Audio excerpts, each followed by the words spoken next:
now broadcast to bring you this important bulletin. We are getting disconcerting reports of mass murder from all over the state. Details are sketchy at this time, although there was no official statement from law enforcement officials. The police chief has speculated that rival gangs may be involved. And I've just been told that we are going to go live to news correspondent Amanda Rogers, who is on site at the Deacon Center Mall. Hello, Amanda. Can you tell us what's going on there? Amanda? Hello? Well, it looks like we're having some technical difficulty getting in touch with Amanda. We'll try again momentarily.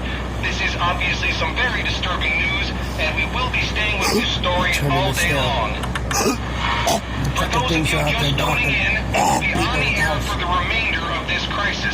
The situation at this hour does not look hopeful. All routes out of the city are jammed. Mobs of what have been described as bloody corpses have been seen marching throughout downtown. Reports of walking dead are coming in from around the tri-state area. Whatever is going on, it is not a local phenomenon. Clearly, this is a very dark time, a very confusing time. It is unclear why or how this is happening. This just in, the governor has issued this short statement. Stay in your homes and lock your doors. Do not trust anybody.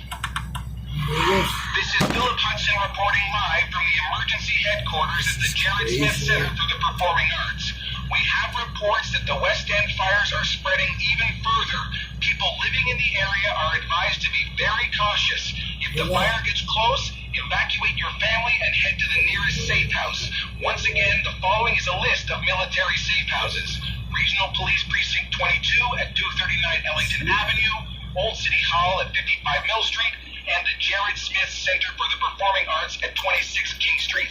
Folks, please bring whatever supplies you can. We are in dire need of food, water, clothing, batteries, flashlights, weapons, and ammunition.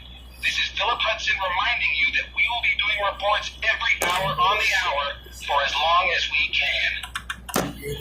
That was Joe Grant with tips on making body armor out of household items. Thanks, Joe. I'll be working on my suit later this evening. We want to take a moment now to remind our listeners that the West End fires are still raging. The entire area is to be avoided if possible. In other news, we've been getting regular reports from a Mr. Kaufman about the City of the Living. When we spoke to Mr. Kaufman earlier today, he confirmed that the perimeter is complete and 100% effective. They are now focused on clearing out the remaining pockets of creatures. Efforts are currently underway to transport citizens to the safety of this city. As always, we will keep you informed as this story progresses. It looks as if the fires in the West End have finally burned themselves out. This should come as a relief to anyone still in the area. In other good news, the power is back on in much of the state. The good people at Minden Nuclear Plant were able to get Reactor B back online earlier today. We owe these professionals our gratitude for keeping the grid up during these trying times. Folks, we have some fantastic news for you. Mr. Kaufman, the man overseeing much of the work in the City of the Living, has just informed us that an evacuation effort will begin shortly. People interested in moving to the fortified city should make their way to the Jared Smith Center for the Performing Arts. We'll keep you posted as more details come in.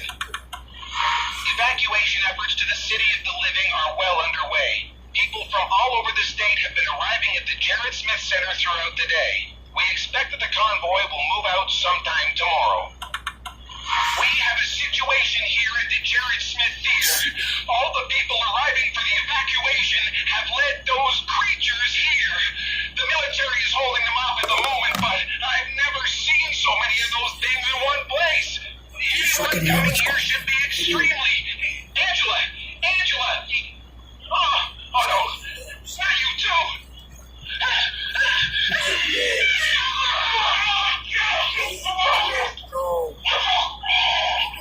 This is fucking crazy. This guy's getting killed on the radio. Oh my god, he got killed on the radio, babe. Oh, it's like the radio's got. I'm gonna switch the stations here. Fuck. I know there's some other stuff going on too. It's really bad. It's so bad right now. I don't know what's gonna happen. People are getting killed outside. It's bad out there. We interrupt the regularly scheduled programming for a Channel 3 special report. I'm David Barrows, Jonathan Shaw from assignment. We apologize for our earlier coverage of the so-called Madison race riots. Reports coming in now indicate the violence is neither racially motivated nor restricted to the greater Madison area. What is certain is that this seemingly unexplainable mass hysteria continues to spread throughout the heartland, with injuries reported to be in the thousands. We now go live to Catherine Lanphier at St. Augustine Memorial Hospital. Catherine. David, the staff here says they haven't seen anything close to the sheer volume of casualties. Badly injured, very frightened people are pouring in, no exaggeration, by the hundreds. And we're told that most of the injuries are bites, not gunshot or stab wounds, as we were led to believe earlier. Just a few minutes ago, we spoke with one of the doctors that has been on call since this morning when the patients arrived. We have seen cases of complete digit finger extraction, deep throat laceration, even a large section of flesh torn away as if by a rabid dog or wild animal. We've been told by nurses there have been complications. Almost all wounds have shown immediate infection. Many have went into toxic shock. One patient... Have there been fatalities? Excuse me, please. I'm sorry, I have to go.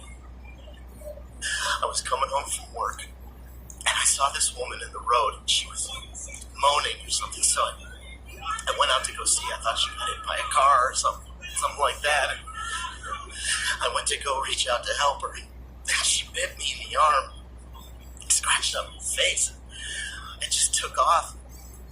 Doctors are still at a loss as to the reason behind these attacks, and the situation doesn't seem to be improving. The past few minutes, I've seen 4 ambulances and several cars pull up with victims seeking emergency care. Whatever's going on, it seems to be far from over. David? Thank you, Catherine. Speculation seems to surround the origin of this phenomenon. Theories include an airborne plague, a toxic chemical spill, bioterrorism, and even a spaceborne virus. The viewers should be advised that there is no official explanation as of yet. Teams from the Federal Emergency Management Agency, the Center for Disease Control, and Office of Emergency Preparedness have been dispatched to Chicago, Madison, and the Twin Cities. While martial law has not been declared, the governors of all 3 states are encouraging citizens to remain calm and stay at home for the present. We've had no official response from the White House, but it can be confirmed that the president is considering returning from his fishing trip at Jackson Hole. More on the situation as it develops.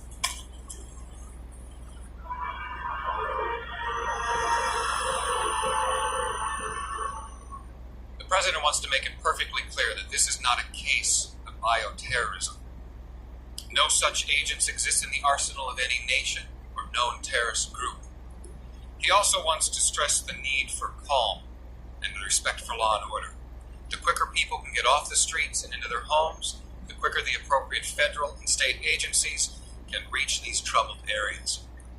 Although a further call-up of reservists is on the table, our current overseas military assets will remain in place to reassure our allies that this is a minor, containable situation that we expect to see fully resolved in 24 hours or less. Again, that was Press Secretary William Kaplan with the first official statement from the White House a little over 30 minutes ago, stressing calm and what he assures us is a fully containable situation. I've just received word from my producers that a tape showing one of these random attacks has been dropped off at our studio. I'm being told that the tape contains graphic material and violence. Viewers should be advised.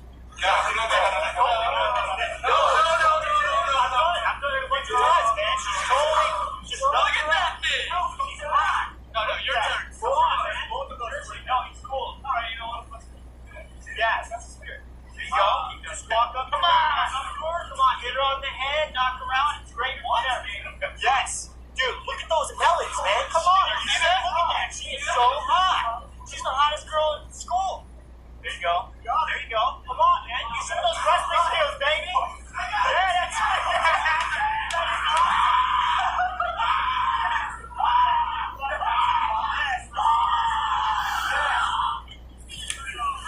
I'd like to apologize for the footage you just witnessed.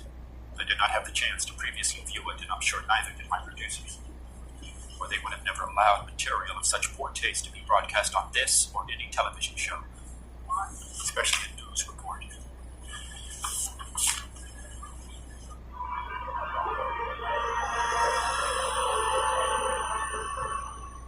The human mouth is full of millions and millions of germs, and most people don't practice good dental hygiene. So naturally, any bite is going to become infected, no matter from whom.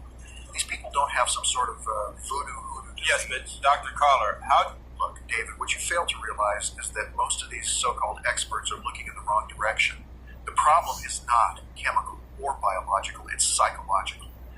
What we're witnessing here is the spontaneous combustion of a pent-up rage fueled by frustration over a pressurized society. It's the snapped postal worker on a national level. Well, how can you explain that the... Look, in my new book, USA Bomb. Look, I'm sorry, we have to cut away right now. I'm just being informed that both Istanbul and New Delhi are reporting sporadic outbreaks of violence, similar to those here at home. And clearly this is no longer an American... What? We're just getting a picture from our BBC correspondent. Over to Trevor Hanna in London. Trevor? We're in Notting Hill, a part of London. Who knows if this report will ever be transmitted? Communication is at best limited. The city, it seems, is being overrun with man-eating creatures. And they're coming! Run!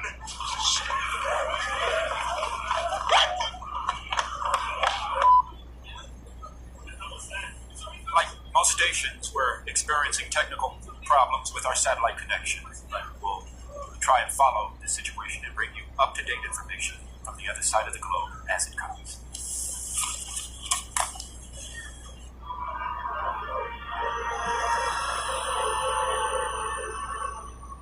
We now have word on the situation in New York.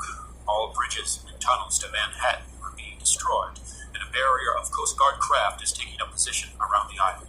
We don't know, however, if this is to keep people from getting in or getting out. We should have footage from New York shortly. The state and local authorities are urging communities to form clean and sweep teams. We'll now go live to Monroeville, just outside of Pittsburgh, where one of these sweeps is currently underway. Danny, come on! Put another round of that woman over there. She's a twitcher. She's a twitcher. We get these twitchers. We shoot them. They go down. They keep moving. We can't tell if they're dead or not. Head? Dead. Man, we sure got a lot of them today. You know what the bad part of all this is? I know some of these people. I know some of these people that we're putting down. What are you gonna do? It has to be done. One of these guys was a real estate agent. He sold me my house. He's over there. I guess he's over there now. That woman right there? I think I did her.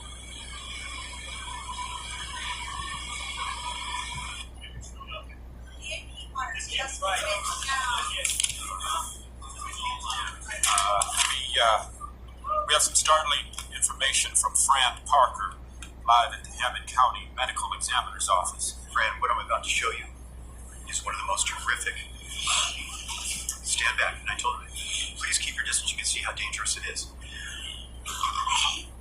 No person has survived this disease. And I can assure you that every victim that has come into this hospital has turned out just like this. They have died on the table. What has happened though, is that they have actually come back from the dead. So you're telling me this man has come back to life? I know it sounds absolutely impossible, but what we're talking about here is reanimation, but of dead matter. Look at this one. I was giving an autopsy too. During the whole autopsy, he never stopped moving. And I took out his heart and half his digestive tract. What I'm trying to tell you is, Oh my God. the dead are walking. That's all I can say. Well, how are people supposed to protect themselves, Doctor? This is the most contagious disease I've ever seen. What I would say, and I'm warning you, everybody, do not come in contact with any of these zombies. And there you have it, David. The dead are alive, and there's no cure, and there's no explanation, and there's no nothing. Oh my God! David,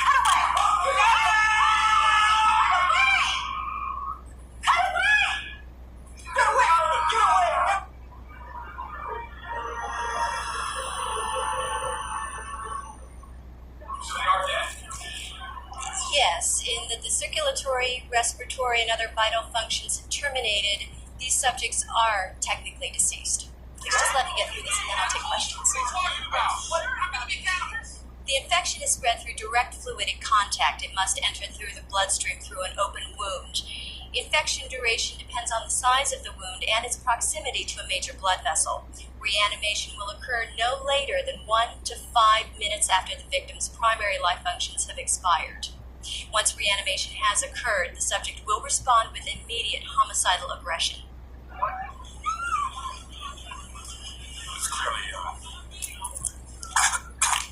It's clearly a shocking development unfolding. You're going to want to keep it locked in here and stay with us all night.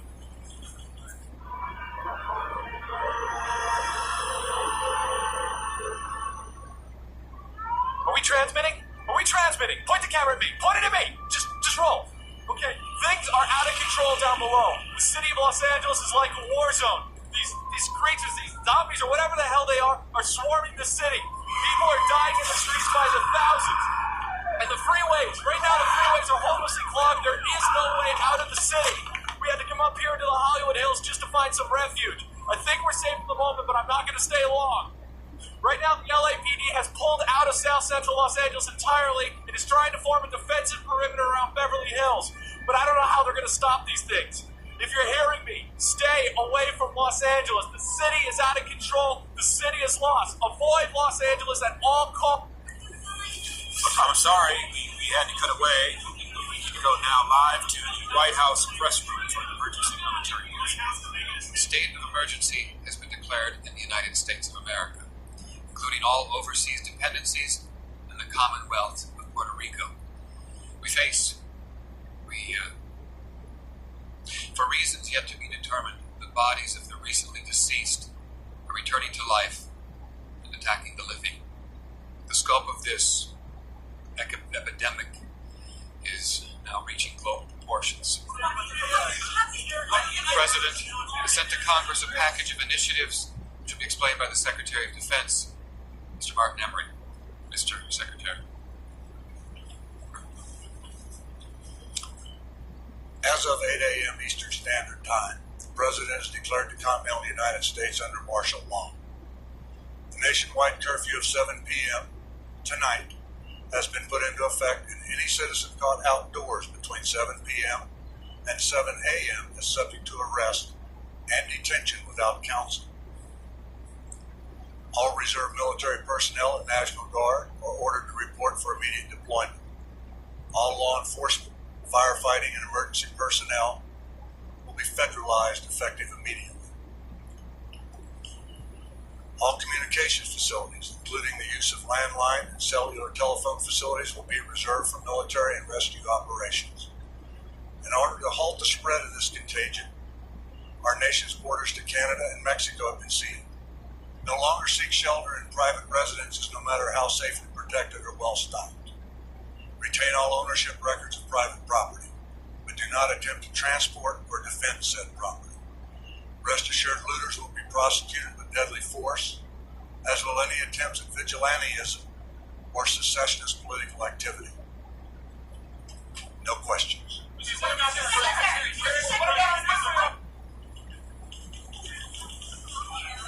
That was the Secretary of Defense with the announcement that the dead are somehow coming back to life. And I've got, do we have those rescue stations yet? Well, find them, please. I need those rescue stations. Fine. You know what? Fine. I'll give them. So we'll find the goddamn rescue stations now.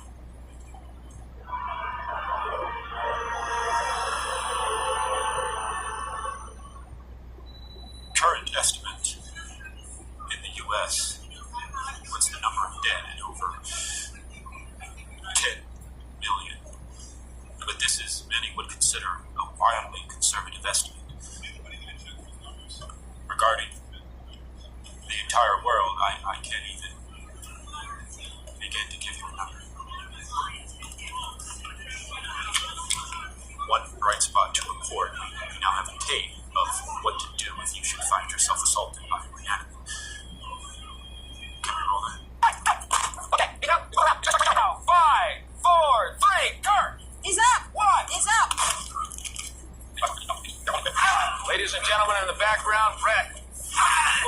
demonstrate on an actual Romeo Lima Foxtrot, both hard and soft points. Brett, go ahead. If you're going to shoot him, if you shoot him in the back, you don't slow him down with it. Bring him to his Stay knees on and him, go guys. right back up. You shoot him in the chest, that ass. Let him slow him down, but he'll still come back. There's only one place to deal with this monster. You shoot him in the head, right in the head, between the eyes, until you get him. Watch it, Brett. Stay on him, guys. Stay on him. What we're going to be doing is working on a female zombie. A little bit different. If I anticipate this right, she's going to be coming out. Give me a female. Okay, watch very carefully. Hey! She's down. Coming. I'm sorry, sweetheart. Watch, guys. Let's clear. Clear. All right. Some of you males may find this somewhat disconcerting to have to engage a female of the species. I did. It took a long time to get over it, but it's necessary. This is three, mind you, multiple suspects coming from opposing directions. This is not fun. This is scary. You'll all go through it. Stay with me. Watch very carefully. Okay. Kurt, are you on? Ready, boy? Hands are strong. Please stand by.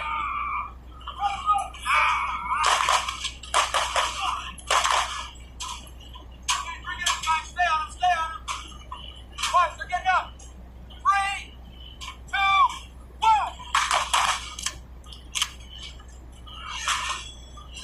Clear. Clear. Ladies and gentlemen, what you've just seen here is not pretty. I don't enjoy this. I don't think you will either, but it's a necessary evil, if you will. I don't know anything else to tell you about this.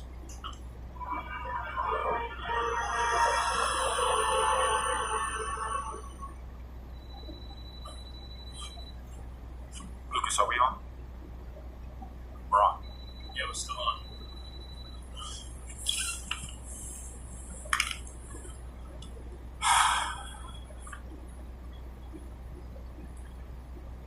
It's been confirmed from several sources that the destruction of Shanghai and Hong Kong were the result of thermonuclear explosions. Whether said by the Chinese government, a rogue faction of the Chinese military, or the Russian government in their promise to aggressively defend their borders, is still not and may never be known. Within the next hour, we will be transferring responsibilities to the emergency broadcast system. We believe, although this has not yet been confirmed, that the President and his cabinet have already left Washington, D.C. for an undisclosed, secure location. We now have an audio, some would say, final audio message to the American people. My fellow Americans, this republic faces a crisis like no other in its history. While the lights across this great land dim and the darkness of an uncertain future descends, let us not forget the words that led our country through another great challenge. We have nothing to fear but fear itself. We will endure, we will rebuild, we will drive away the night and warm our children in the dawn of a new day. God bless you all. And God bless the United States of America. Honey, I'm coming home. Get the kids ready now. I'll be there soon.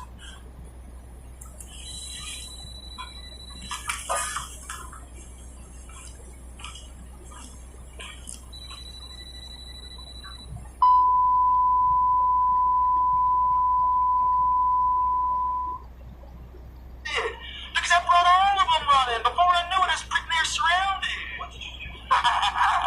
Well, I reached out and I kicked old No-Face Raptor D. I didn't know about no living dead or zombies back then. It was just a reaction. Luckily, he was a big fella with just one leg, and he went on wobbly and then tipped right over, and I jumped back up into the cab, and I just sat there looking out at the truck stop. It was like I see people. So they were they were zombies. So you were trapped? Oh, like hell I was. I got me a big old Cummins diesel, and while she didn't have no cattle catcher back then, She was still strong enough to get me back on the road. So I drove. That's all I know. That's all I did. I put the hammer down and away I went. It was slow at first, but then people were more elevated to try to get out of the way. I just punched my way on the lot and kept driving.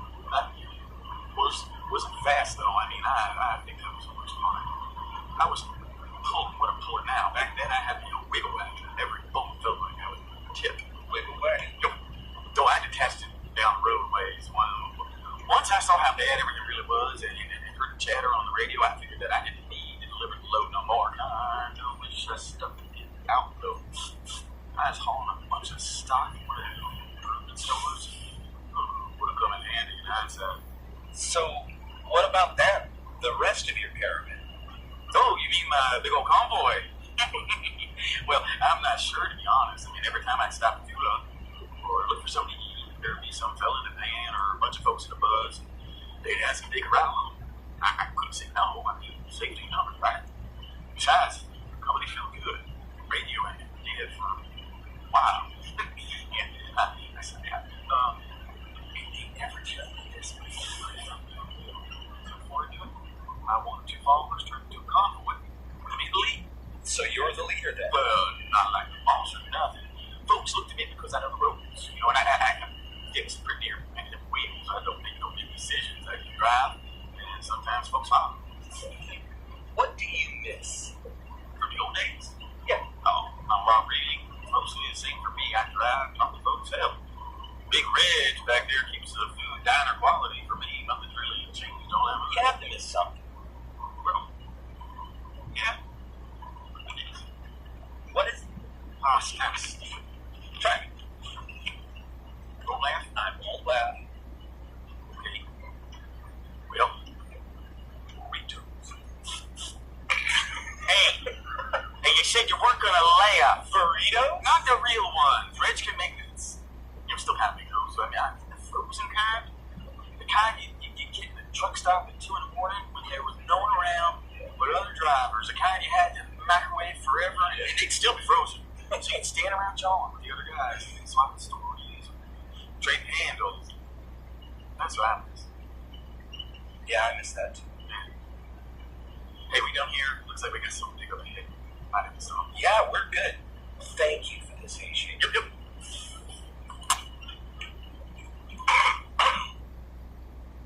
Right into the caravan for a few days, I got to witness how they operate. There was never any fighting or bickering, and everyone had their roles. The thing that made them valuable to the group. I'd be lying if I said that I wasn't tempted to stay with them. It was good for my heart to see social functionality again.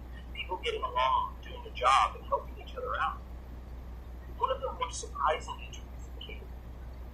It was a woman in her mid-20s that everyone called Mama. Now, I thought that it was odd that she'd have such a nickname, especially since there were women that were older and more mature than her around. So I asked her about it. I've regretted it ever since. Thank you for agreeing to do this. This is Tape 17 interview with Krista Phillips, age 26. Mama. Everyone here calls me Mama. Why is that? I want to touch the kids. Just you? No, there are others, but I'm the one that the kids call Mama. Sophie, a little blonde girl that used to ride with us, started it, and all the other kids just picked it up. That's a sweet thing like it. Secret?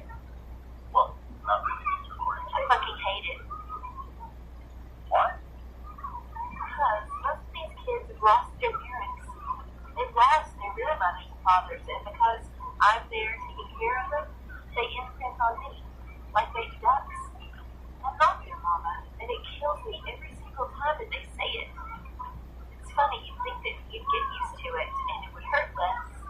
I swear to God, it hurts more and more every time. Why not have them call you something else? You know what I was before all of this started? No, that's kind of impressive. I was a housewife, living in suburban dream. I had a nice house, a successful husband with a good job, and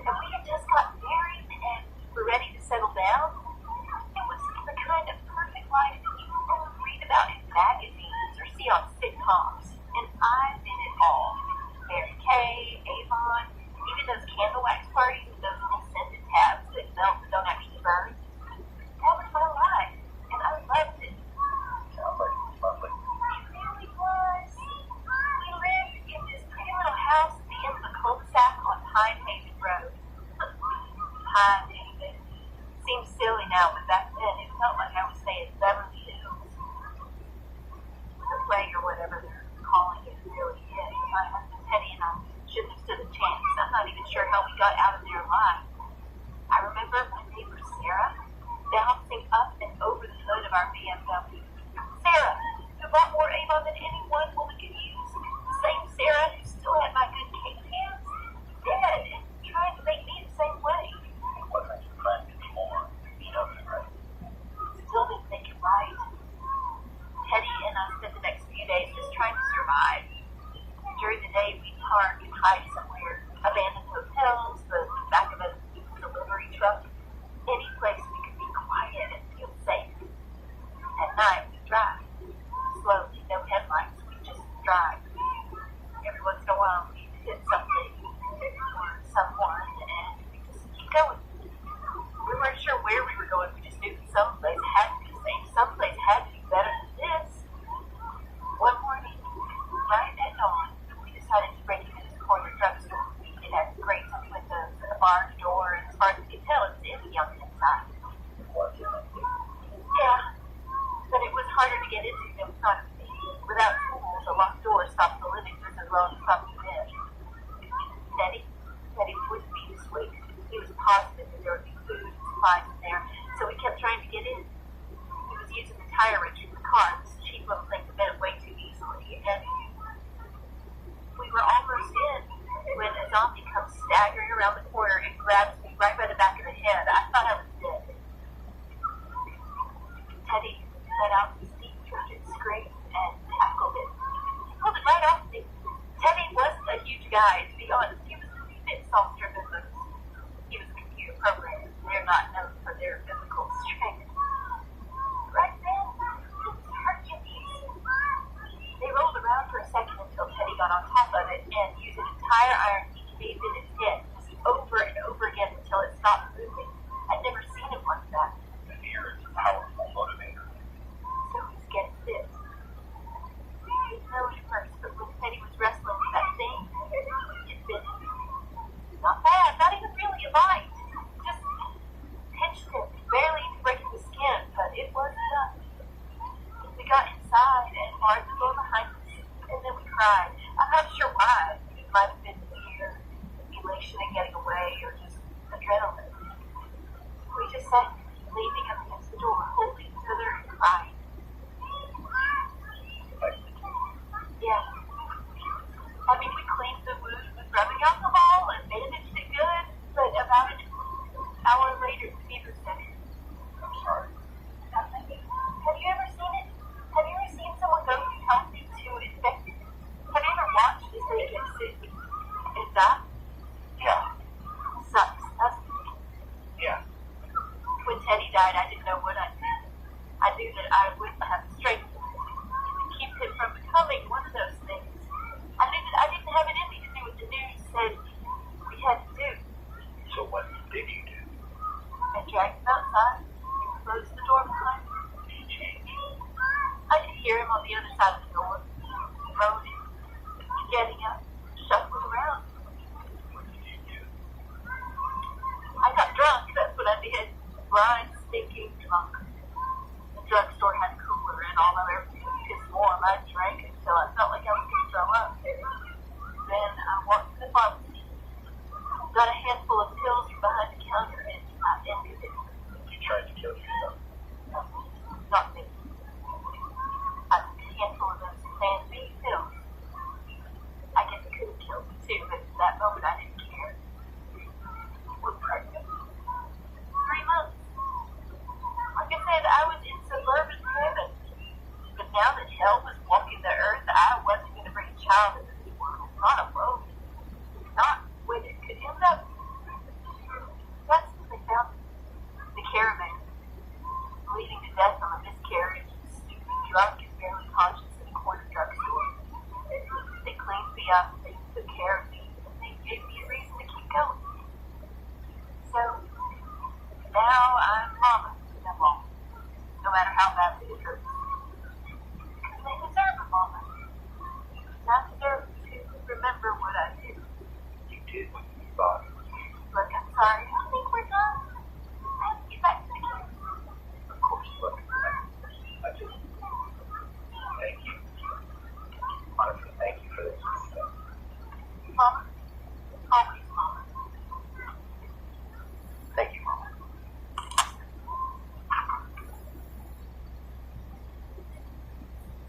drove to the caravan about 3 months ago. A long line of trucks, cars, vans, and buses. They seem to exist in a form of modern-day wagon train, always on the move, never standing still.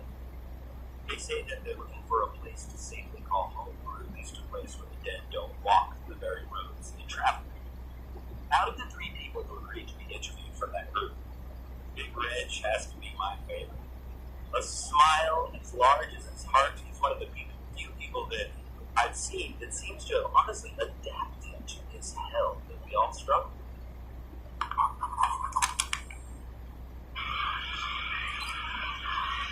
If you would please state your name and age for the record. Now, anytime you're ready. My name is Reginald Harvey Williams, and I'm 37. Most folks just call me Big Red. Explain, please, how you got that nickname. On account I'm so small. So, people they're not going to be able to see this, so can you just... Well, folks have always picked on me about my size ever since I was little. Well, even littler than I am now. Well, let me tell you, I never really let it bother me much. Good things come in small packages is what my mom always said. Size ain't nothing but perception. I've known men twice my size that are smaller than me. I got one of them big personalities, I guess. They call you Big Reg because you're small? No. Tell you what happened. Back when it all started getting rough, right before everything went right to hell, but you could see it was going that way fast. I was working as a night cook at this little truck stop right outside Bellefontaine, that's in Ohio. And anyway, it was getting pretty grim out there, and the diner was pretty near empty. And one of the other cooks, a tall, skinny kid named Terry, me and him got on pretty well. He liked to pull a prank on me, like little thing, like put my apron up on top shelf, or wait until I went to the storeroom to kick out the doorstop. see, the storeroom was where we kept most of the dry goods, and bottles of soda and whatnot, and we used to use it as a break room when we cooked. And there was a little table, radio, someone even brought in one of those little black and white TV. Well, the only thing was, the storeroom door was big, busted, and didn't open from the inside. So you was in there, and someone else came along and kicked out the little chewed up on the wood we used to prop it open. You were pretty much stuck in there until they decided to let you out. I think I see where this is going. So it was a slow night, like I said. Things had been getting pretty bad. We was just hearing about the worst of it, and I was doing what to think. I mean, dead coming back to life, chewing up on people. We didn't know if it was a joke or serious or what, but I promise you this, we was all scared. So anyways, I had to go into the store for something, and I don't rightly remember what now, and I guess it ain't important. And Terry, well, he was kind of scared. Noticing the mood was getting low, and Terry hated that. He'd do anything to make folks laugh. So when I went in, he snuck over. Before I could turn around, he kicks out the little nubbly of wood. Oh, man, was I so... I mean, I liked the guy, but things was tense, and I wasn't in a mood to play a little big game to let me out of the storeroom. So I'm cussing and banging on the door, and I could hear him on the other side just laughing, and that made me mad. So I pounded harder, which just made Terry laugh even more. Oh, but then I heard him go from the door. I heard him. Terry waited to go, but his laughing just stopped. What happened? As far as I can tell, they heard those dead folk came flooding in a diner. And there it was on, screaming, and the sound of breaking glass, and I pounded hard to let out, but nobody came. Then I heard the old 30-06 we kept in the back go off. And nothing. It just got real quiet. I listened to it for a few minutes. Not real something. Called out the tip. He answered, I hope not. But it was on the other side of that door. It wasn't alive no more, but it wasn't alone. The claws scraped, pounding on the door, and I was quiet. A mouse, judge quiet. After that, an hour, pounding, the claws stopped, but I could hear them shuffling around, and every once in a while, one of them would bump into something, a glass break, or dish shatter. They'll get all worked up again. But I stayed quiet. I already I want you to think that it's something on. I mean, I had all the food I could eat, and all the water and booze I could drink, and TV and radio for company. But not that they lasted long. Power went out about a weekend. Never came back on. Now, 2 weeks in my eyes were so adjusted to dark, I could almost read the labels on the foods. You sat alone in the dark. 3 weeks, give or take. I woke up one night about 9 p.m. I knew it was night because my watch still worked and I could see the glowing hands. Well, there was a new sound outside. It was getting louder. Someone was trying to get in. I didn't know what to do. I didn't know the deep figured out how to use a doorknob or if they were finally chilling their way in. All I knew was I wasn't going down without no fight. I grabbed 2 biggest cast iron pans we had and I crouched by the door. And when it opened, zombies can't open the door. No, they can't. But hey, you just a big fella over there, with all the muscles and those bald white tattoo. He can. The caravan found you. They were starving and checking every place they could for supplies. By then, zombies had all cleared out, all wandered off, so it was pretty safe. He opened that door. And I jumped out screaming like a demon, swam my pants in a big melon head. What happened? Well, I caught it right above the yellow with water. I think it felt good. But Mikey's a big guy, and he kicked me right in the chest, back in the room, and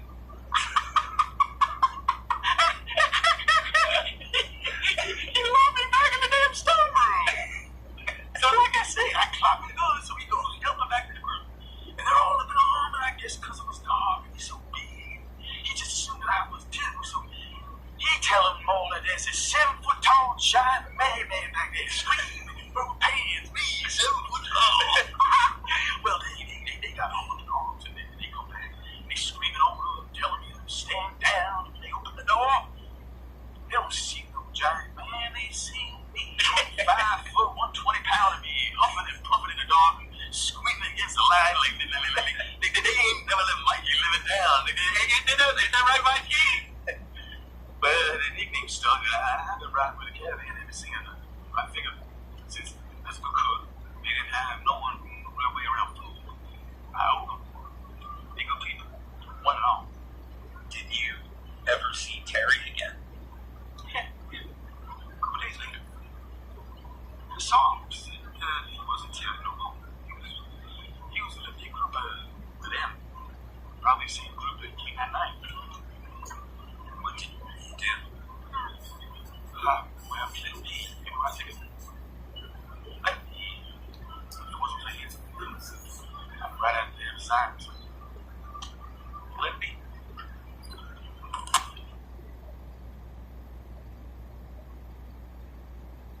While not everyone is dealing well with the aftermath of the fall of civilization as we know it, some people, and I'm going to believe this, were ready for the undead. Me, I can't even fathom how you can live a normal life waiting for something like this. While traveling through Chattahoochee National Forest, I stopped for water in the stream, and I noticed a fence about 100 yards from the road. After walking over, I discovered that trust doesn't come easy.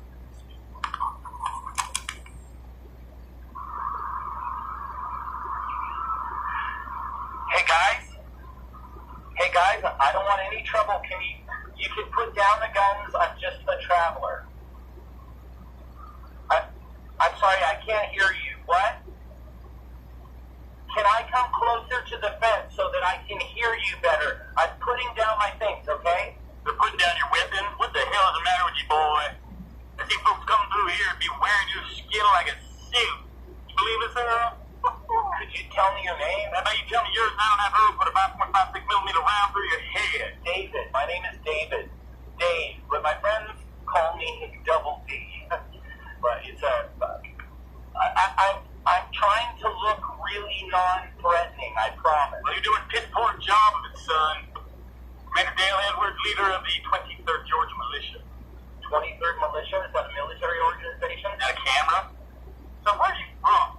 We're the last remnants of God-fearing patriots in these here United States. How have you managed to stay here without being overrun? Because your fence seems to be keeping you out.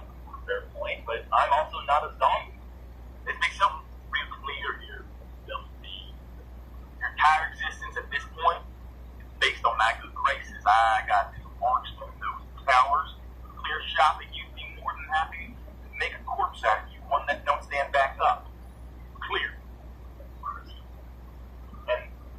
for not shooting me. Can I ask you guys, how were you able to prepare for everything that happened? Only damn fool wouldn't have been ready for this. What other signs did you need? Everyone started ranting and raving about the medical company, securing folks, Karama Pharmaceuticals? That's it. Society has been breaking down for decades. Dependence on cell phones and chemicals in our food, people been ignoring it, getting lazy, too much time on the internet. We decided to be ready when it came. We started building, stockpiling supplies, housing, fresh water, medical supplies, generators. Hell, Earl's here has the whole Dukes of Hazzard series on DVD, the good ones too, Blu-ray. So, you're safe here, but aren't you worried that you'll be attacked? I think anyone getting within 25 meters of my perimeter is worried now. My mama didn't raise me for years, but I think you've worn out your welcome. Go on now. Don't let me see you snooping around here again, because if I do, let's just say that our cameras take pictures a whole lot better. Permanent kind. Understood? Thank you.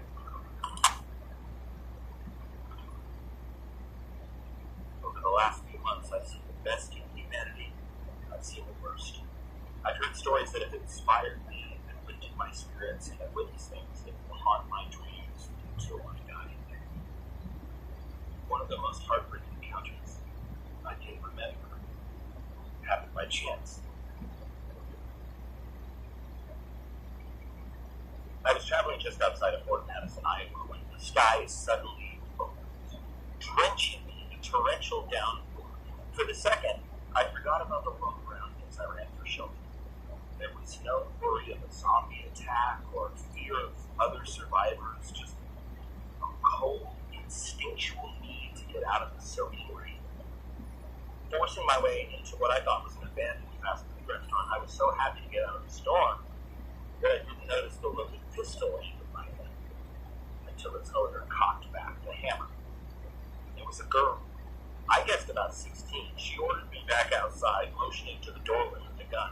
It took me a few minutes of persuading and, a few candy bars from my supplies to convince her that I wasn't a threat, and to let me stay until the rain passed.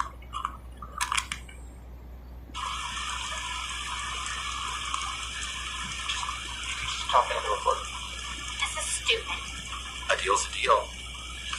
Better not be lying. I know. 2 more candy bars for your story. That's the deal. I don't know what to say. Just say your name and where you're from. T. Is that short for something? Where are your parents? Dead. How long have you been on your own? Look, I don't want to do this, okay? Talk to me. Talk to anyone. Why? Because you're all monsters. What do you mean?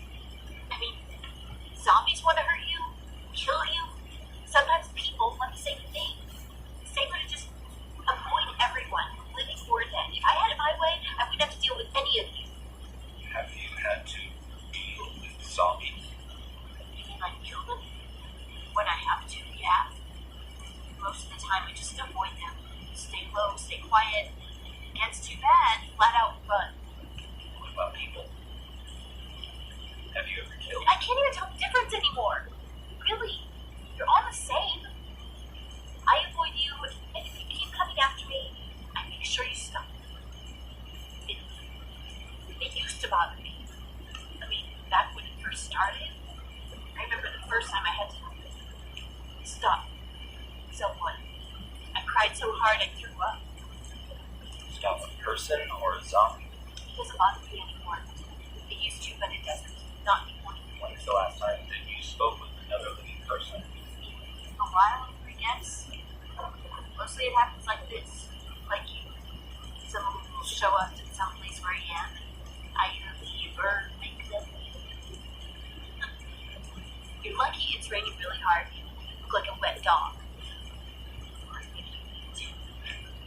Well, thank you for letting me stay. If you're lying about the candy, you're gonna be sorry. I'm not here. I trust you. Don't. Don't like it. Don't trust me. Don't trust anyone. You don't seem so bad. I am. Well, you... This is stupid. I don't want to do this anymore. Can we be done? I want to be done, okay? Okay. Just stay side, and I'll stay on mine. Please don't make me. Just stay over there, okay? Don't breathe. You done? One more question. What? How old are you? What? For the record. It's for the record. What month is it? September, I think. Oh. I'm 12. Still 12.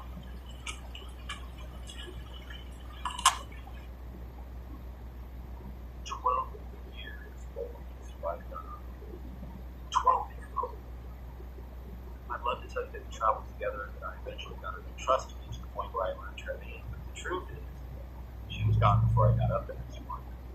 I'm not even positive that she stayed through the night.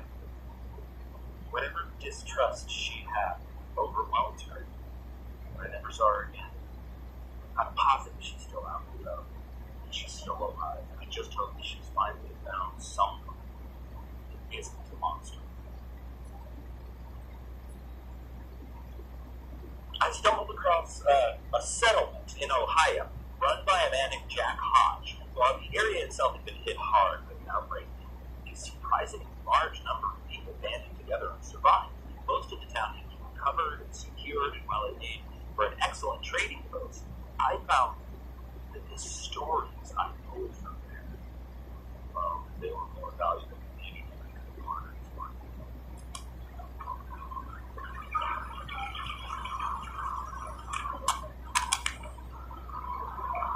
Please state your name and age for the record, whenever you're ready.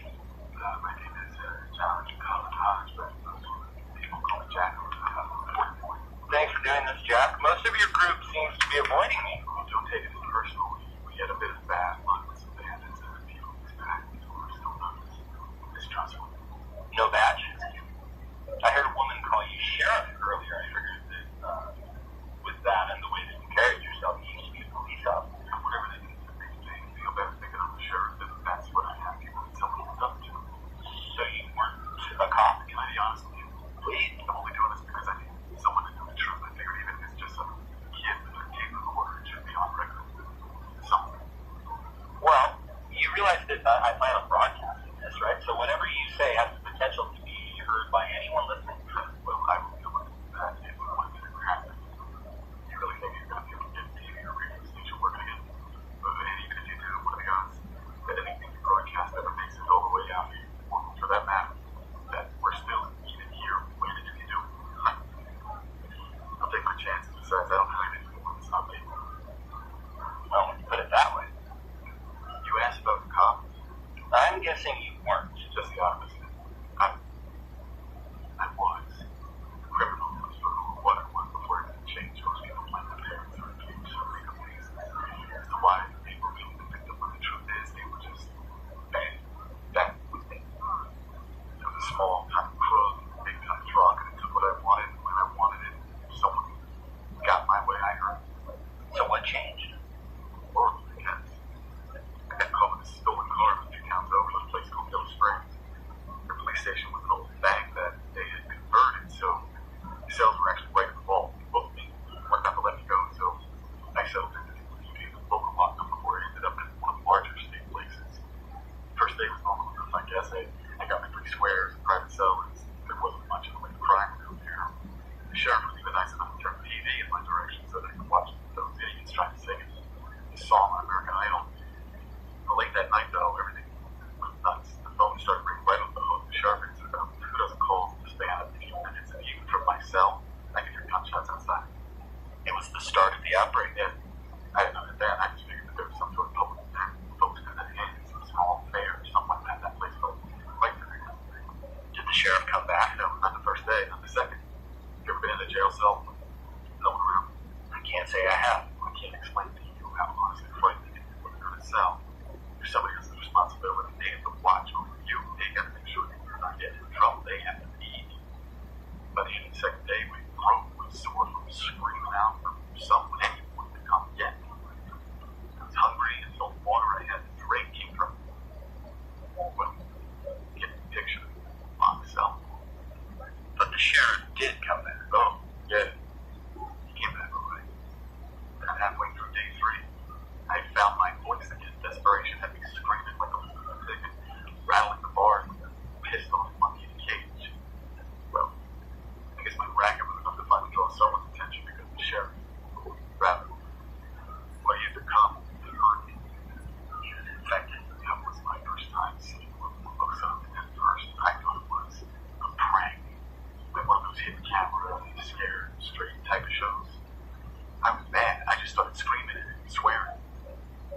cells aren't that big, but I have plenty of room to pull back out of its reach. What did you do? Man to man. Man to man. I pissed my pants.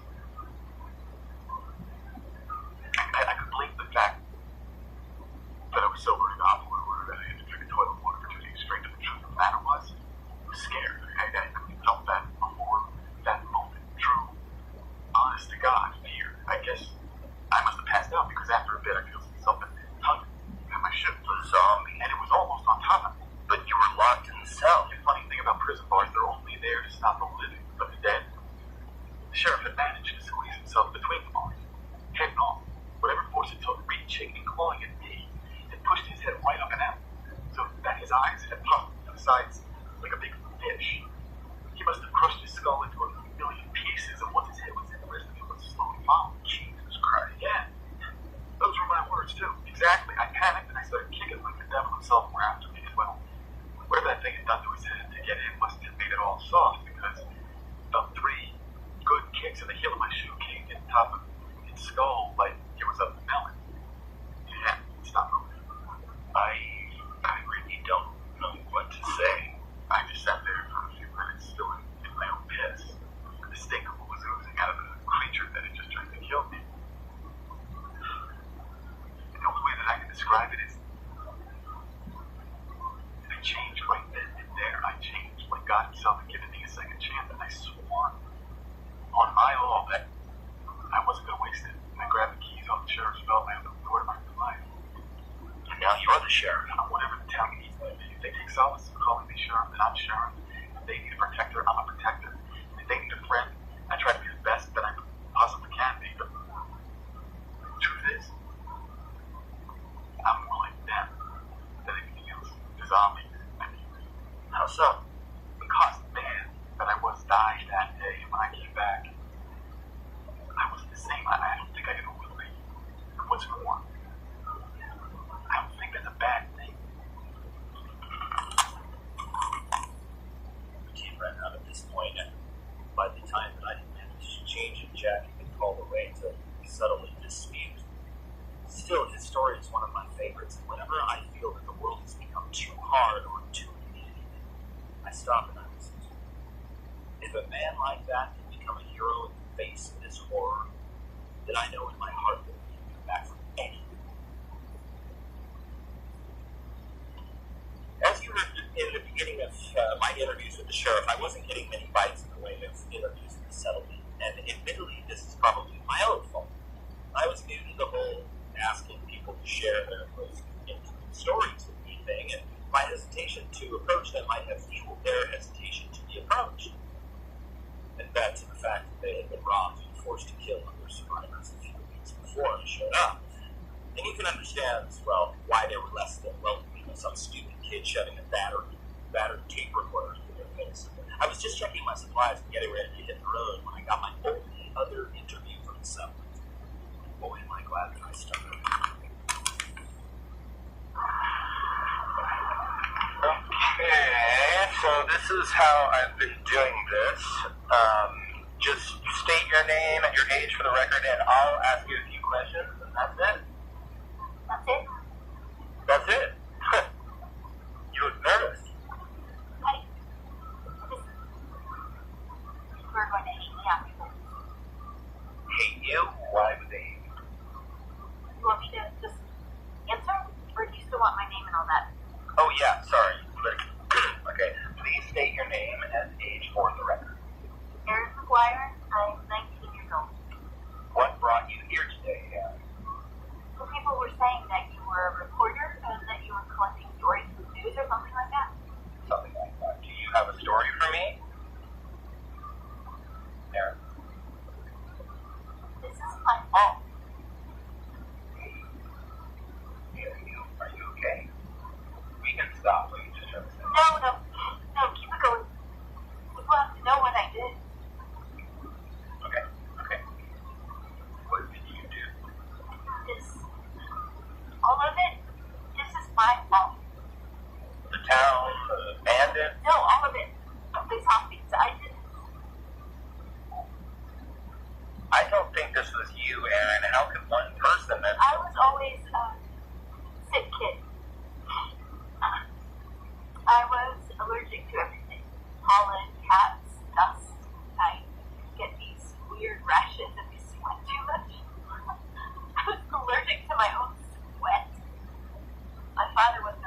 harsh at what he was, tried to toughen me up. But I couldn't. I wasn't some nerdy kid who didn't want to play outside. I wanted to more than anything. But I get up there in the fresh air and I spend the next 2 weeks in bed covered in snot. My mother tried everything. She took me to doctors and specialists, and they couldn't help. She tried all that weird shit too. Vein peeling and herbs. People who call themselves willow apple tree or something when you smoke around my bed. But nothing worked. I bet the smoke didn't help, huh? I drew up on her feet. Right before my 18th birthday, Mom came home early from work, excited, like really excited. First, I thought that they had won the lottery or something. Did you? I wish. No, she was waving this paper around and shoving it in my face, saying that everything was going to be better, that I was going to be better. What was it? Some drug company was starting trials in our area, and they were looking for people just like me, you know, sick with allergies and colds and stuff.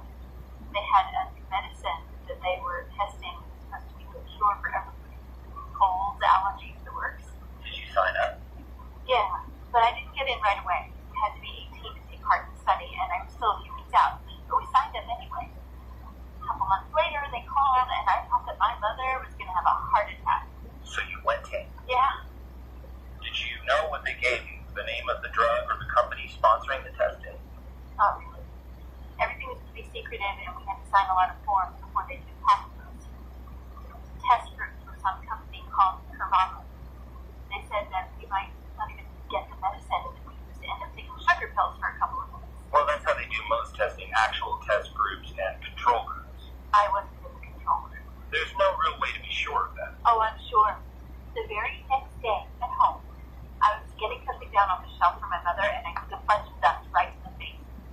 Normally, that would have done me in for at least a week. But instead, nothing. I just stood there. No coughing, no wheezing, nothing. The very next day. That could have been. So I went outside. I mean, I ran outside, stuck my face right in the grass and breathed it because I could. Nothing. No itching, stuffy nose, just the smell of fresh cut grass. Smell the taste. So you were cured. Yeah. Everything was just gone. Everything. I threw out my inhaler, stopped taking my antihistamines, and started jogging. Me. Jogging. That sounds amazing, but I don't understand. How are you responsible for all of this? A couple of weeks later, I was coming back from the jog, and I felt great. I was sweating and puffing, but in a good, healthy way. I grabbed a bottle of water and stood there kissing catching my breath when I noticed something on TV. Something to do with medical testing and the company that we had signed up with. They were being investigated and all trials were being stopped. Whatever they were giving me that was making me healthy was making other people sick. Sick? How? I don't know. I started looking online, not because I was worried that I'd get sick, but because I didn't want them to take my pills. I was finally healthy. Nothing I found was helpful. It was all redacted or posted in the comments of some conspiracy theory website, but it all said the same thing. What did it say?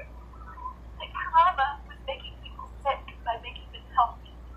That we were spreading something horrible. And then just a few days later, all of this started. Do you think that you're the cause? Not just me, but yeah. If what they were saying on the internet was even a little bit true, then all of this is my fault.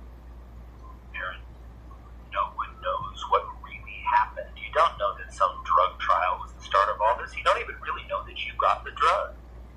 Have you ever heard of the placebo effect? Yeah. Then why do you think that you started this? Because I haven't been sick since. No one has.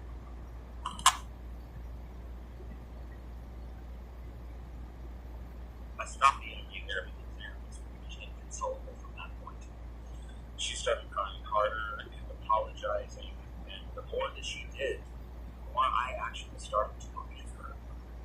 I'm not sure how much of what she said was true or how much just the guilty imagination of a scared kid, but looking back on it now, knowing what I know, she was right.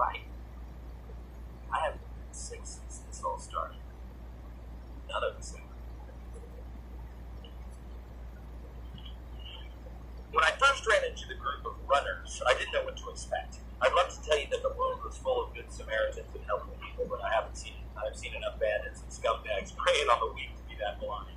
At first appearance, I had assumed that the runners were part of a club or a gang of some sort. They were wearing jackets, gloves, and being comprised of mostly young, tough-looking men.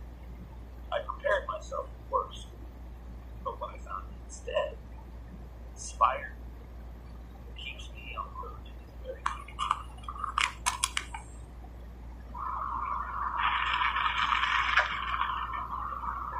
Damn it.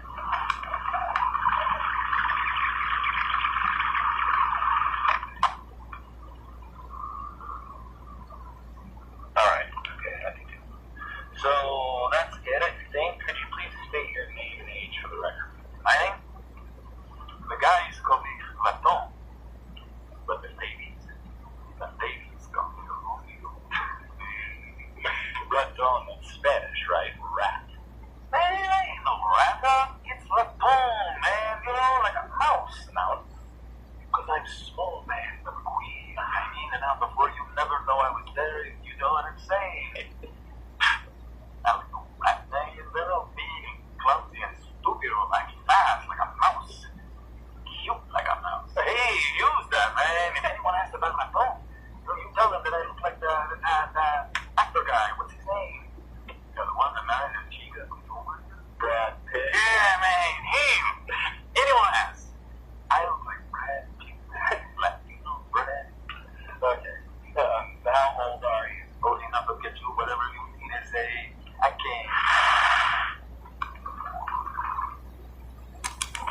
Like a one of those, man. Why are you still using that piece of meal? I think I need to work on roller skate. Yeah, it's Spencer hat. Man, go to my girl, Tech. She'll hook you up. She would like that, man. Just tell her that our dogs and give you whatever you want. But I don't have anything to trade with her. That's right. I got you, man. Then I be doing what you do with that big brain all the time, right? How you gonna provide your service? My service? That's what you do, right? Talk to people, get their stories and stuff. I guess, but I'm not sure that I'm calling it service. Hey, don't know. Look at you, walking around up there alone. For what? You can tell people how it is. Or get stories, or, you know, get them talking, get their minds of all that it is. It's a service, man. You're one of us. Hey, you're a runner, but like the worst. A runner? Is that what you are? Oh, yeah. All of us. We're runners, man. That's what we do. You need something, we run, get it. You need clothes, we get you clothes. You need guns, man, we get you guns. Anything you want, we go in, we get it for you. Go in? You know, man, the city, the big towns and stuff, where it's always a big man. Nobody goes into the city for moving dangerous. Cheap food. There's a lot of good stuff still out there, man. It's just rotten. How do people pay? They do what they can, man. And if they can't, then they can't. And then you find the next guy who can. Oh, man, no. It ain't like that. We ain't monsters. You can't pay us, but you still get what you need, man. Everybody does it for free. For free, man. That's what we do. We provide a service. Look, there ain't a lot of people left, you know. I mean, living people is rough out there, man. If we can help make it a little easier for you, why wouldn't we? Yeah, people pay us what they can, but it ain't about the pay. It's about, you know, being human. So it's not about money. Money? Man, what good is money? Money don't fill your belly. Money don't keep our trucks running so we can go in and get what people need. No, man. It ain't about the money. If people pay us, it's food or fuel or, you know. Sometimes, the ladies are especially thankful. I guess. We're rock stars in a new world, man. People see us coming and they flip, man. They lose their goddamn minds. Because they know when we show up, things are going to get a little bit better. A little slower. So, the cities, are they as bad as everyone said? Oh, worse, man. Worse. Imagine as many zombies as you can. Imagine as many that can fit into your brain, man. Imagine that. It times it by like 1 billion. That's the city. How do you do it? Quickly, that's how. We are in and we are out, man. We do not hang around. Bam, we're in. Bam, we drop a couple of babies down the street. Bam, we get what we went in for and we leave those things. Stick it around, man. We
about a baby crying.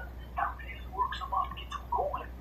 Took us a while to figure it out, but once we did, Jack beat them up a bit, made them even louder, and now when we find a place like we just throw a baby a couple of streets away, wait a minute, and everything just empty, right? Something is up. Yeah, okay, like a month ago, we was in this little town, like I said, helping out, like, they were good people and everything. But then what they did, they had babies there, man, like real ones. You don't see that a lot anymore. Anyways, these babies, they were quiet, like, quiet. You know what they did? They cut their throats, man. They killed them. No. They didn't do it to kill them, but they keep them quiet. See, these people, they figured out what we figured out in that school, that zombies go nuts over babies crying. So they cut the vocal cords so that they couldn't cry. How messed up is that, man? I mean, how are you gonna do that to a baby? Oh, I've never heard of that. Oh, that's not even the most. Oh, I got it. Man, get out of here with that thing. Go see Tech. She will hook you up. You tell her I said to hook you up. Thank you for the Mr. Tone. No, man. Thank you. You keep doing your service. We'll do ours. That's the only way the world's gonna get right again, right? Right. Son of a. What I'm about to play for you next wasn't intentionally recorded. I was working with a broken handle at the time, and I had no clue that it had picked up the conversation. Normally, I would never broadcast video without the full permission of the subject. In this case, I learned from Ratone that Tech, the voice that you'll hear in the next piece, was killed a short time after this recording was made. The runners were out scavenging when a small group of bandits attacked the camp. They took everything they could carry and they left me behind. I wasn't going to initially play this, but now I feel that I have to. It stands as a commentary of the times that we're in, and it serves as a reminder, no matter how depressing or grim, the zombies aren't the only monsters out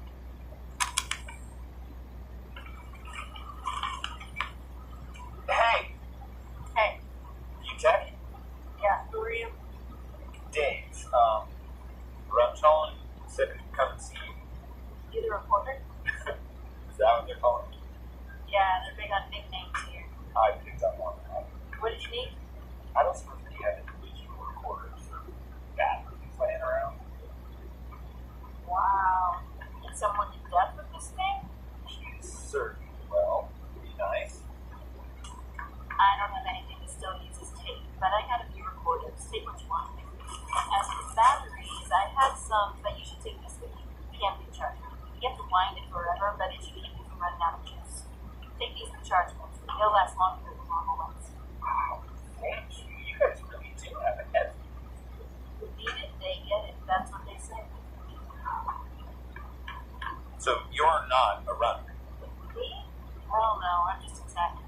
Personally, I think they're stupid as hell for going through the cities for this stuff. Hey, who am I to judge, you know? Everyone needs a purpose, I guess. And if that's what keeps them going, all the power to them. And your purpose is tech. Yeah, that's how I got the feeling. They'd dump out the hall and start sorting it. If they found any electronics, you know, phones, iPods, that sort of deal, they'd yell out tech. And I'd come and grab it. Pretty soon everyone stopped calling me Rhonda. It's called me tech. Ratone said that you fixed up the babies. Yeah, you want to see one? Sure. That's a baby. I think it looks more like a disco ball. Zombies don't care what it looks like. It's the crying that brings them. At first, they just throw out the dolls so that they get beaten up quickly. Now, the speaker, the remote control, and a nice round metal cage. Zombie runs up on it, kicks it, and chases it down the street. We haven't used the actual dolls in forever. This. Yeah. Back in the day, I worked for an electronics store. I was the kid who was always taking things apart to see how they worked. I had a PS4 before Sony finished the PS3. Now I make those things. Fix walkie-talkies, rig up lights, anything to keep us out of the Stone Age. That's pretty useful. all this stuff is going to stop working. When that happens, I'll have to go out there with them. They like me here, but nothing bad happens here. But out there, they use guys all the time. What about Saul? Here? No way. We can see them coming. And even if we didn't, we could just climb up on top of the camper and wait for the other guys to come back.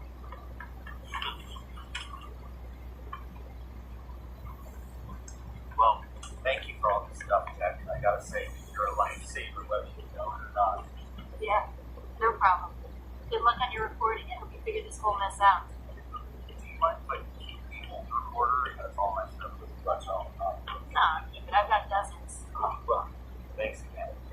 Stay safe. Nashville, I came across a decked-out luxury camper.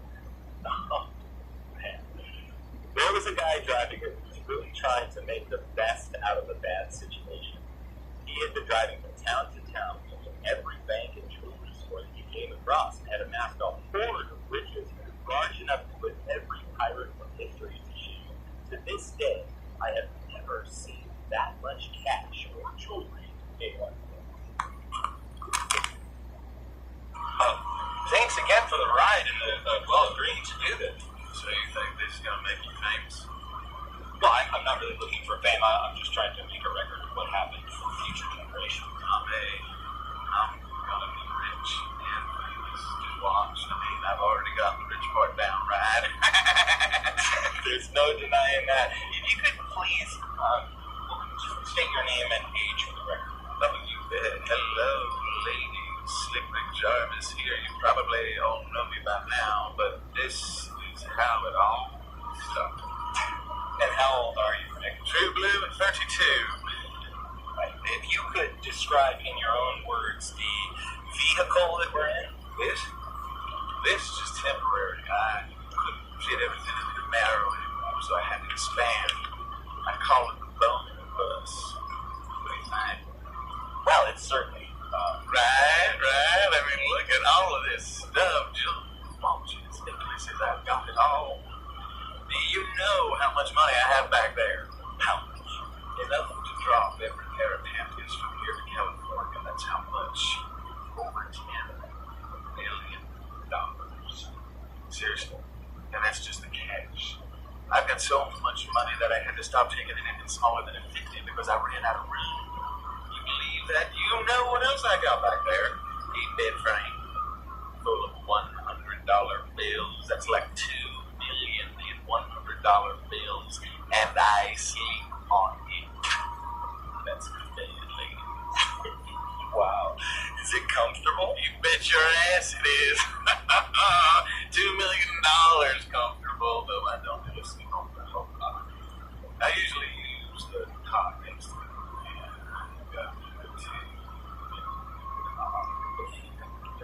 So you've been driving from town to town, robbing banks and jewelry. Whoa. I'm not robbing anything or any more of those places were abandoned. I'm not some low-life bandit, man. I'm just picking up what other people live by. But you are focusing on banks and jewelry stores. Well, yeah. What is it that one guy said? Because that's where they keep the money. And let me tell you, there's a lot to be had. See, that's how you know that it got real bad real quick. When things go bad, people always start to steal, get fired. Some guys running away with the TV and flood, and they're kicking in the door of the liquor store. This is different. No one will tell me. Well, it just ran. Most of these places weren't even locked up. Can you imagine that? All this gold and money and jewelry just sitting there going to waste.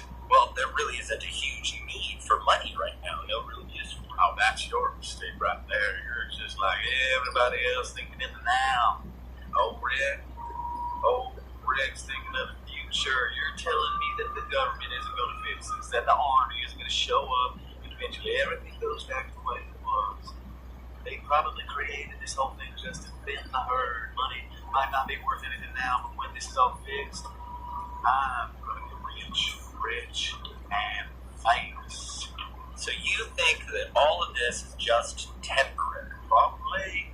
I mean, even if it isn't, I know plenty of people still want gold and jewelry.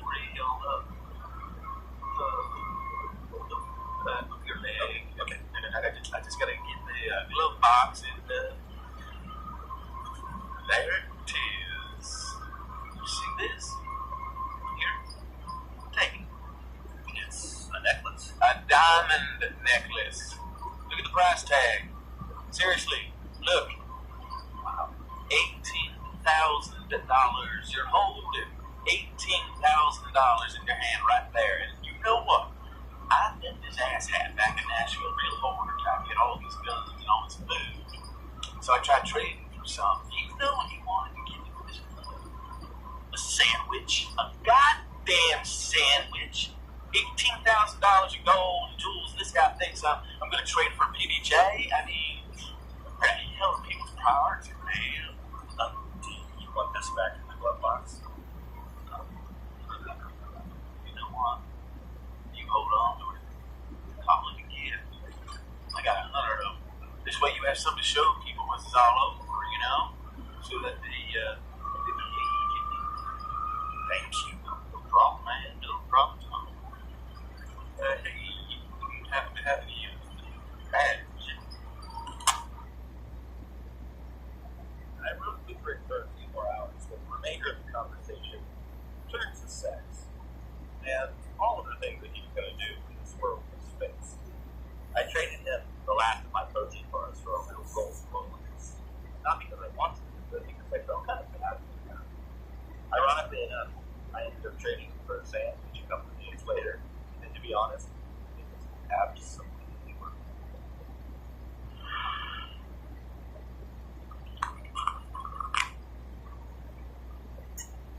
So if you're still listening, congratulations. You now know as much about all of this as I do. And like I said at the beginning, I've tried my best to share the facts as I've found them and to leave out any bias or blame, because none of that matters. In fact, the only thing that matters is that you survive, and that we continue to do so. These weren't paid actors or well-crafted characters by many social, political viewpoints that no longer exist. They're real people.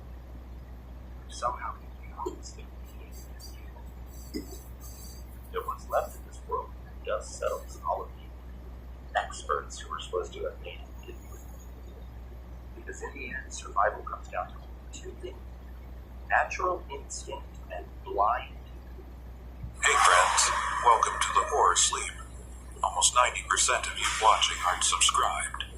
If you enjoy these true park ranger horror stories, hit that subscribe button and leave a like. It really helps the channel.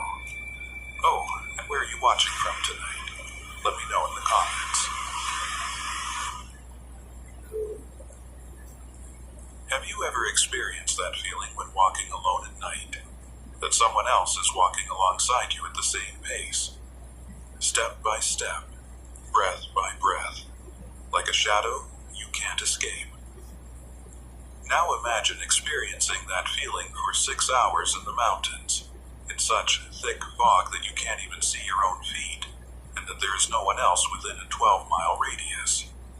That's exactly what happened to me last October on Ridge 22. My name is Mason Kincaid, and I've been working as a forest ranger in the Appalachian Mountain System for 8 years. My territory covers West Virginia, eastern Kentucky, and part of southwestern Virginia. It's an area of about 400 square miles, a place most people have never even heard of, let alone set foot in. A very remote place. Ridge 22 isn't its official name. It's what we call it on the radio because saying the Northeastern Patrol Route covering sectors F through K takes too damn long when you're trying to report a medical emergency or a lost hiker. The ridge itself runs about 14 miles from the old mining access road near Colton, all the way up to the fire tower on Bald Knob.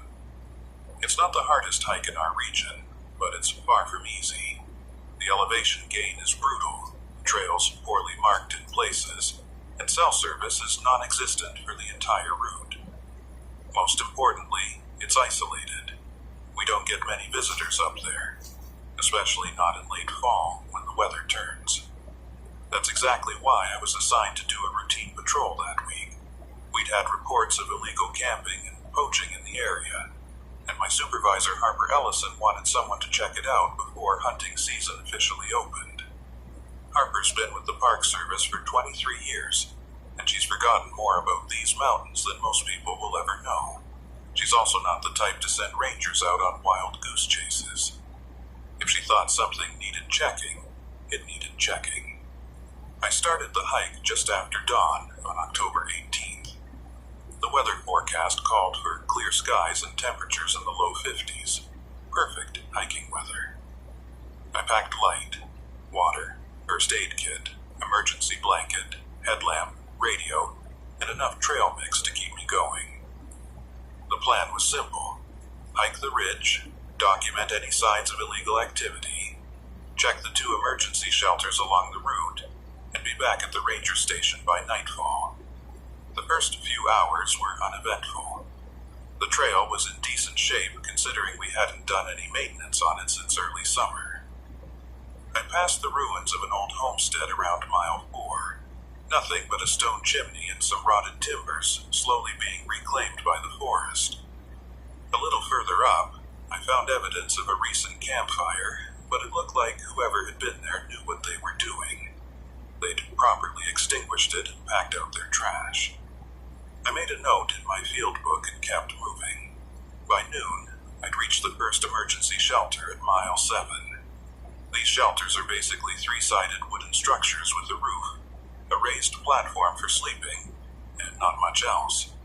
They're meant for hikers who get caught out after dark or need to wait out bad weather. This one was empty and looked like it hadn't been used in weeks. I did a quick inspection, confirmed the roof was still sound, and continued on. The weather started to change around 2 in the afternoon. I first noticed it as a drop in temperature, maybe 10 degrees in the span of 20 minutes. Then the wind picked up, coming in hard from the northwest. By 2:30, the sky had gone from clear blue to a flat, oppressive gray. I checked my radio, but I was in a dead zone, too far from any repeater to get a signal. Not ideal, but not unusual for this part of the trail. What concerned me more was the fog. It came rolling in fast, spilling down from the higher elevations like water over a dam. Within 15 minutes, visibility dropped from miles to maybe 50 yards. Within 30 minutes, I could barely see 20 feet in front of me. The forest went silent except for the wind in the trees and the occasional drip of condensation from the leaves. I've hiked in fog plenty of times. It's disorienting, sure, but it's not dangerous if you know what you're doing and you stick to the trail. I pulled out my compass, confirmed my bearing, and slowed my pace. The trail markers were still visible if I paid attention, and I had my GPS unit as backup. That's when I first heard them. The footsteps. At first I thought it was just the echo of my own boots on the trail. Sound does weird things in dense fog. It bounces, distorts, comes at you from directions that don't make sense. But then I stopped to take a drink from my water bottle, and I heard it clearly. Someone was walking behind me. The footsteps had the same rhythm as mine had, the same heavy, deliberate pace of someone wearing hiking boots on a leaf-covered trail. They seemed to be maybe 15 or 20 yards back, just outside the edge of visibility in the fog. "Hey," I called out. "You back there?" The footsteps stopped. I waited, listening. The wind moved through the trees. Water dripped from somewhere overhead. But there were no footsteps, no voice answering back. "Park Service," I called again, louder this time. "If you need assistance, identify yourself." Nothing. I stood there for a full minute, straining to hear anything beyond the natural sounds of the forest. When nothing came, I chalked it up to paranoia and kept moving. Like I said, sound in fog is weird. I probably just heard my own echo bouncing off the rocks or something. But 5 minutes later, I heard them again. Step, pause, step, step, pause. Same rhythm, same weight, same distance behind me. I stopped. The footsteps stopped. I started walking. The footsteps started walking. Now, I'm not the type to spook easy. I've spent nights alone in backcountry shelters, hiked through storms, and dealt with black bears at arm's length. But there was something about those footsteps that got under my skin. They were too perfectly synchronized, too precisely matched to my own pace. I decided to test it. I walked 10 paces, then stopped abruptly. The footsteps continued for exactly 2 more steps before stopping. I started walking again, this time with an irregular rhythm. 3 quick steps, pause, 2 slow steps, pause. The footsteps behind me matched it perfectly, like they were anticipating my movements. That's when I knew something was seriously wrong. I turned around and stared into the fog, trying to see who or what was following me. The visibility was maybe 15 feet now. The world beyond that, just a wall of gray. I couldn't see anything moving. Couldn't hear anything except the wind and the dripping water. "I know you're there," I said, keeping my voice calm and professional. "This is federal land, and I'm a law enforcement ranger. Identify yourself immediately." The fog shifted slightly in the wind, revealing nothing but trees and wet leaves. I waited another 30 seconds, then made a decision. Whatever this was, whether it was someone playing games, a lost hiker who was too disoriented to respond, or just my own mind playing tricks in the fog, I needed to get to the second shelter. It was still about 2 miles ahead, and it would give me a defensible position if I needed one. I turned back to the trail and started moving at a faster pace. The footsteps matched my speed exactly. For the next hour, I hiked through that fog with those phantom footsteps dogging me every step of the way. I tried everything. I sped up, they sped up. I slowed down, they slowed down. I stopped, they stopped. It was like hiking with my own shadow, except my shadow was 20 yards behind me and making physical sounds. The worst part was that I never saw anyone, not once. The fog stayed thick, visibility stayed at 15 to 20 feet, and those footsteps stayed just outside my line of sight. By the time I reached the second shelter around 4:30, I was exhausted and rattled. The shelter appeared out of the fog like a ghost itself, and I've never been so relieved to see a structure in my life. I climbed up onto the platform, dropped my pack, and immediately turned to watch the trail behind me. The footsteps had stopped about 10 yards back. I couldn't see anyone, but I could feel a presence there, just beyond the edge of the fog. "Last chance," I called out. "Identify yourself, or I'm reporting this as a potential hostile encounter." Silence. I stood there for 5 solid minutes, watching that wall of fog, waiting for someone to step out of it. Nobody did. Eventually, I decided I needed to make camp.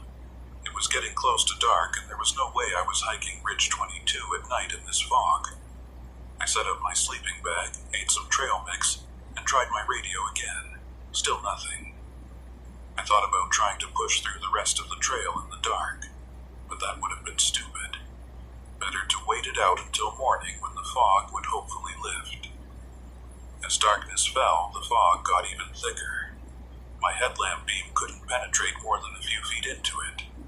The shelter's 3 walls gave me some comfort, but I positioned myself with my back to the rear wall where I could see the open front and both sides. Around 7 p.m. I heard them again. Footsteps circling the shelter. They weren't trying to be quiet. In fact, they seemed deliberately loud. Boots crunching on leaves and snapping twigs. They moved around the structure in a slow, methodical circle. I grabbed my flashlight and swept the beam into the fog, but all I could see was white mist and the vague shapes of trees. "Show yourself!" My voice came out harder than I intended. The footsteps stopped directly in front of the shelter, maybe 10 feet from the platform edge. I aimed my flashlight straight at where I thought the person should be. The beam revealed nothing but fog and darkness. Then I heard breathing. Deep, steady breaths that matched the rhythm of my own frightened gasps. It was like listening to a recording of myself, laid back on a slight delay. That's when every instinct I had screamed at me to run. But run where? Into the fog? Down a trail I could barely see? I forced myself to stay put, forced myself to think rationally. I don't know who you are or what you want, I said, trying to keep my voice steady, but you need to leave now. The breathing stopped, then slowly, the footsteps began to move again. This time, they didn't circle. They moved away from the shelter, back toward the trail, fading into the fog until I couldn't hear them anymore. I didn't sleep that night. I sat with my back against the wall, flashlight in one hand and knife in the other, listening to every sound the forest made. The fog pressed in on all sides, and several times I thought I heard those footsteps again, distant and circling, never coming close enough to see but never leaving entirely. Dawn came slowly, the darkness gradually giving way to a dim gray light that didn't do much to improve visibility. The fog was still thick, maybe even thicker than it had been the night before. I packed up my gear with stiff, cold fingers and forced myself to eat some more trail mix, even though I had no appetite. I had two choices: try to hike out on the trail, or wait for the fog to clear. Waiting could mean another full day stuck at the shelter, and I didn't have enough food or water for that. I decided to risk the hike. I climbed down from the shelter platform and immediately noticed something that made my blood run cold. Footprints. Not in the mud or dirt. The ground was too covered with leaves for that. But the wet leaves themselves had been disturbed, compressed by the weight of someone walking. I could see my own boot prints clearly, where I'd climbed up to the shelter the evening before, and where I'd just climbed down. And right next to my prints matching them step for step was a second set. The treads were identical to mine. Same size, same pattern, same depth of impression, but the stride length was different, slightly shorter, like whoever made them was taking smaller steps to match my pace rather than walking naturally. I followed the double set of prints with my eyes. They led from the trail to the shelter, then circled the structure exactly as I'd heard them do the night before. Then they led back to the trail and continued upward, toward Bald Knob. Someone had been there. Someone wearing boots identical to mine had followed me to the shelter, circled it while I was inside, then walked away. And I hadn't seen a thing through the fog. I stood there for a long moment, trying to process what I was seeing. The rational part of my brain offered explanations. Maybe another ranger was in the area.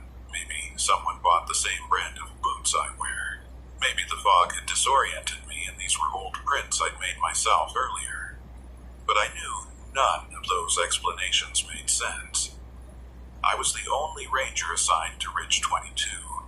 My boots were a specific model I'd ordered online, not common in these parts. And these prints were fresh. The leaves were still compressed, the moisture pattern consistent with someone having walked through within the last few hours. Someone had followed me. Someone was still following me. I made a decision. I was getting off this ridge as fast as I could. I abandoned any pretense of completing my patrol and started hiking back the way I'd come, toward the ranger station in safety. The fog still limited visibility to maybe 20 feet, but I kept my compass out and moved as quickly as I dared. For the first mile, I didn't hear anything except my own footsteps and my own ragged breathing. Then, gradually, I became aware of it again. Someone was keeping pace with me, but this time, they weren't behind me. They were beside me, moving through the forest parallel to the trail. I could hear them clearly now that I was listening for it. Branches breaking, leaves rustling, the occasional slide of a boot on wet rock. They were staying just out of sight in the fog, matching my speed exactly. "I know you're there," I shouted into the whiteness. "What do you want?" My voice echoed back at me, flat and distorted by the fog. There was no answer. I kept moving, faster now, my heart hammering in my chest. The parallel footsteps kept pace. When I sped up, they sped up. When I slowed down to catch my breath, they slowed down. It was like being hunted by something that had no interest in catching me, only in letting me know I was being followed. Around 10 a.m., I finally started to descend below the fog line. The world slowly came back into focus. First, the trees became visible, then the rocks and ravines, then finally, the sky overhead. The relief I felt was overwhelming. Whatever had been following me couldn't hide anymore. I stopped and turned, scanning the forest behind and around me. Nothing. No one. The parallel footsteps had stopped as soon as the fog cleared. I was completely alone on the trail. I didn't waste time trying to figure it out.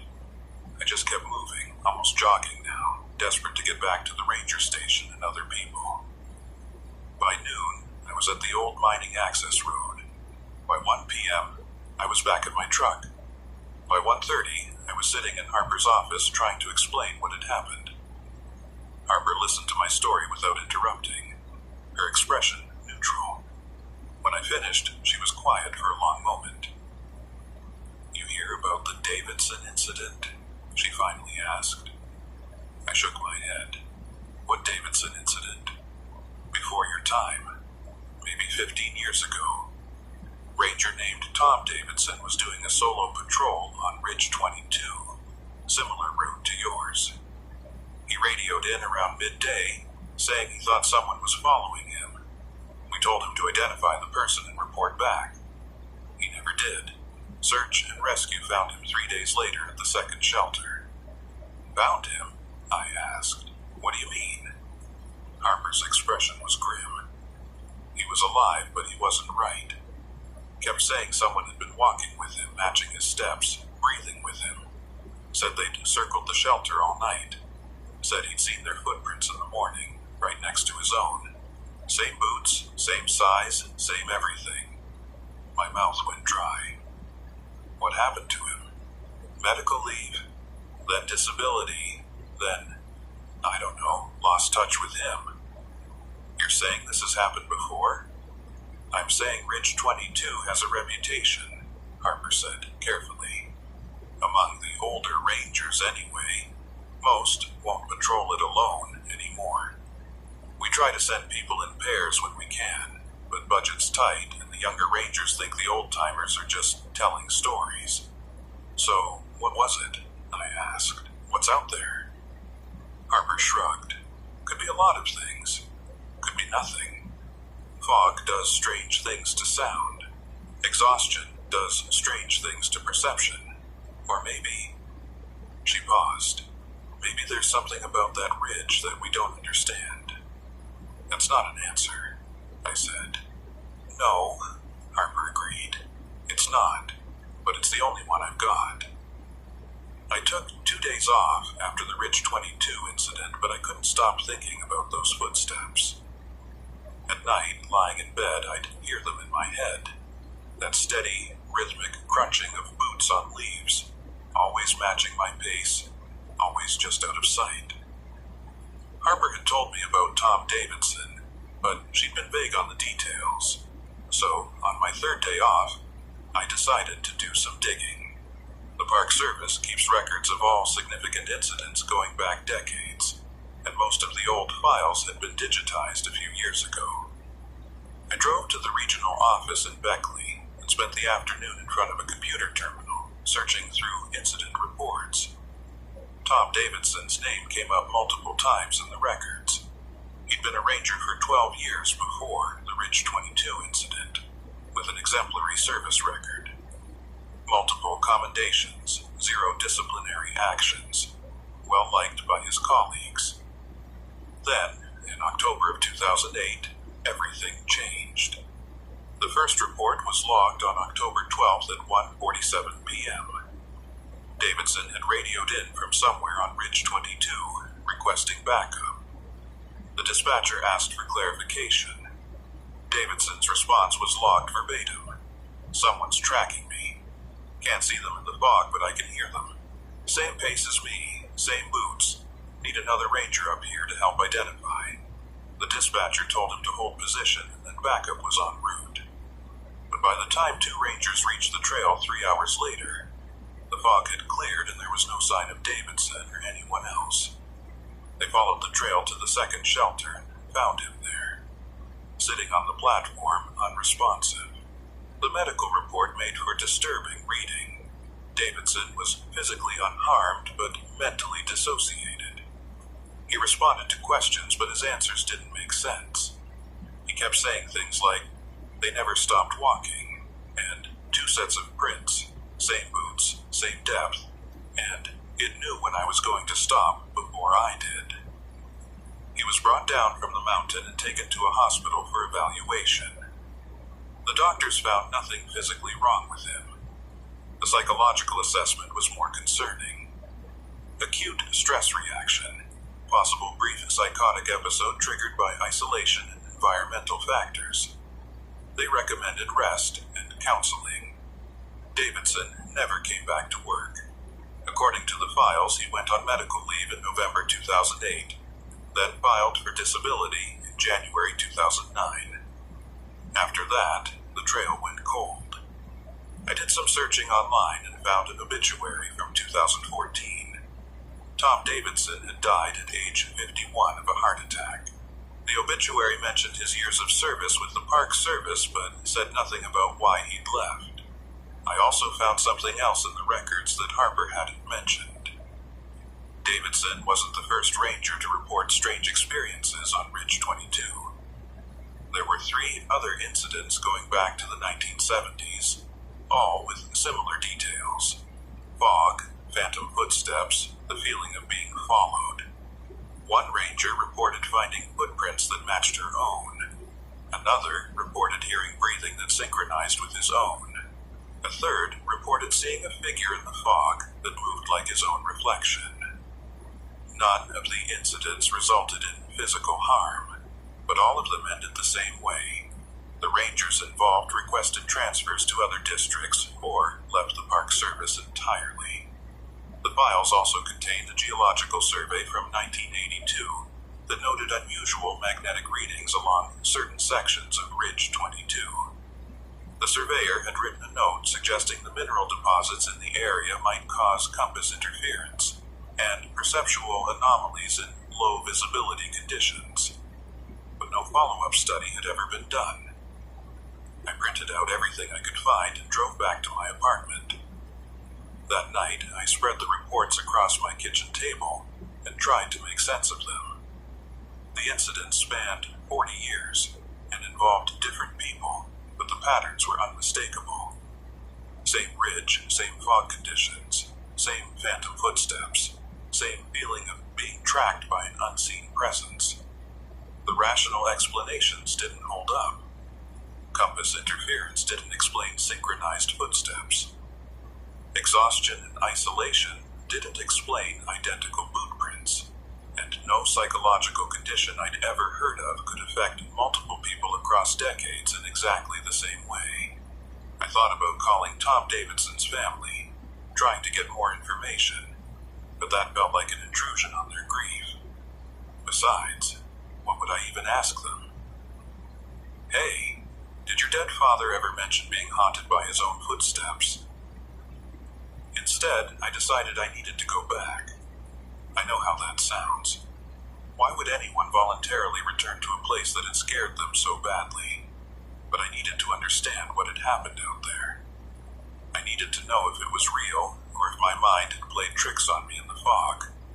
And maybe, on some level, I needed to prove to myself that I wasn't like Tom Davidson, that I wouldn't let this thing, whatever it was, drive me out of a job I loved. Harper wasn't happy when I told her my plan. "That's a bad idea, Mason," she said, leaning back in her office chair. "I shouldn't have told you about Davidson.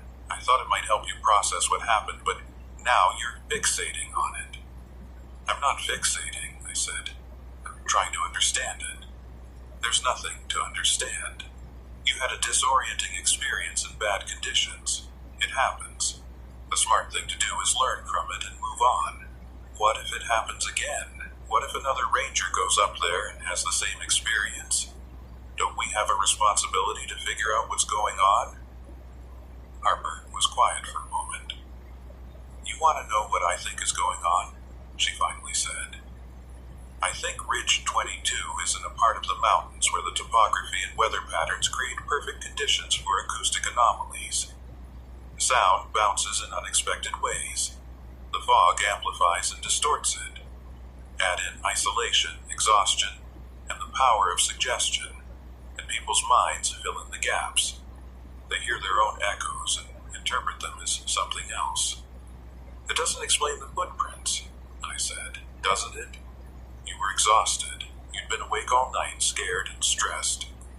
You saw prints that looked like yours, and your brain insisted they must be someone else's. But were they? Did you measure them? Did you photograph them? Or did you just see what you expected to see? I wanted to argue, but she had a point. I hadn't photographed the prints. I hadn't measured them. I'd been too rattled and focused on getting off the mountain to document anything properly. Look, Harper continued, her voice softening. I get it. What you experienced was frightening, but going back up there alone, trying to recreate the conditions, that's not going to give you answers. It's just going to put you at risk. Then send someone with me, I said. Make it an official 2-person patrol. We can check the trail, document everything properly, and rule out any environmental explanations. Harper considered this. And if you have the same experience again, if you both hear the footsteps, then at least we'll know I'm not crazy, I said. And we'll have 2 perspectives on what's happening. She drummed her fingers on her desk, thinking. I'll consider it, she finally said. But I'm not promising anything. And if I do authorize a patrol, it won't be during foggy conditions. We'll wait for clear weather. Fog seems to be part of the phenomenon, I pointed out. If we wait for clear weather, we might not experience anything. That's the idea, Harper said. Mason, I appreciate your dedication, but I'm not sending rangers up Ridge 22 to hunt for ghost footsteps. If there's a safety issue, we document it and adjust our protocols, but we're not running paranormal investigations here. I left her office frustrated, but not surprised. Harper was a good supervisor, but she was also practical to a fault. She wasn't going to authorize anything that smacked of a supernatural investigation, even if the practical explanation didn't quite fit the facts. So I made a decision. I would go back to Ridge 22 on my own time, on my day off, as a private citizen exercising my right to hike on public land. If I experience the footsteps again, I document everything properly. Photos, video, audio recordings, measurements. And if I didn't experience anything, well, maybe Harper was right, and it had all been in my head. I spent the next week preparing. I bought a high-quality digital camera with good low-light performance. I got a portable audio recorder. I made sure my GPS unit was fully charged and functioning. I studied topographical maps of Ridge 22, marking every elevation change, water source, and landmark. I even looked into the Geological Survey findings, trying to understand if magnetic anomalies could somehow be responsible for what I'd experienced. The weather forecast showed fog moving in on Thursday, October 31st, Halloween. Fitting, in a morbid sort of way. I told Harper I was taking the day off for personal reasons. I didn't tell her I was going back to Ridge 22. I started the hike at dawn, just like before. The conditions were similar, but not identical. The fog was lighter at lower elevations, and there was less wind. I moved at a steady pace, documenting everything. I photographed the trail markers, recorded audio notes on the topography, marked my position on the GPS every 15 minutes. By mid-morning, I'd reached the section of trail where I'd first heard the footsteps on my previous hike. The fog had thickened considerably as I gained elevation. Visibility was down to maybe 30 feet. I stopped, turned on my audio recorder, and waited. For 10 minutes, nothing happened. I heard only the natural sounds of the forest. running water, the occasional bird call. I was starting to think Harper had been right, that the whole thing had been a combination of exhaustion and environmental factors that wouldn't repeat. Then I heard them. Footsteps behind me, just like before. Same rhythm, same weight, same distance. I spun around, camera ready, but saw nothing. The fog was a blank wall. I took a photo anyway, capturing nothing but gray mist and the faint outline of trees. "I'm here to document you," I called out, trying to keep my voice steady. "If you're a person, identify yourself. If you're something else, I need to understand what you are." The footsteps stopped. I waited, listening. Then I deliberately took 3 steps forward. Behind me, clear as day, I heard 3 corresponding steps. I stopped. The footsteps stopped. I took 2 steps. The footsteps matched them. This time, I was ready. I had the audio recorder running. I marked my position on the GPS. And I made a decision. I was going to walk the entire circuit I'd walked before, documenting every step, forcing whatever this was to follow me all the way to the second shelter. For the next hour, I hiked with those phantom footsteps behind me. I talked constantly, describing everything into my audio recorder. I photographed the trail every few minutes. I marked waypoints on my GPS, and all the while, those footsteps followed, never coming closer, never falling behind, always matching my pace with uncanny precision. When I reached the first shelter around noon, I stopped and waited. The footsteps stopped about 20 yards back, just like before. I set up my camera on a tripod, pointed it at the trail behind me, and started a video recording. "If you can understand me," I said to the fog, "I need to know what you are. I'm not trying to hurt you or expose you, I just need to understand." Nothing. Just that presence, hanging in the fog like a held breath. I let the camera record for 5 minutes, then packed it up and continued toward the second shelter. The footsteps resumed behind me immediately. As I hiked, I started to notice something I hadn't paid attention to before. The footsteps weren't just behind me, they were following my exact path. When I stepped on a rock, I heard the corresponding step hit the same rock. When I brushed past a low branch, I heard it brush again a moment later. Whatever was making those sounds was retracing my route with perfect precision. I tested this by deliberately walking in a zigzag pattern, stepping on specific rocks and logs. Every time, I heard the footsteps behind me trace the same path. It was like having a shadow that was slightly out of sync with my movements. By the time I reached the second shelter around 3 p.m., I was exhausted, but exhilarated. I had hours of audio recording, dozens of photos, and a complete GPS track of my route. Whatever was happening here, I'd documented it thoroughly. I climbed onto the shelter platform and immediately turned to watch the trail.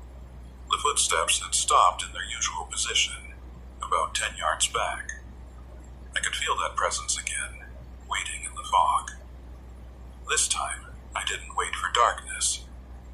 I set up my camera and started a long video recording. I positioned my audio recorder to capture sounds from all directions. Then I did something I probably shouldn't have done. I called out to it. "You've been following people on this ridge for decades," I said. "I know about Tom Davidson. I know about the others. Whatever you are, whatever you want, I'm listening. I'm paying attention. Show yourself." The fog shifted in the wind. Nothing emerged from it. "I know you're there," I continued. "I can feel you. Everyone who's come up here has felt you. You match our footsteps. You breathe when we breathe. You follow us like a shadow. Why? What are you trying to communicate?" For a long moment, there was nothing but wind and silence. Then, slowly, I heard them start. Footsteps. But this time they weren't behind me. They were circling the shelter just like they'd done before. But now, in daylight, with my camera recording and my attention focused, I could track them precisely. They moved around the structure in a slow, methodical pattern, counterclockwise, always staying about 10 feet from the platform edge. I grabbed my camera and tried to follow the sound, panning the lens around the shelter. The fog was too thick to see anything, but I kept the camera rolling, documenting the audio if nothing else. The footsteps completed one full circle, then stopped directly in front of the shelter opening. That's when I heard it. Not footsteps this time, but breathing. Deep, rhythmic breaths that sounded like they were coming from just a few feet away. "Are you human?" I asked quietly. "Were you ever human?" The breathing continued for a moment, then stopped abruptly. The silence that followed was absolute. No wind, no dripping water, no forest sounds. It was like the entire mountain was holding its breath. Then, in a voice that sounded like wind through trees, like static between radio stations, like something that might have once been human but had forgotten how, I heard a single word: alone. The word hung in the air for just a moment before the normal sounds of the forest came rushing back. Wind, water, birds in the distance. The presence was gone. I could feel its absence like a sudden change in air pressure. I stood there on the shelter platform, camera still recording, trying to process what I just heard. Had I actually heard a voice, or had my mind interpreted the wind as a word because I was expecting something? I played back the video on my camera's small screen. I could hear the footsteps clearly, circling the shelter.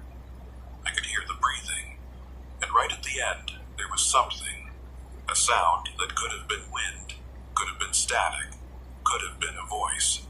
I couldn't tell for sure, not from the camera's tiny speaker. I'd need to analyze the audio properly back at my apartment with decent equipment. The sun was starting to set, the fog growing darker rather than dissipating. I had a choice: stay at the shelter overnight like I'd done before, or hike out while I still had some daylight. Every instinct told me to get off the ridge, but part of me wanted to stay, to see if the phenomenon would repeat, to get more documentation. In the end, pragmatism won out. I'd accomplished what I came to do. I'd documented the footsteps, recorded audio, proven to myself that I wasn't just imagining things. Staying overnight would be pushing my luck, especially since no one knew I was up here. I packed up my gear and started back down the trail. This time, I didn't hear any footsteps behind me. The presence that had followed me all day seemed to have withdrawn. The hike back was uneventful, almost anticlimactic after the tension of the day. I reached my truck just as full darkness fell, exhausted but satisfied. I had evidence. I had documentation. I had proof that something real was happening on Ridge 22, even if I didn't understand what it was. I spent that entire night going through my recordings. I transferred everything to my laptop: audio files, sheets, photos, video footage, and started analyzing it systematically. The photos showed nothing but fog and forest. No mysterious figures, no unexplained shadows, nothing that couldn't be explained by natural phenomena. The video was more interesting. The camera had captured the audio of the footsteps clearly, even though it showed nothing visually. I ran the audio through noise reduction software, trying to isolate the sounds. The footsteps were definitely there, distinct, rhythmic, unmistakable. They matched my own footsteps almost perfectly, with just a slight delay, but then I started measuring them more precisely. I used audio editing software to examine the timing down to fractions of a second. What I found was disturbing. The footsteps weren't following mine. They were leading them by about 0.3 seconds. I checked and double-checked this, thinking I'd made a mistake. But the data was clear. The phantom footsteps were actually occurring slightly before my own steps. They were anticipating my movements, not mimicking them. That didn't make sense. How could something follow me while simultaneously predicting what I was going to do next? Unless I pulled up the GPS data and overlaid it with the audio recordings. According to my GPS track, I'd walked 14.3 miles that day. According to the audio recording, counting each distinct footstep sound, whatever was following me had walked 14.3 miles too. Exactly the same distance. But here's where it got really weird. On several occasions, I'd stopped to rest, sometimes for a minute or more. During those stops, my GPS showed zero movement, but the audio recording showed that the phantom footsteps didn't stop. They continued for exactly 0.3 seconds after I stopped, then went silent. That 0.3 second delay kept coming up.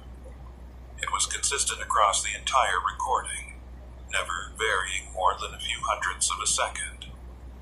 I pulled up my old physics textbooks from college, looking for an explanation. Sound travels at roughly 343 meters per second in air.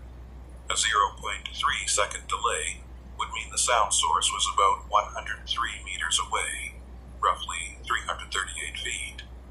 But the footsteps had sounded like they were only 20 yards behind me, maybe 60 feet at most. Unless the sound wasn't traveling through air normally.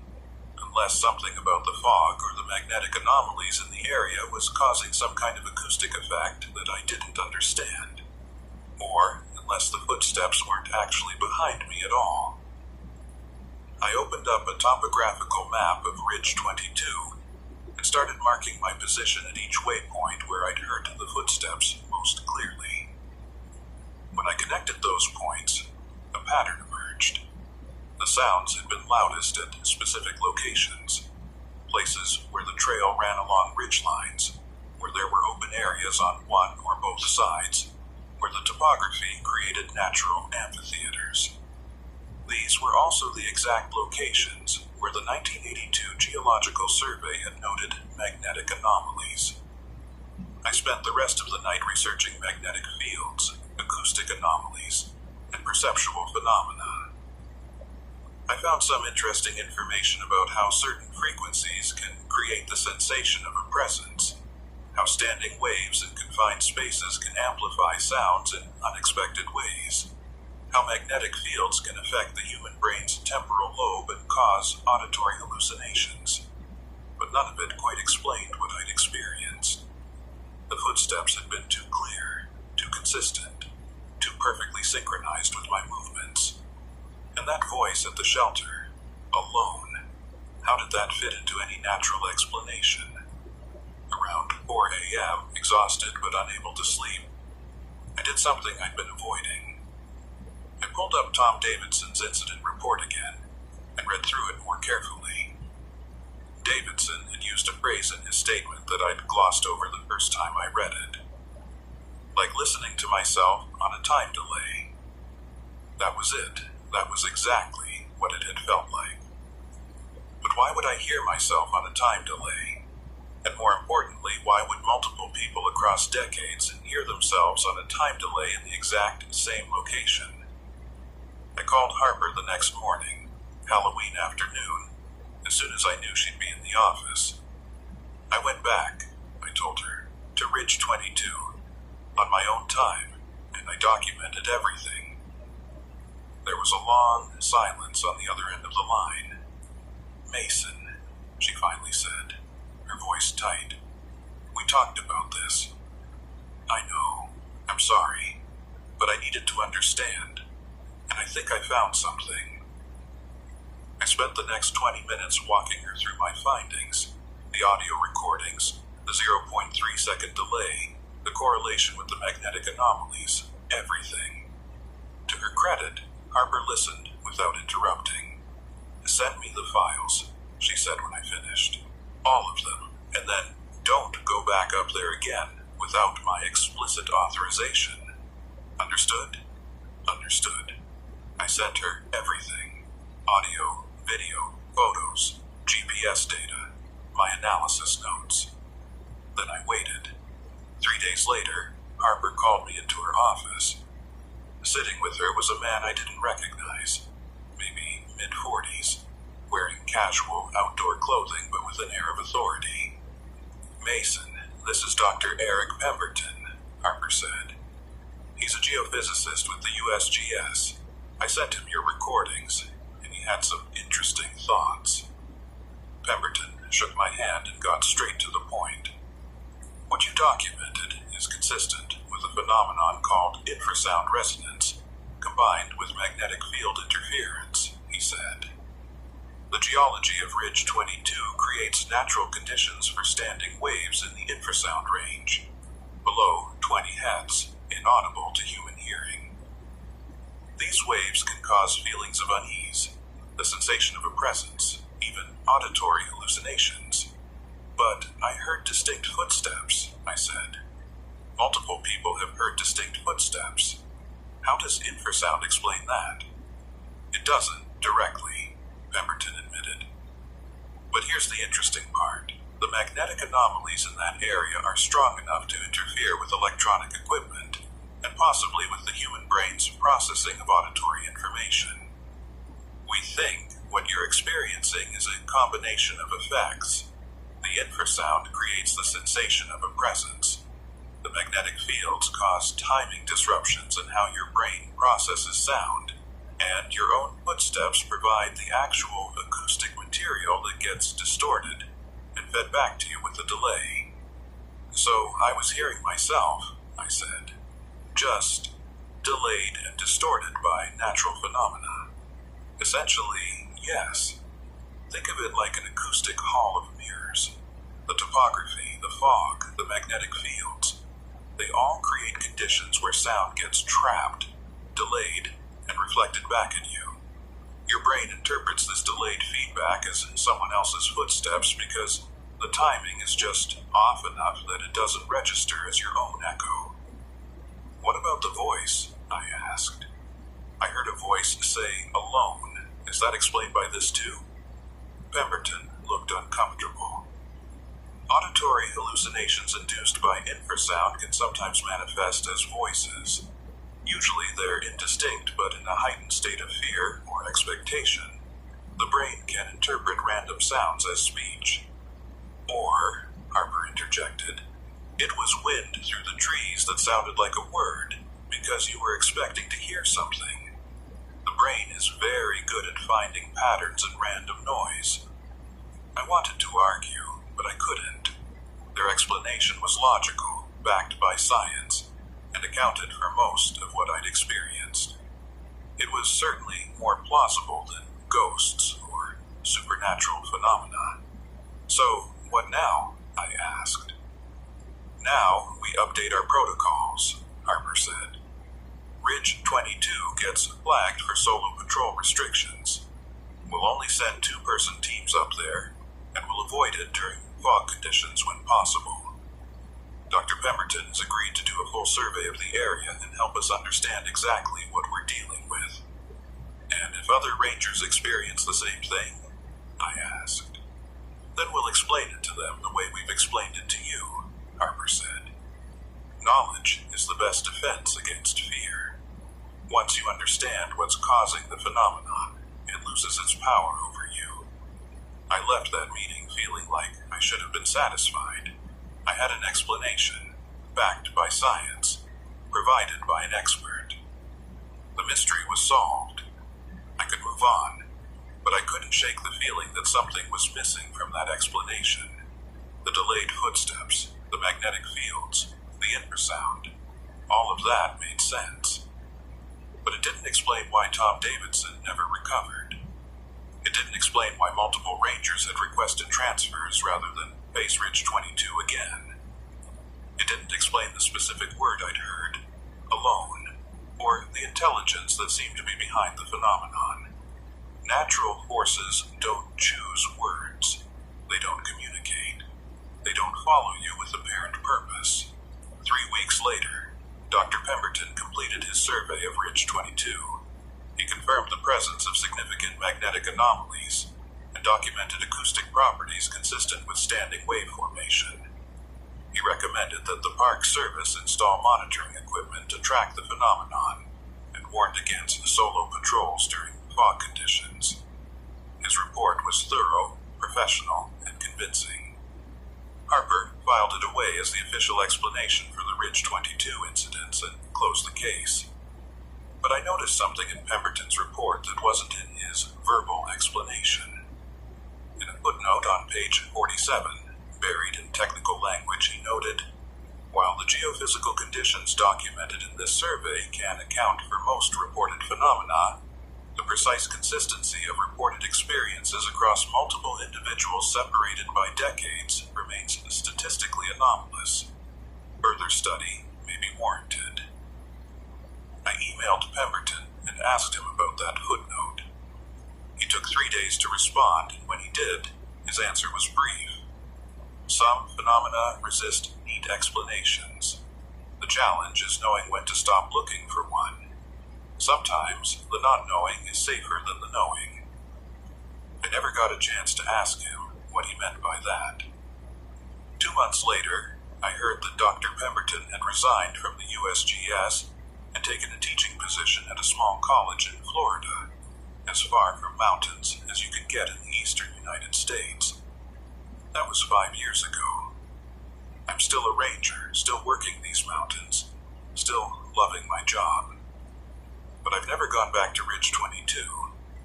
Harper hasn't asked me to, and I haven't volunteered. Other rangers patrol it now, always in pairs, always with clear weather protocols. As far as I know, none of them have reported hearing the footsteps. Maybe the phenomenon really was just a combination of environmental factors that only manifested under specific conditions. Maybe my experience and Tom Davidson's were just unlucky confluences of weather, geology, and psychology. But I don't think that's the whole story. Last month, I was having coffee with one of the newer rangers, a woman named Sarah, who transferred from a park in Montana. We were talking about challenging patrol routes, and she mentioned that her partner had called in sick that morning, forcing her to cancel a planned hike up Ridge 22. "Never been up there before," she said, "but I've heard some of the older rangers call it the Echo Trail. Is there something special about the acoustics?" I thought about how to answer that. I could tell her about the magnetic anomalies, the infrasound, the scientific explanation that Harper and Dr. Pemberton had put together. I could assure her that there was nothing to worry about as long as she followed protocols.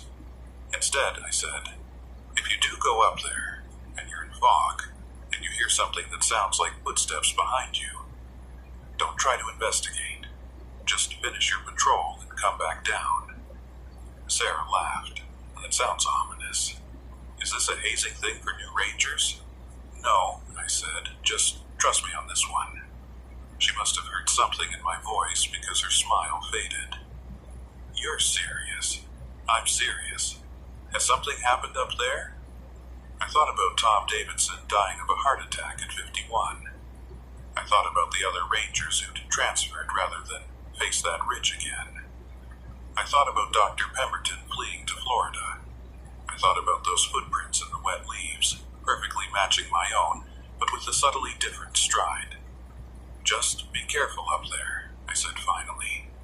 "And don't go alone." Sarah nodded slowly. "Okay, I'll keep that in mind." We finished our coffee and went our separate ways. But as I drove back to the ranger station, I found myself thinking about that word I'd heard in the fog. The one word that doesn't fit any scientific explanation. Alone. Not a warning. Not a threat. Just a statement of fact, spoken by something that knew what it was like to walk that ridge with no one to share the burden of the path. I've spent a lot of time thinking about what might leave footprints identical to yours, what might follow you step for step through the fog, what might match your breathing and anticipate your movements. I've considered every explanation from the prosaic to the impossible, but I keep coming back to the simplest answer, the one that makes sense if you stop thinking in terms of physics and geology and start thinking in terms of what that ridge might mean to someone. Ridge 22 is 14 miles of isolation. 14 miles of difficult terrain, unpredictable weather, and solitude so complete that you can walk for hours without seeing another soul. For most of us, that solitude is temporary. We hike in, do our job, and hike back out to warmth and companionship and human connection. But what if it wasn't temporary? What if you were stuck on that ridge, walking it over and over, never reaching the end, never finding the shelter you're looking for? What if you'd been walking it so long that you'd forgotten why you started? Forgotten where you were going? Forgotten everything except the simple act of putting one foot in front of the other? If that were you, and you heard someone else on the trail, someone alive, someone purposeful, someone who knew where they were going, what would you do? Would you call out to them? Or would you just walk beside them for a while, matching their pace, remembering what it felt like to have a destination? And if they asked who you were, what would you say? What words would you have left after years or decades of silence? Maybe just one word. The only word that still meant anything. Alone. I don't know if that's what's on Ridge 22. I don't know if there's a consciousness there, or just a confluence of natural forces that mimics consciousness so perfectly that the difference doesn't matter. I don't know if Tom Davidson saw something in that fog that broke him, or if he just stayed too long in a place where the line between self and echo gets too thin to distinguish. What I do know is this. I documented something real up there. Something that affects people consistently across decades. Something that science can explain the mechanism of, but not the purpose of. Something that doesn't want to hurt anyone, but doesn't want to be alone anymore either. And I know that I'm not going back. Let other rangers patrol Ridge 22. Let them hear the footsteps and tell themselves it's just acoustic phenomena. Let them see the identical boot prints and convince themselves it's exhaustion playing tricks. Let them hear that one word in the fog and decide it was wind through the trees.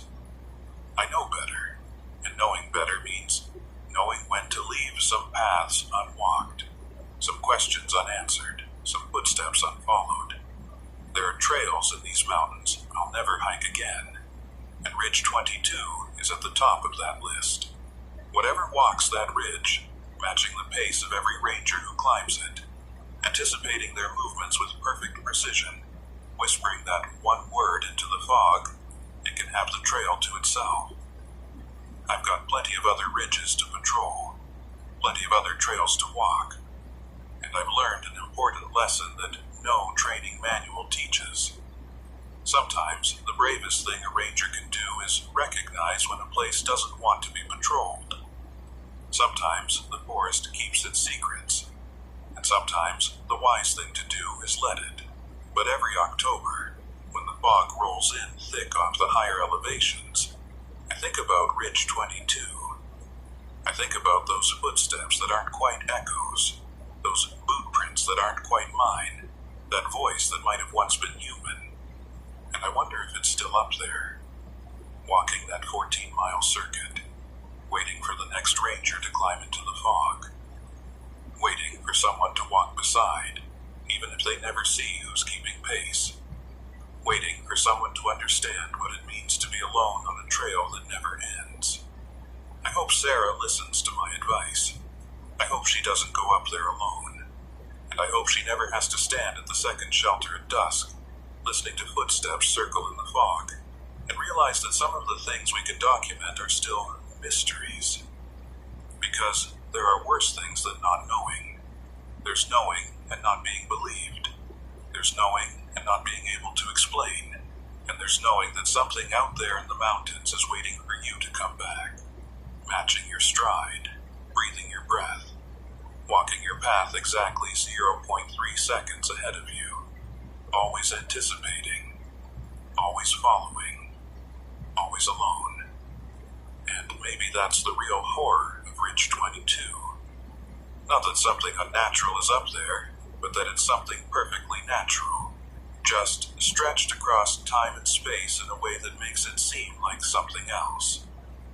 A human experience repeated so many times in the exact same location that it's worn a groove in reality, creating an echo that exists slightly outside the moment. An echo that's still walking the trail, still looking for the shelter it never reached, still hoping that the next person who climbs into the fog might finally be the companion it's been waiting for. I've walked a lot of trails in my 8 years as a ranger, but Ridge 22 is the only one where I know, not think, not suspect, but know that I was never really alone, even when I couldn't see anyone, even when science gave me explanations that made sense. Because some knowledge doesn't come from data, or measurements, or expert analysis. Some knowledge comes from standing in the fog at dusk, hearing your own footsteps walk past you in the darkness, and understanding that you're not the only one who couldn't find their way home. That's what walks Ridge 22. Not a ghost, not a hallucination, just the accumulated weight of every person who ever felt that particular kind of isolation, crystallized into an acoustic phenomenon that perfectly mimics companionship while emphasizing its absence.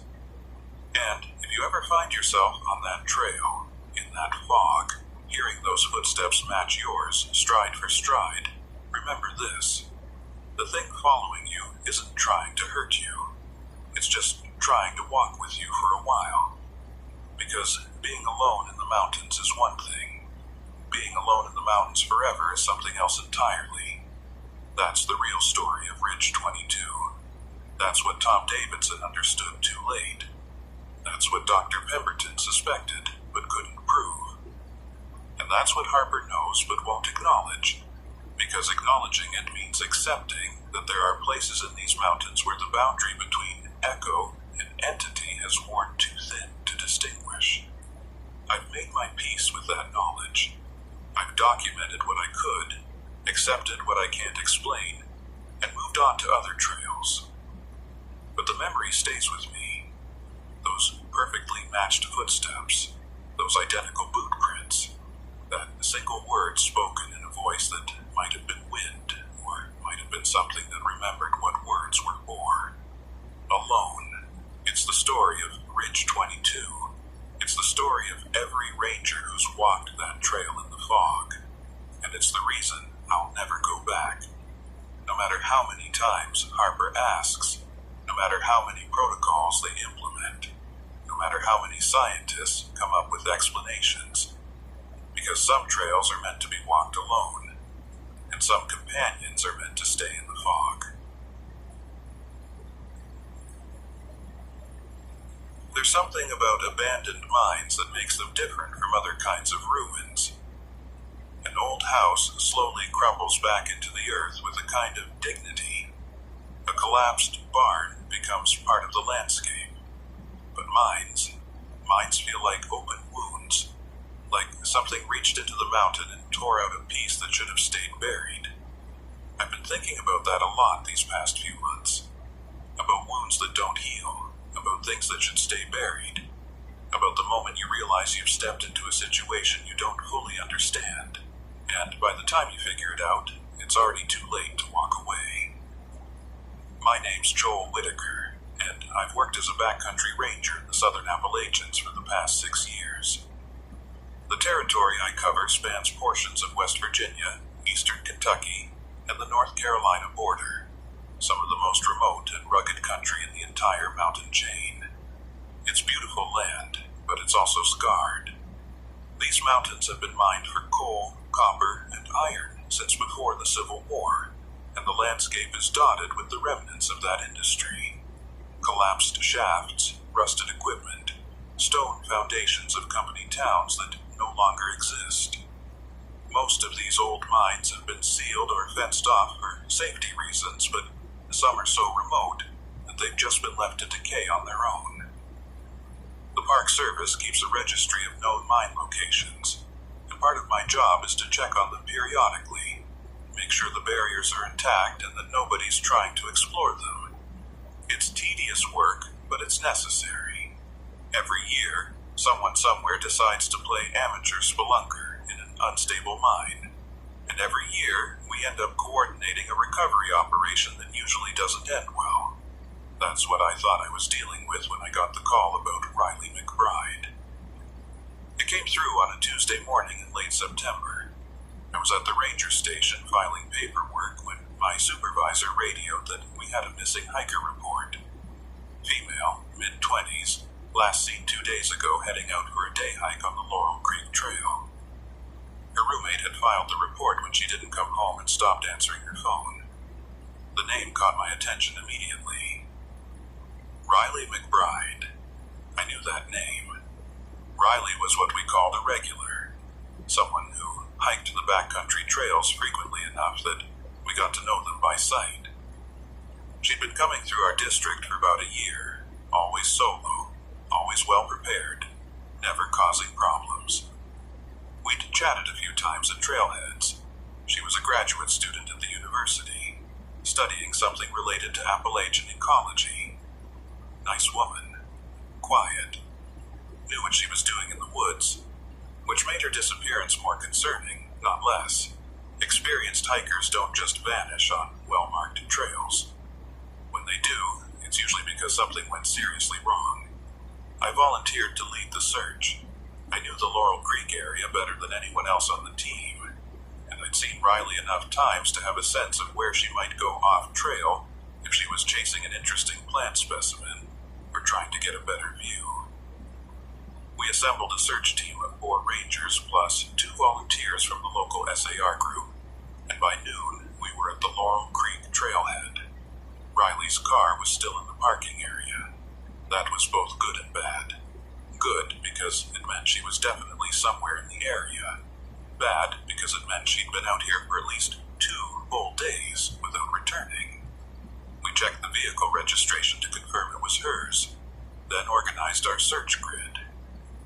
The Laurel Creek Trail itself is only about 8 miles round trip, following the creek up through a narrow valley before looping back. It's not technically challenging, but there are places where you can get into trouble if you're not paying attention. Steep drop-offs near the creek, loose rock on some of the switchbacks, a few spots where the trail comes close to old mine workings. That last detail stuck in my mind as we started our search. There were at least 3 abandoned mines within a mile of the Laurel Creek Trail, all of them from the early 1900s. I'd checked on them within the past year, and they'd all been secure, either sealed with concrete or protected by sturdy fencing. But things change. Fences rust. Concrete cracks. And if Riley had decided to investigate one of them for her research, we split into pairs and began hiking the trail, calling Riley's name, checking the GPS coordinates where hikers most commonly got lost or injured. The weather had been mild for the past few days. No storms, no extreme temperature swings, nothing that would make the trail unusually dangerous. That was both reassuring and troubling. If the conditions were good, what had happened to her? My partner was a younger ranger named Sarah Tompkins, sharp and observant, good in a crisis. We took the upper section of the trail, the part that curved closest to the old mining district. As we hiked, I found myself studying the forest on either side of the trail, looking for broken branches, disturbed undergrowth, anything that might indicate someone had gone off path. About 3 miles in, Sarah stopped and pointed. Look at that. There was a faint secondary trail leading off into the woods, barely visible unless you were looking for it. It wasn't an official trail, just a game path, probably used by deer, but someone had walked it recently. The vegetation was compressed in a way that suggested human passage within the last day or 2. Think she went up there? Sarah asked. Only one way to find out. We marked our position and radioed the other teams, then followed the narrow path into the forest. It climbed steeply away from Laurel Creek, switchbacking up through dense rhododendron thickets. This was rough terrain, the kind of place you'd only go if you had a specific destination in mind or you were seriously lost. After about 20 minutes of hard climbing, we found it. A mine entrance. It was partially hidden by overgrown vegetation, but once you knew what you were looking for, it was unmistakable. A rectangular opening in the hillside, maybe 6 feet wide and 7 feet tall, lined with old timber supports. There was no fence, no concrete barrier, no signage. Just the dark mouth of the mine disappearing into the mountain. This wasn't one of the registered mines on our list. Or, if it was, the coordinates in our database were wrong. Either way, this was exactly the kind of hazard we were supposed to know about and hadn't. Should we go in? Sarah asked, already pulling out her flashlight. No, I said immediately. Unknown mine, unknown stability. We call it in and wait for equipment. But as I said it, I heard something that made me reconsider. A sound coming from inside the mine. Not quite a voice. Not quite wind. Something in between. A low, sustained note that rose and fell like breathing. Sarah heard it too. Is that someone calling for help? I listened harder. The sound continued, unchanging. It didn't sound like distress. It sounded like air moving through a confined space, finding resonance in the old timbers and rock. But there was something off about it. Something that made the hair on my neck stand up. Riley, I called into the darkness. Riley McBride? Park Service. The sound didn't change. It just continued that same low, rhythmic oscillation. But then, faintly, I thought I heard something else underneath it. A scraping sound, like something being dragged across stone. We need to check it out, Sarah said. If she's in there. Protocol says we don't enter unknown mines without proper equipment and backup, I said. But even as I said it, I was moving toward the entrance. Because if Riley was in there, injured and unable to call for help, every minute mattered. I pulled out my flashlight and stepped up to the entrance. The opening was clear. No rubble, no collapse visible from the outside. The timber supports looked old but solid.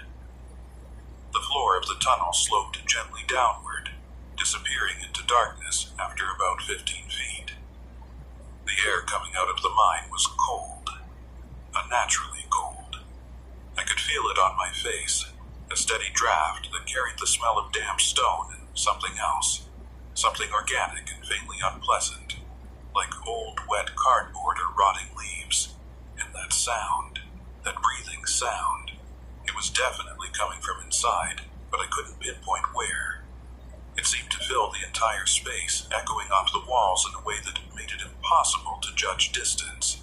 Riley, I called again, louder this time.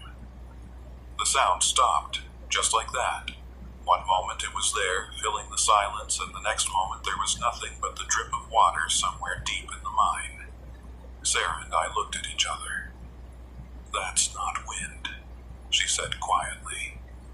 No, I agreed. It's not. I should have backed away right then. I should have followed protocol, called for backup, waited for proper equipment. But something about that sudden silence felt wrong.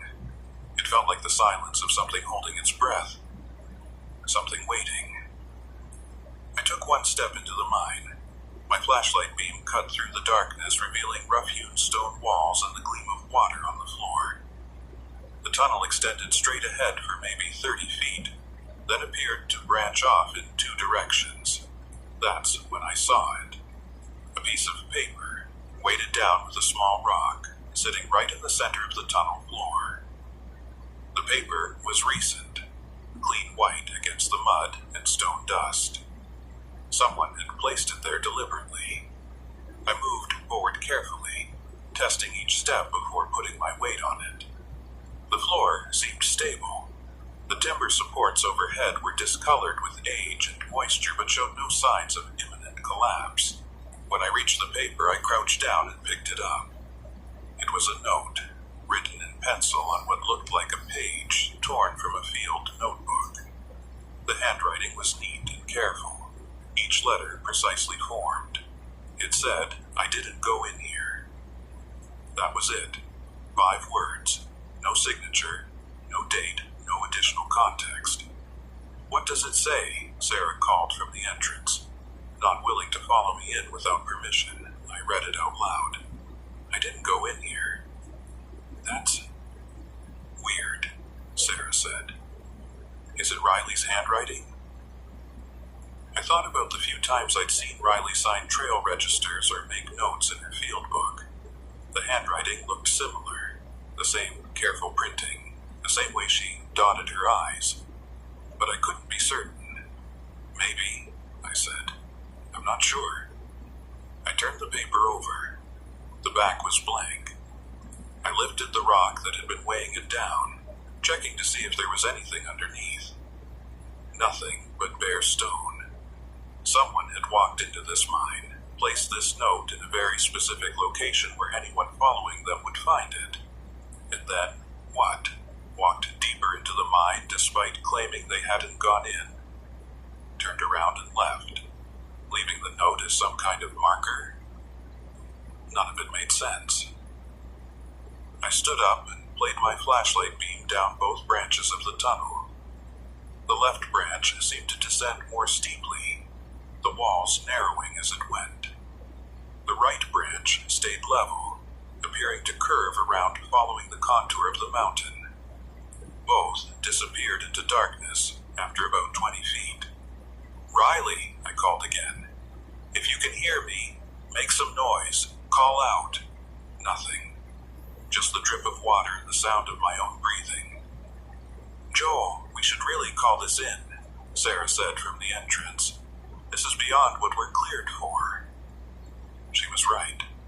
I knew she was right. But something about that note bothered me. The phrasing. "I didn't go in here," not "don't go in here" or "dangerous" or any other kind of warning. Just a statement of fact. Or denial. Or what? I took a photo of the note with my phone, then carefully folded it and put it in my pocket. Then I backed out of the mine slowly, keeping my flashlight trained on the darkness ahead of me, half expecting to see something move in the shadows. When I emerged into daylight, I took a deep breath of warm September air and immediately felt better. Clearer, like I'd been holding my breath without realizing it. "Radio the team," I told Sarah. "Tell them we found an unsealed mine entrance and possible evidence of the missing hiker. We need mine safety equipment and more personnel before we go any deeper." Sarah keyed her radio and made the call. While she was talking to the other searchers, I walked a slow circle around the mine entrance, looking for any other signs of Riley's passage. What I found made my stomach tighten. Footprints. Faint impressions in the soft earth near the entrance, partially obscured by fallen leaves. I crouched down and examined them carefully. They were from hiking boots, women's size, probably 7 or 8. The tread pattern was distinctive. A popular brand sold at outdoor retailers throughout the region. The prints led from the game trail up to the mine entrance, clear enough. But here's what bothered me. There were no prints leading away. None. Just a series of impressions approaching the mine, getting fainter as they reached the stony ground immediately in front of the entrance. Then nothing. Either Riley had carefully erased her exit tracks, which made no sense, or she'd never come back out. "Team's on the way," Sarah said, coming up beside me. "ETA 45 minutes. They're bringing rope, helmets," and she stopped, seeing my expression. "What is it?" I pointed at the footprints. She studied them for a moment, then reached the same conclusion I had. "She went in," Sarah said quietly. "Looks that way." But the note said, "I know what it said." We stood there in silence, both of us staring at the dark mouth of the mine. That sound had started again. That low, rhythmic breathing sound. It was quieter now, barely audible, but it was definitely there. And now that I was listening more carefully, I realized it wasn't constant. It pulsed, like something inhaling and exhaling, like lungs. We should wait here, Sarah said. Make sure nobody else goes in until the team arrives. I agreed, though part of me wanted to walk back down to the official trail and put some distance between myself and that mine entrance. Instead, we found a spot about 30 yards away where we could see the entrance clearly while staying out of the cold draft that flowed from it. That's when I noticed something else strange. The vegetation around the mine entrance was wrong. Most of the forest in this area was a mix of oak, maple, and rhododendron, all showing the first touches of fall color. But in a rough circle around the mine entrance, maybe 15 feet in diameter, the plants looked stunted and pale. The rhododendron leaves were yellowed and curled. The tree bark was darkened and peeling. It looked like the kind of damage you'd see from some kind of chemical exposure or severe drought. Sarah, you seeing this? I pointed out the affected area. She moved closer, examining the plants. That's not normal. What could cause this? Runoff from the mine, maybe, I said. Heavy metals in the groundwater, acid drainage. Old mines are environmental nightmares. But I didn't really believe that. The damage was too symmetrical, too circular. Runoff would follow the slope of the land, creating an irregular pattern downhill from the entrance. This looked deliberate, like something inside the mine was pulling the life out of everything within reach. I was about to suggest we move our waiting position further away when Sarah's radio crackled. Sarah, Joel, this is Base. We've got an update on the missing hiker. Her roommate just called back with additional information. Go ahead, Sarah responded. Riley McBride has a history of sleepwalking. Her roommate says it got worse over the past few months, especially when she was stressed about her research. She's been found outside her apartment several times, once at a nearby park in the middle of the night. The roommate said she tried to get her to see a doctor about it, but Riley insisted it wasn't a problem. Sarah and I looked at each other. Does the roommate know if Riley had episodes while camping or hiking? I asked. Affirmative. Riley mentioned it happened a couple of times while doing field work. Woke up outside her tent. Couldn't remember how she got there. That's why the roommate is so worried. She's afraid Riley might have wandered off a trail at night without her gear, or even her phone. Copy that, Sarah said. We'll factor that into our search. But my mind was already racing ahead, connecting pieces that didn't quite fit together. If Riley had been sleepwalking, she might have left the trail and ended up at this mine without consciously choosing to.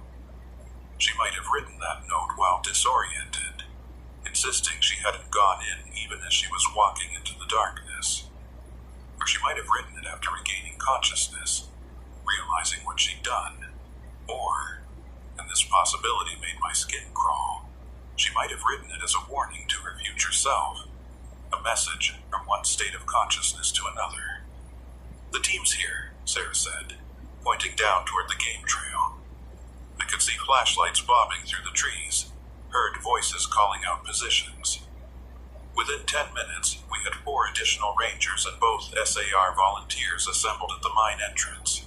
The volunteers, both experienced cavers, immediately began assessing the stability of the entrance and the visible portions of the tunnel. Timber supports are old, but still solid, one of them reported. A guy named Marcus, who'd been caving in these mountains for 20 years. No obvious signs of a collapse risk in the immediate entrance area, but we'd need to go deeper to assess the full extent. Air quality? I asked. Marcus pulled out a small handheld monitor. Oxygen levels are good. No methane, no carbon monoxide. Actually, the readings are weird. Weird how? The oxygen level is higher than ambient, not dangerously high, just unusual. Usually in sealed spaces, you get lower oxygen over time. This is reading 22% versus 21% outside, and the airflow is wrong. Wrong how? Sarah asked. It's flowing into the mine, Marcus said, frowning at his instruments. Air should be flowing out if there's another opening somewhere creating a draft. But this is going in, like the mine is breathing in. That word again, breathing.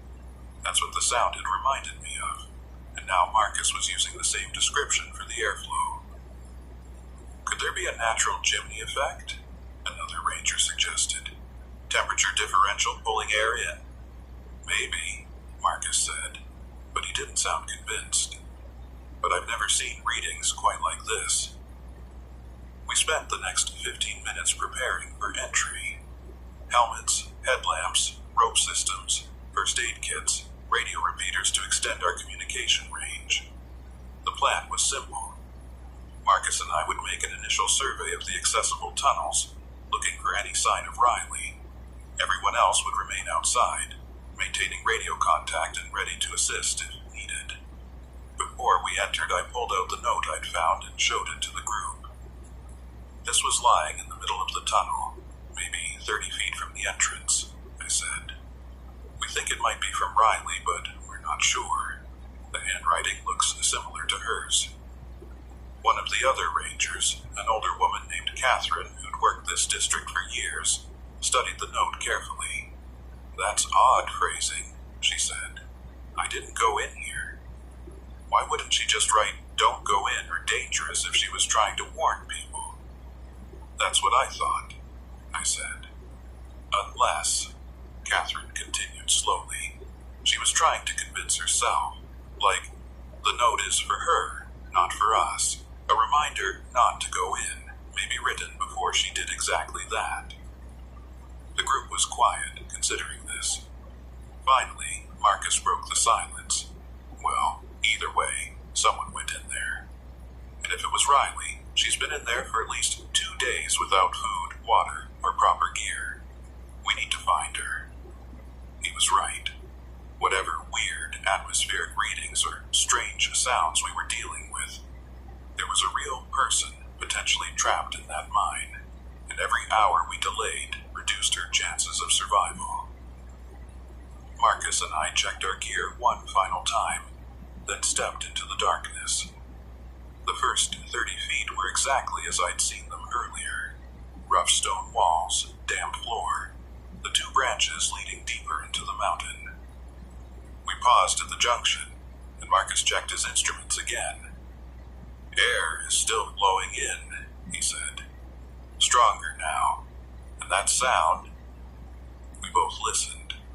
The breathing sound had returned, louder and more distinct now that we were inside. It seemed to be coming from deeper in the mine, echoing up from both branches. Could be wind finding resonance in the rock, Marcus said, but his voice lacked conviction. These old mines are full of acoustic tricks. Which way? I asked, playing my headlamp down both tunnels. Marcus consulted a folded map he'd pulled from his pack. This mine isn't on any of my records, but based on the orientation and the geology, I'd guess the right branch follows a coal seam. The left branch might connect to another mine system. Riley? I called out. Riley McBride, can you hear me? My voice echoed down both tunnels, distorting and overlapping until it didn't sound like language anymore. And underneath my echo, I could still hear that breathing sound, unchanging and patient. We should check the right branch first, Marcus said. It looks more stable, and if she was injured and trying to find a way out, she might have followed the more open passage. We moved right, proceeding slowly, testing the floor and ceiling as we went. The tunnel was remarkably well preserved for something that must have been abandoned for over a century. The timber supports showed rot and water damage, but the rock itself was solid. After about 50 feet, we came to a small chamber where the ceiling opened up to maybe 15 feet high. And there, scratched into the wall with something sharp, was a message. Turned back. Didn't go deeper. Same careful printing as the note. Same phrasing. A statement about what someone didn't do, rather than what they did. That's definitely Riley, I said, recognizing the handwriting more clearly now. But why would she carve messages into the wall? trail markers, Marcus suggested. Maybe she was disoriented, trying to leave herself breadcrumbs to find her way back out. Then where is she? We searched the chamber thoroughly, looking for any sign of which direction Riley had gone from here. The floor was mostly bare rock, too hard to take footprints. But in one corner, I found something that made my chest tight. Riley's field notebook, lying open on the ground. I picked it up carefully, protecting it from the moisture in the air. The pages were damp, but readable. Most of the notebook contained botanical observations, species identifications, habitat notes, the kind of detailed fieldwork you'd expect from a graduate student. But the last few pages were different. The handwriting was the same, but the content was increasingly erratic. The entries started normal enough. September 24th, 3:14 p.m. Investigating reported mine entrance near Laurel Creek. Multiple Osmunda species present in vicinity. Unusual soil pH readings. Then, a few lines later, September 24th, 5:47 p.m. Mine entrance located. Should not enter without proper safety equipment. Making note for Park Service follow-up. Then, September 24th, 7:33 p.m. Woke up inside mine entrance. No memory of entering. Need to leave immediately. And finally, September 25th. Keep walking out, but end up deeper in. Leaving notes for myself. This is real. Not dreaming. Mine is wrong. The entries stopped there. The rest of the pages were blank except for one final note written in shaky letters at the bottom of the last page. If you find this, don't follow the breathing. I showed the notebook to Marcus. He read through the entries twice, his expression growing more concerned with each pass. Sleepwalking, he said. She was having episodes, getting disoriented, going deeper into the mine without meaning to. But she knew something was wrong, I said, pointing to the last entry. She was lucid enough to write warnings, and look at the timestamps. She was documenting what time it was. That's not something you do when you're unconscious. Then what? She's been in here for 2 days, conscious, unable to find her way out of a mine that only has 2 branches. Marcus shook his head. That doesn't make sense either. He was right. It didn't make sense. This wasn't a complex cave system with dozens of passages and dead ends. This was a simple mine with maybe a few hundred feet of accessible tunnel. An experienced hiker like Riley should have been able to walk out in minutes, even in complete darkness. Unless she couldn't. Unless something was preventing her. Don't follow the breathing, Marcus read aloud. What does that mean? As if in answer, the breathing sound grew louder. It was coming from deeper in the tunnel, past the chamber where we stood. And now that I was paying attention, I realized it had a rhythm. Not the irregular rhythm of wind through rock. This was steady, measured, in and out, like something alive. We need to keep searching, I said, pocketing Riley's notebook. She's been in here for 2 days minimum. If she's injured, hypothermic, running out of water. I know, Marcus said. Let's keep moving, but we're marking every step. I don't want to end up like Riley, unable to find our way back. We continued down the right branch, moving slowly now, stopping every 10 feet to spray paint arrows on the wall pointing back toward the entrance. The tunnel began to narrow, the walls closing in until we had to turn sideways in places. My headlamp beam caught the gleam of water on the walls, and I could hear it dripping steadily somewhere ahead. Then the tunnel opened up again into another chamber, this one much larger than the first. My headlamp couldn't reach the far walls or the ceiling. We were in a natural cavern, not a man-made passage. The miners must have broken through into this space and decided to explore it. Riley, I called out, and my voice echoed back from a dozen different directions, layering over itself until it sounded like a crowd of people calling the same name. Over here, Marcus's voice was sharp.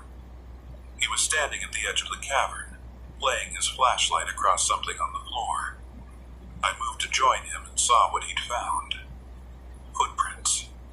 Clear impressions in the soft mud that covered this section of the cavern floor. They were fresh, within the last day or two, judging by how the water had seeped into them. But there was something wrong with them. The footprints walked in circles. Not wandering circles like someone who was lost and disoriented. Perfect circles. 3 of them, concentric, each one a little larger than the last.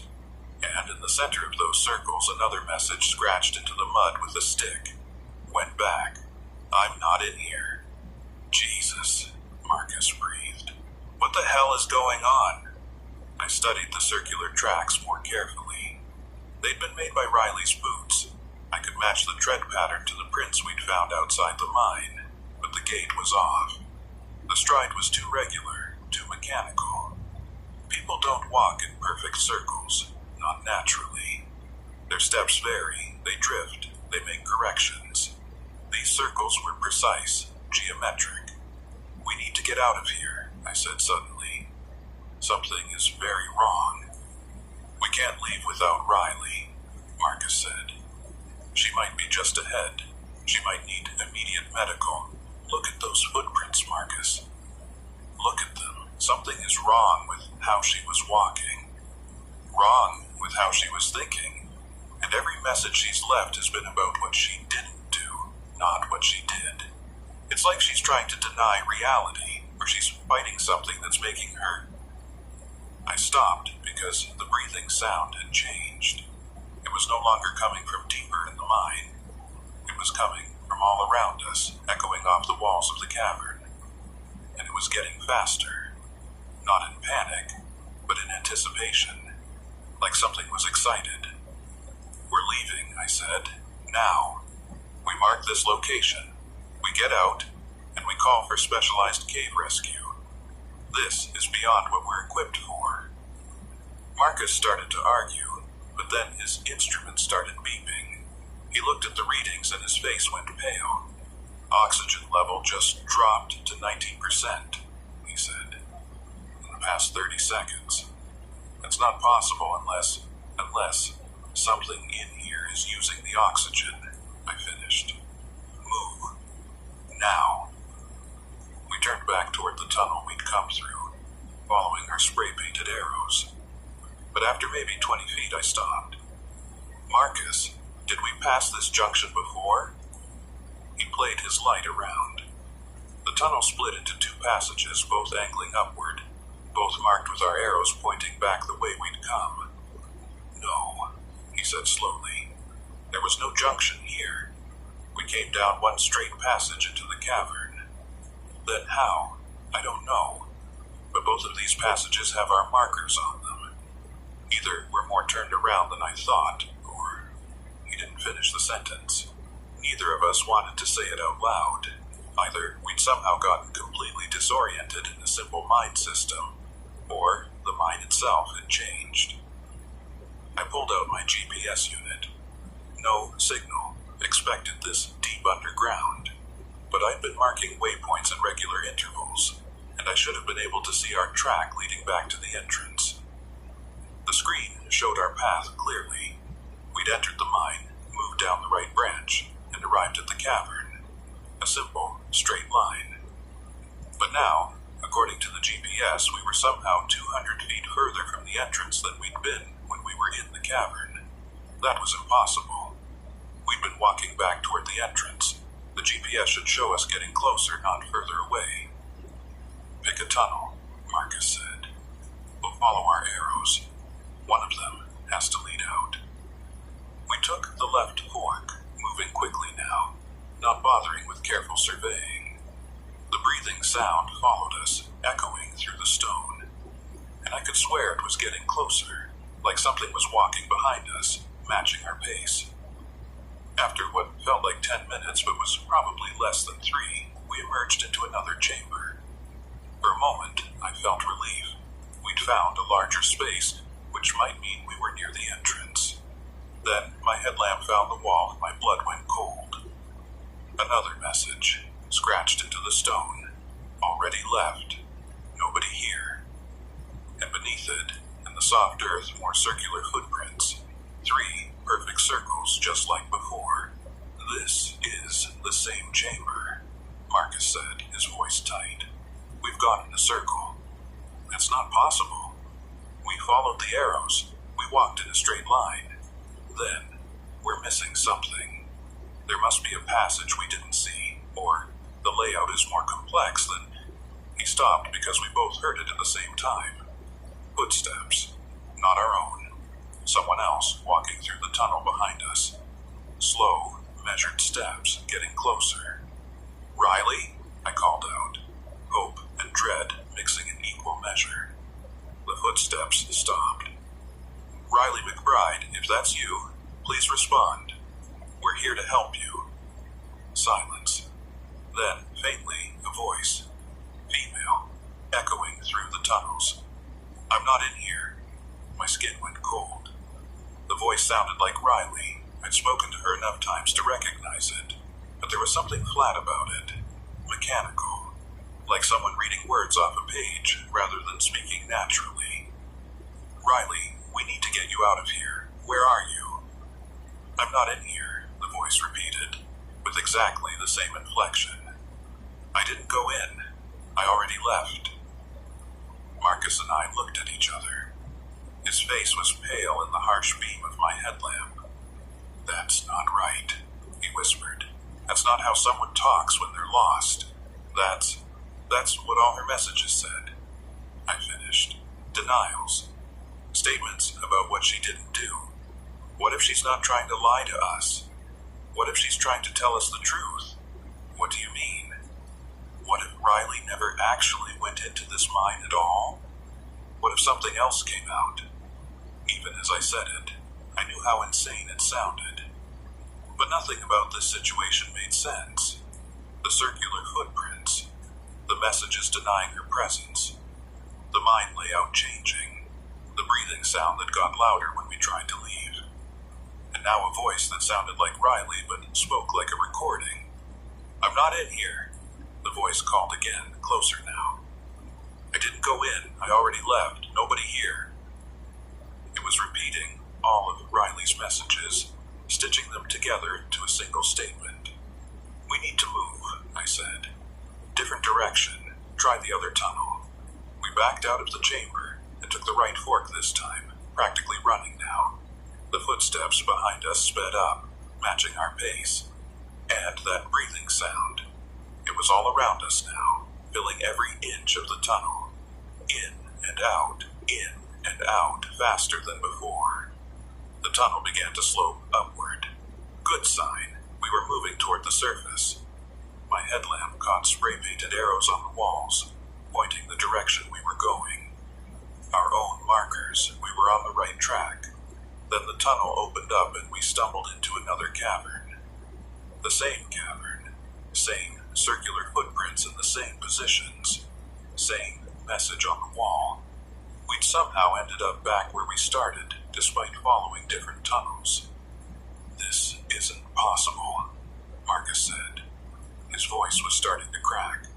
The geology doesn't work this way. Tunnels don't loop like this. We should have hit a dead end, or come out, or found an intersection we recognize. We can't just keep ending up in the same place. I'm not in here. The voice was right behind us now.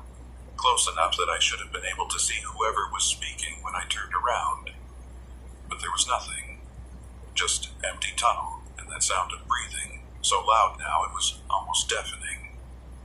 We need to mark this chamber differently, I said, trying to keep my voice steady. Something specific, so we'll know for certain if we end up here again.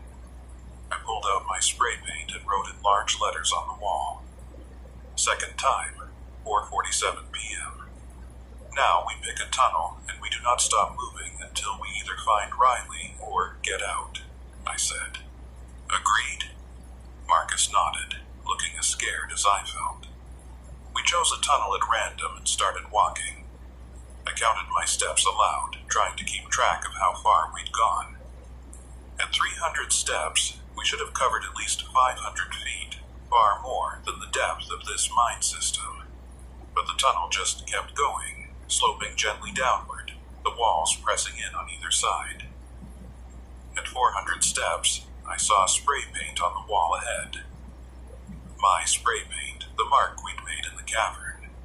We were back in the same chamber, again. But this time, something was different. The message on the wall had changed. Below my spray-painted timestamp, someone had added new words in scratched letters. Third time, stop trying to leave. Marcus made a sound that was half laugh, half sob. That's not possible. We just left here. There's no way someone could have added that message while we were walking. But they had, and the circular footprints had multiplied. Now there were 5 concentric circles instead of 3, and at the center of those circles something was standing. A figure, barely visible in the darkness beyond our headlamp beams. Human-shaped, but wrong in a way I couldn't quite articulate.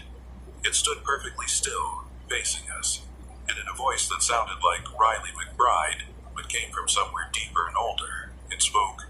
I'm not in here. I didn't go in. I already left. Nobody here. Turn back. Go deeper. Follow the breathing. I'm not in here. The words came out in a steady stream, overlapping and contradicting each other. And as the figure spoke, it started to move. Not walking. Gliding. Crossing the distance between us faster than should have been possible. Run! I shouted, grabbing Marcus and pulling him towards the nearest tunnel. We didn't care which one anymore. We just ran. Behind us, that voice kept talking, getting louder and more distorted. I'm not in here. I'm not in here. I'm not in here. Already left. Already left. Already left. Follow the breathing. Follow the breathing. Follow. The tunnel walls blurred past.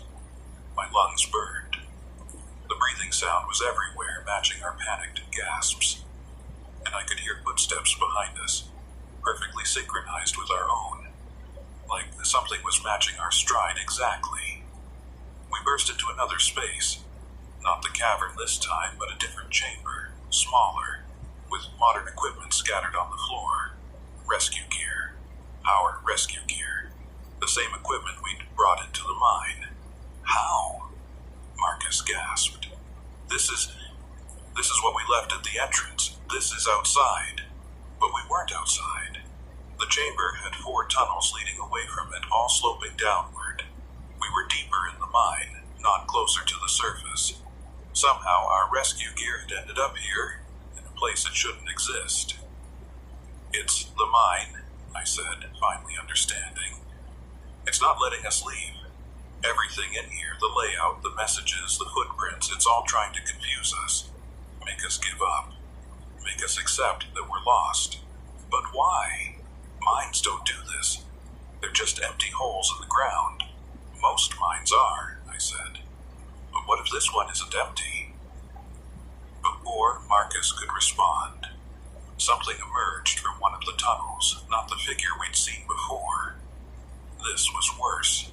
It was Riley McBride. Or it looked like Riley. She was wearing hiking clothes, carrying a field notebook, looking exactly like the woman I'd chatted with at trailheads dozens of times. Except she wasn't breathing. Her chest didn't move, and her eyes didn't blink.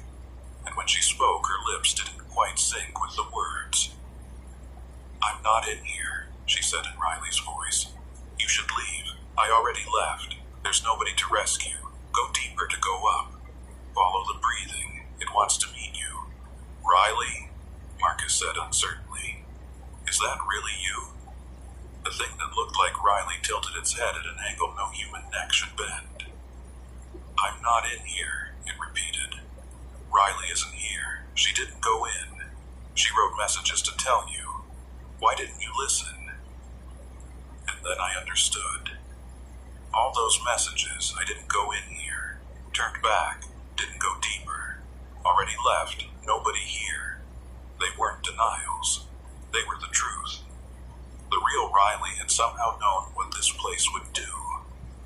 She'd left those messages to warn us, to tell us that whatever we found in this mine, whatever looked like her or sounded like her, it wasn't her, because she hadn't actually gone in. But if Riley hadn't gone in, whose footprints had we followed? As if answering my unspoken question, the Riley thing's face began to shift. The features blurred and reformed, cycling through different faces. Men, women, old, young. Some looked like they might have been miners from a century ago. Others looked more recent. I recognized one of them, a hiker who'd gone missing in this area 3 years ago. The case had never been solved. So many people, the thing said, and now its voice was a chorus of different speakers talking in unison. So many walked in. So many became part of the breathing. So many tried to leave, but kept going deeper. Would you like to join us? It reached out with Riley's hand, and I saw that the fingers were too long, the joints bending in too many places. No! I grabbed Marcus and we ran again, choosing a tunnel at random, our headlamps barely cutting through the darkness that seemed to press in from all sides. This time, we didn't stop. We just kept running, ignoring the chambers we passed through, ignoring the messages on the walls, ignoring the breathing sound that grew louder and louder, until it felt like the entire mountain was inhaling and exhaling around us. And then, suddenly, we were outside. I don't remember the transition. One moment we were in the tunnel, the next we were stumbling into sunlight, gasping for breath, falling to our knees on the forest floor. The other rangers rushed over, helping us up, asking what happened. Riley, I managed to gasp out. She's not in there, she never was. What? Catherine said. What do you mean? We found her footprints leading into the mine. They weren't her footprints, Marcus said, his voice shaking. Or they were, but they weren't. I don't know. Something in that mine, something that takes people, that becomes people. I pulled out Riley's field notebook from my pocket and opened it to show the team. But the pages were different now. The entries I'd read inside the mine were gone. Now, there was just one note, written in Riley's neat handwriting, dated 3 days ago. Avoid mine near Laurel Creek. Something wrong with the air. Something wrong with the space inside. Do not enter under any circumstances. This is not a natural formation. This is not just a mine. Leave it sealed. But we found her car at the trailhead, one of the rangers said. If she didn't go in the mine, where is she? As if in answer, a voice called out from down the trail. We all turned to see a woman emerge from the forest, looking confused and exhausted, but very much alive. It was Riley McBride. The next few minutes were chaos. Everyone talking at once. Riley looking bewildered and overwhelmed. Marcus and I trying to explain what we'd experienced in the mine. Eventually, Catherine got everyone to quiet down so Riley could tell us what had happened to her. I don't understand why you're all here, Riley said, looking around at the assembled search team. I was only supposed to be gone for 1 day. I got back last night. Riley, you've been missing for 3 days, I said gently. Your roommate filed a missing persons report when you didn't come home. Riley's face went pale. That's not possible. I left Thursday morning, hiked the Laurel Creek Trail, got back to my car Thursday evening and drove home. I was in class yesterday. I talked to my roommate this morning. She didn't say anything about filing a report. Today is Saturday, Catherine said. September 28th. No, today is... Riley pulled out her phone, looked at the date, and sat down hard on a nearby rock. September 28th, she whispered. But I lost 2 days? Tell us what you remember, I said. Start from the beginning. Riley took a deep breath, clearly trying to organize her thoughts. I came here Thursday to collect samples near Laurel Creek. I know there's an old mine somewhere in this area, and I wanted to get soil readings near it. I thought heavy metals from mine drainage might be affecting plant growth. I found the mine around noon. It wasn't on any of my maps, but it was pretty obvious once I got close. Did you go inside? Marcus asked. No, absolutely not. I'm not stupid. I know abandoned mines are dangerous. I walked around the entrance, took some soil samples, made notes about the vegetation damage, and then I left. I hiked back to my car, drove home, had dinner with my roommate, and went to bed. Then Friday, I went to class. Then this morning, I decided to come back and get a few more samples, and when I got to the trailhead, there were all these emergency vehicles and search teams. Riley, I said carefully, we found your field notebook inside the mine, with dated entries showing you'd been in there for 2 days. That's impossible. I haven't been inside. She stopped, her hand going to her jacket pocket. She pulled out her field notebook, the same one I'd found in the mine, the same distinctive blue cover. But I have my notebook right here. I was just using it this morning. I pulled the notebook from my own pocket and set it next to hers. They were identical. Same cover, same wear patterns, even the same coffee stain on the back cover, but the contents were different. The one from the mine showed entries about being lost and disoriented. The one Riley carried showed normal field observations. How? Riley breathed, staring at the 2 notebooks. I think, I said slowly, something in that mine tried to copy you. It wanted someone else to go in, so it created footprints that looked like yours, left messages in your handwriting, even somehow duplicated your notebook. It was trying to make us think you were lost inside, so we'd go in looking for you. But I don't understand, one of the other rangers said. How could a mine do that? How could it create footprints and duplicate objects? I don't think we're dealing with just a mine, Marcus said quietly. I think there's something else down there. Something that's been there a long time. Something that takes people who go inside and somehow becomes them. That's insane, the ranger said. You're talking about something supernatural. I'm talking about what I saw, Marcus said. Whatever you want to call it. Catherine held up a hand for silence. Let's focus on the immediate situation. Riley's safe. Joel and Marcus are safe. But we now have a major hazard. An unsealed mine that appears to be unstable and disorienting to anyone who enters. Our priority is to get it properly sealed and posted. Wait, Riley said. Before you do that, I need to tell you something else. When I was here Thursday, when I was taking samples near the mine entrance, I saw someone. Everyone went still. Who? I asked. I don't know. A woman, I think. She was standing just inside the mine entrance, barely visible in the shadows.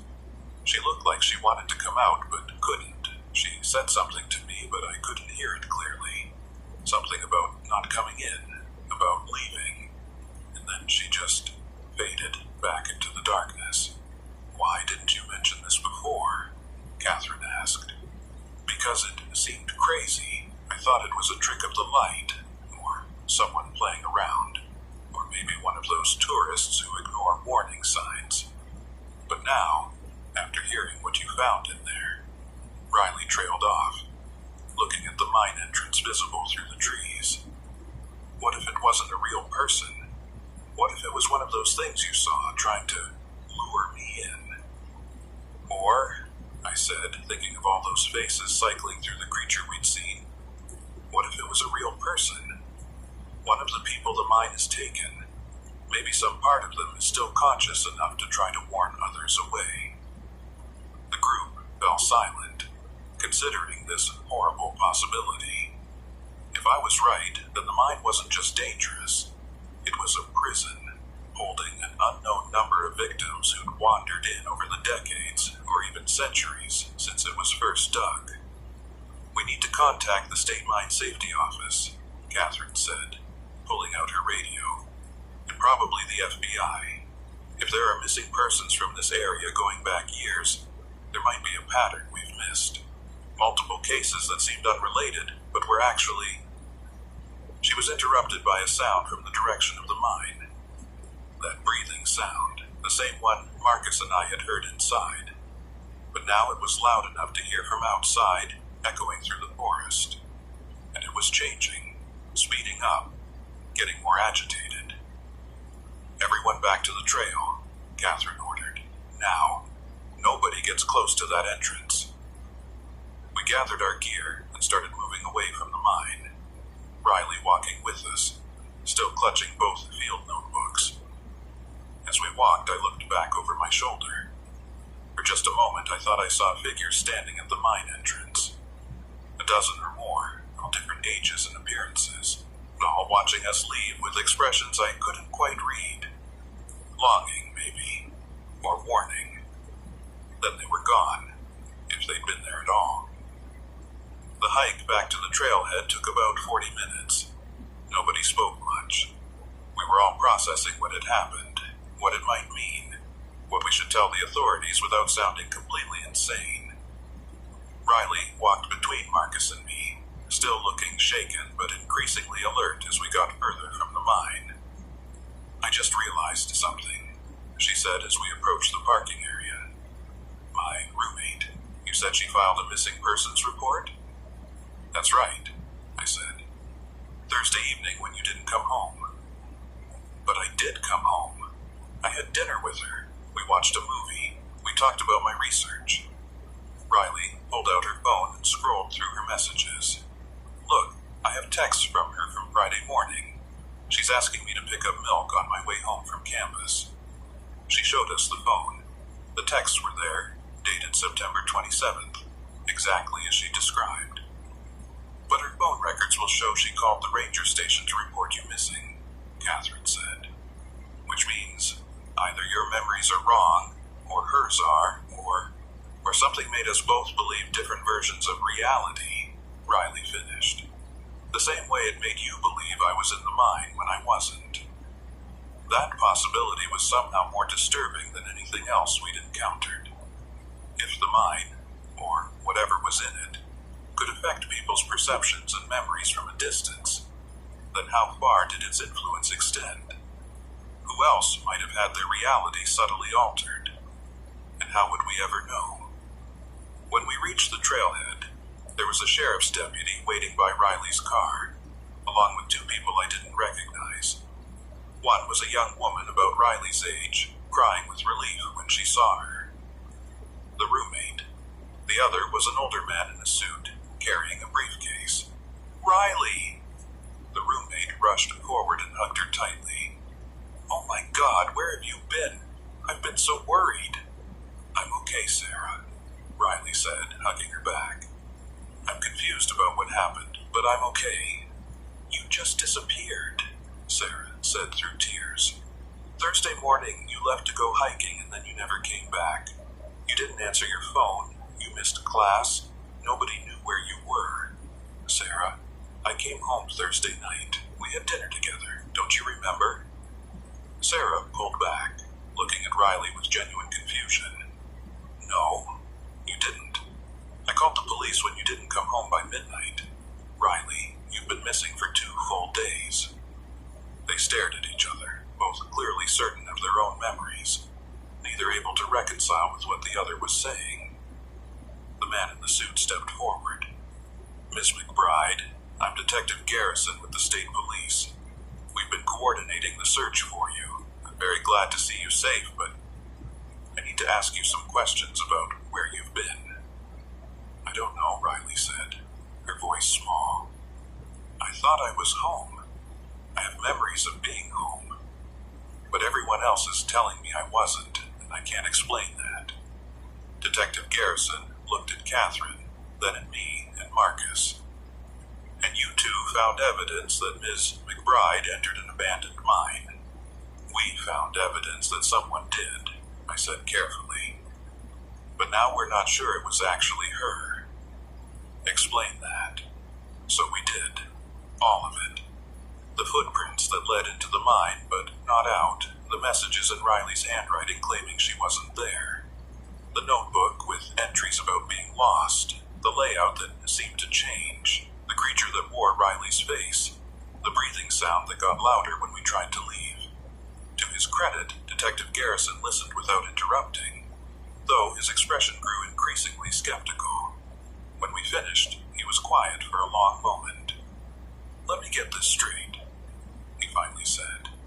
"You're telling me that an abandoned mine somehow created false evidence of a missing person, trapped you inside with psychological manipulation, and showed you a shape-shifting creature that imitates people." "I know how it sounds," Marcus said, "but it's what we experienced. And you have evidence of this?" I pulled out my phone, ready to show him photos of the messages and the circular footprints. But when I opened my photo gallery, the images were gone. Every single photo I'd taken in the mine had vanished. The last photo on my phone was from 2 days ago, a sunset I'd captured on patrol. Marcus checked his phone too. "Mine are gone as well, all of them." "What about the notebook?" Detective Garrison asked, looking at the one I'd found in the mine. I opened it to show him the entries about being lost, but the pages were blank. No entries at all, just empty lines. It was as if the notebook had never been written in. "This is impossible," I said. There were detailed entries, timestamps. I read them. Marcus saw them too. "I did," Marcus confirmed. "But now they're gone." Detective Garrison's expression had moved from skeptical to concerned. "Rangers, I'm going to recommend that you both see a doctor. What you experienced might have been caused by gas exposure or some other environmental factor in the mine. Hallucinations, memory issues, those are all symptoms of we weren't hallucinating," I said. "Something real happened in that mine." "Maybe so, but without evidence we can't investigate a mine for being haunted. What we can do is get it properly sealed and posted with hazard signs. Miss McBride, I'm going to need you to come down to the station and give a formal statement about your missing time. And I'm recommending medical evaluation for all 3 of you." There was nothing more to say. No evidence meant no investigation, at least not the kind we needed. Detective Garrison took statements from all of us, making notes but clearly thinking we'd all suffered some kind of group delusion or gas exposure. Before leaving, Riley pulled me aside. "I believe you," she said quietly, "about what you saw in there. Because I've been having dreams about that mine for weeks now. Dreams where I'm walking in circles, leaving messages for myself, trying to get out but only going deeper. I thought they were just stress dreams from my research. But what if they weren't? What if that mine has been affecting me even before I got close to it? That would mean its influence extends beyond its physical boundaries," I said. "That it can reach into people's minds from a distance. Which sounds insane. But so does everything else about this situation." Riley looked toward the forest where the mine lay hidden. "What are you going to do?" "I don't know yet, but I know I can't just let this go. Too many people have disappeared in these mountains over the years. If that mine is responsible for even a fraction of them, then it needs to be stopped," Riley finished. "But how do you stop something like that? How do you fight a place that can alter your perception of reality, erase evidence, trap you in impossible geometry?" I didn't have an answer, and that scared me more than anything we'd experienced in the mine itself. Over the next few weeks, I did everything I could to investigate the mine. I searched historical records, looking for information about when it was dug, who had operated it, whether there had been accidents or unusual incidents. What I found was disturbing. The mine dated back to the 1890s. It had been part of a small independent operation that lasted only 3 years before shutting down. The official reason was that the coal seam played out too quickly to be profitable. But newspaper accounts from the time told a different story. October 1892. Local mine sees third disappearance in 2 months. Workers refused to enter deeper passages, claiming to hear voices and see figures. December 1892. Strange illness affecting miners. Symptoms include memory loss, disorientation, and vivid dreams of being underground. Doctor puzzled by outbreak. March 1893. Mine operations permanently suspended after owner found dead at site. No evidence of accident or foul play, but witnesses report his body was found at impossible depth given mine's documented extent.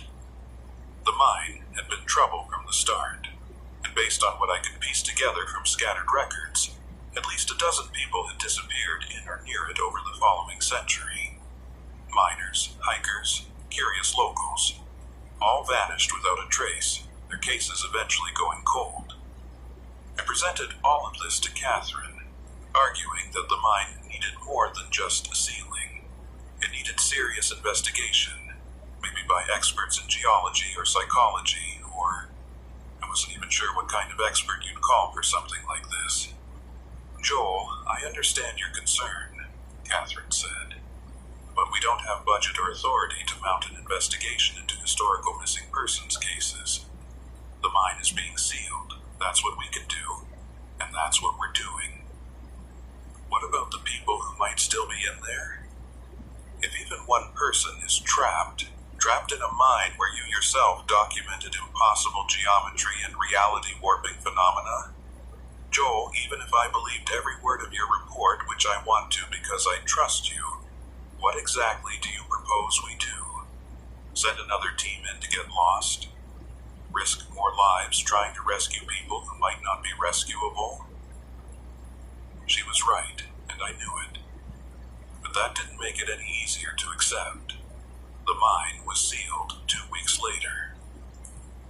A professional crew poured concrete into the entrance, reinforced with rebar, with warning signs posted on all approaches. I watched from a distance as they worked, part of me relieved that no one else would be able to wander in, part of me troubled by the thought of what we were sealing inside. On the final day of work, one of the concrete crew came out of the forest looking shaken. "You guys hearing things out here?" he asked. "What kind of things?" I said. "Breathing. Like someone taking deep breaths, but it's coming from underground. And voices. I swear I heard someone saying, 'I'm not in here,' over and over." He laughed nervously. "Probably just echoes bouncing around before we seal it up, right?" "Probably," I said, not believing it. The breathing sound continued even after the concrete was poured. For 3 days, you could hear it if you got close to the sealed entrance. That same rhythmic inhalation and exhalation, slightly muffled now, but still audible, then it stopped. Either the concrete had finally blocked it completely, or whatever made the sound had given up trying to reach the surface. I wanted to believe it was over, that sealing the mine had solved the problem, or at least contained it. But I couldn't shake the feeling that we'd just locked a door without really understanding what was on the other side. Riley called me about a month after the mine was sealed. "I need to tell you something," she said, "about my dreams. They're still happening?" "Yes, but they've changed. Now, I'm not inside the mine anymore. I'm standing outside the sealed entrance and I can see through the concrete somehow. And there are people in there, dozens of them, walking in circles, leaving messages, trying to find a way out that doesn't exist. And they're all calling for help, but no one can hear them except in dreams. Riley, those are just dreams. Anxiety from what happened, your mind processing the trauma. Maybe. But what if they're not? What if the people trapped in that mine are somehow reaching out through dreams, because it's the only way they can communicate now that the entrance is sealed? Even if that's true, what can we do about it? We can't unseal the mine. That would just put more people at risk. I know. I've been thinking about that a lot, and I don't have an answer. Maybe there isn't one. Maybe the best we can do is make sure no one else goes in, even if it means those people stay trapped forever. After Riley hung up, I sat for a long time thinking about those circular footprints, those messages denying presence, that creature wearing her face. And I thought about what it must be like to be trapped in that place. Your sense of self slowly dissolving into the collective consciousness of the mind, becoming part of something that breathes and hunts and wears the faces of the lost. That was 3 months ago. The mine is still sealed. Riley is back at school, though she changed her research focus to something that doesn't require field work. Marcus requested a transfer to a different district. And I'm still here, still patrolling these mountains, still thinking about what we found. Sometimes, late at night, I dream about the mine. In those dreams, I'm walking through tunnels that shift and change, following spray-painted arrows that lead in circles, hearing that breathing sound getting closer, and I see them. All the people the mine has taken over the decades. They're walking their endless circuits, leaving their denial messages on the walls, slowly forgetting who they were. And sometimes in those dreams, I realize I'm not dreaming at all. I'm actually in the mine. I've been there all along. In that moment when Marcus and I stumbled out into sunlight.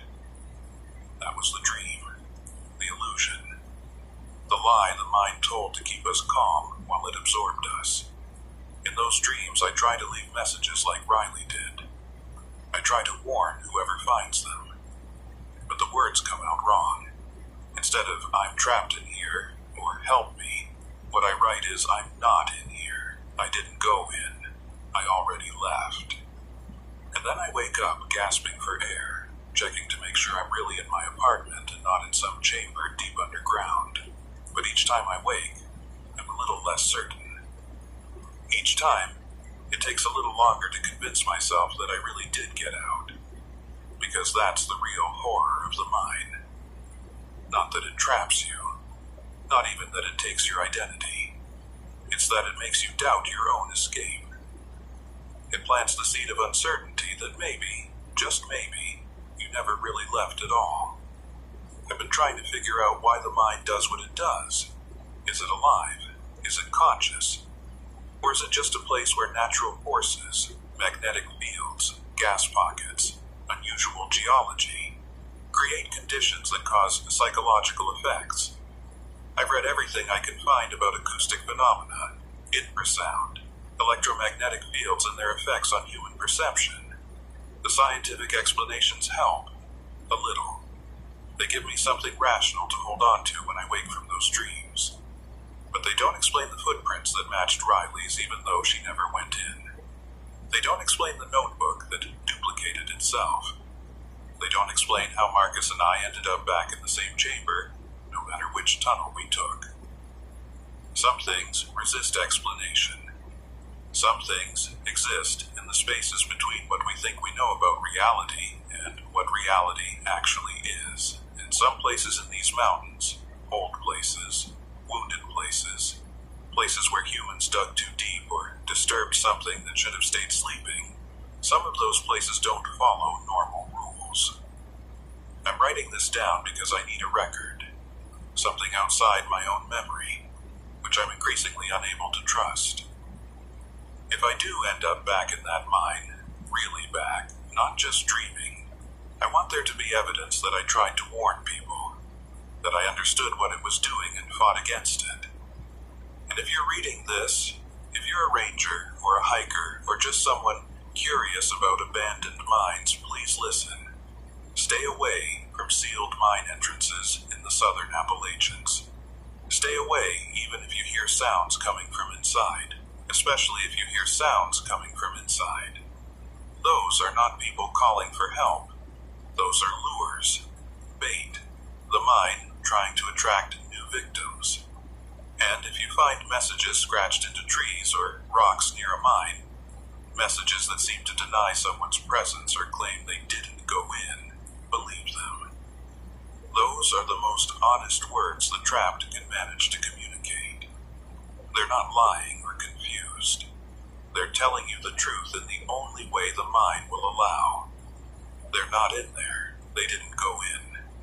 They already left. And you should too. Because the alternative is walking in circles forever, writing messages you don't mean, wearing faces that aren't yours, becoming part of something that breathes underground and hungers for the company of the living. I still patrol these mountains. I still check on sealed mines and posted hazards, but I never go alone anymore, and I never go after dark, and I always count my steps when I'm near old mining areas. If I end up back in the same place twice, I leave immediately. So far, I haven't found myself in a loop again. So far, my escape was real. So far. But every time I hear that breathing sound in my dreams, I wake up a little less certain. And one day, I know I'll wake up and realize I've been walking circles all along, leaving messages for myself, becoming part of the darkness underground. Until then, I'll keep writing these warnings. I'll keep trying to make sure no one else walks into that mine or others like it. And I'll keep hoping that the concrete seal holds, that the breathing stays buried, that the people trapped inside can eventually find whatever piece is available to them. Because the alternative, that the mine is still hunting, still reaching out through dreams and memories, still trying to pull more victims into its impossible geometry, that's too horrible to contemplate. But I contemplate it anyway. Every time I close my eyes. Every time I hear breathing in the dark. Every time I wake up and have to convince myself I really did escape.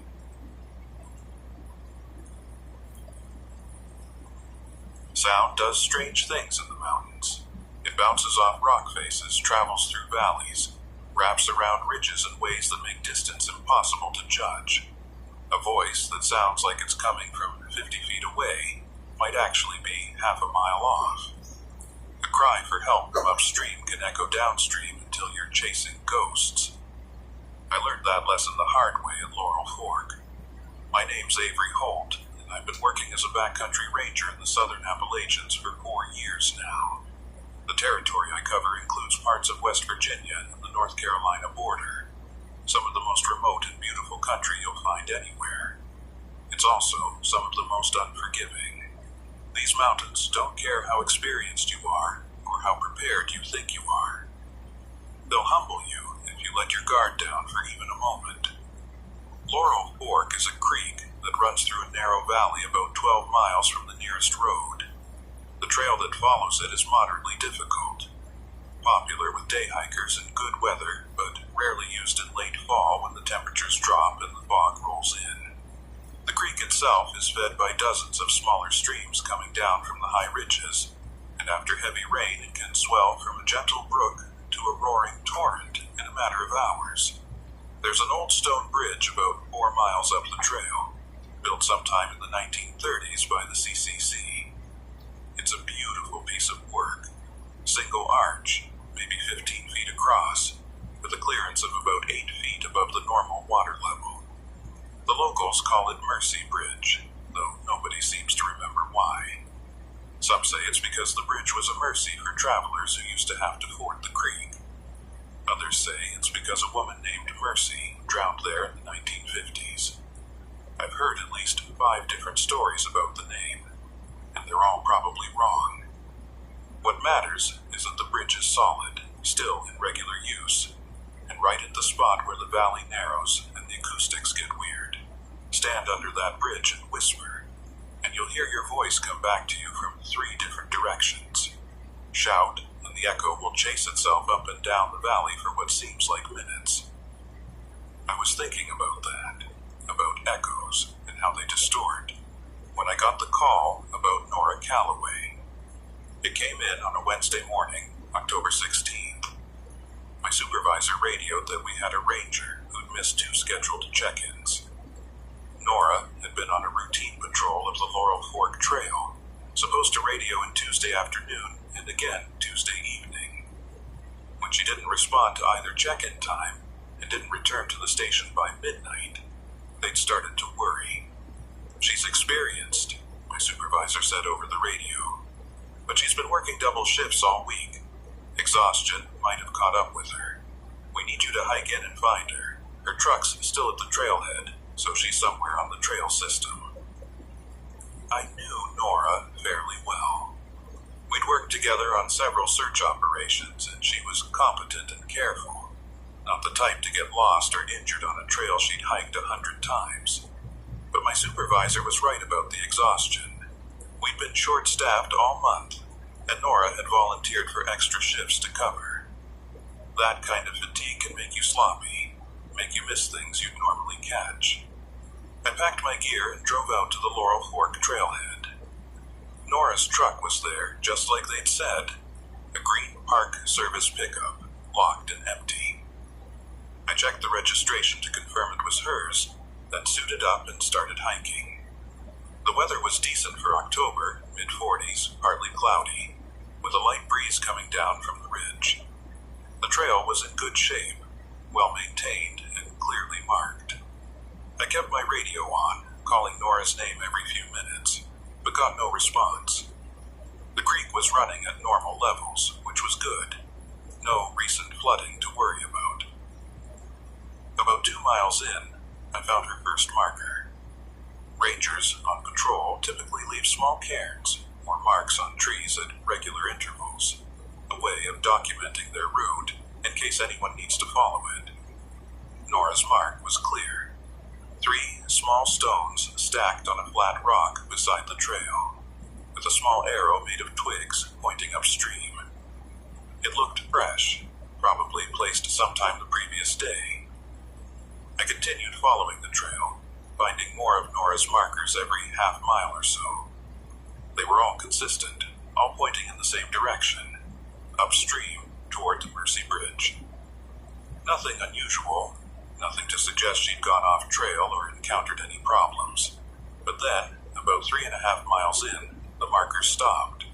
I stood at the last cairn, studying the trail ahead. The path continued clearly visible, cutting through the forest alongside the creek. But there were no more markers. I backtracked, checking to see if I'd missed one, but found nothing.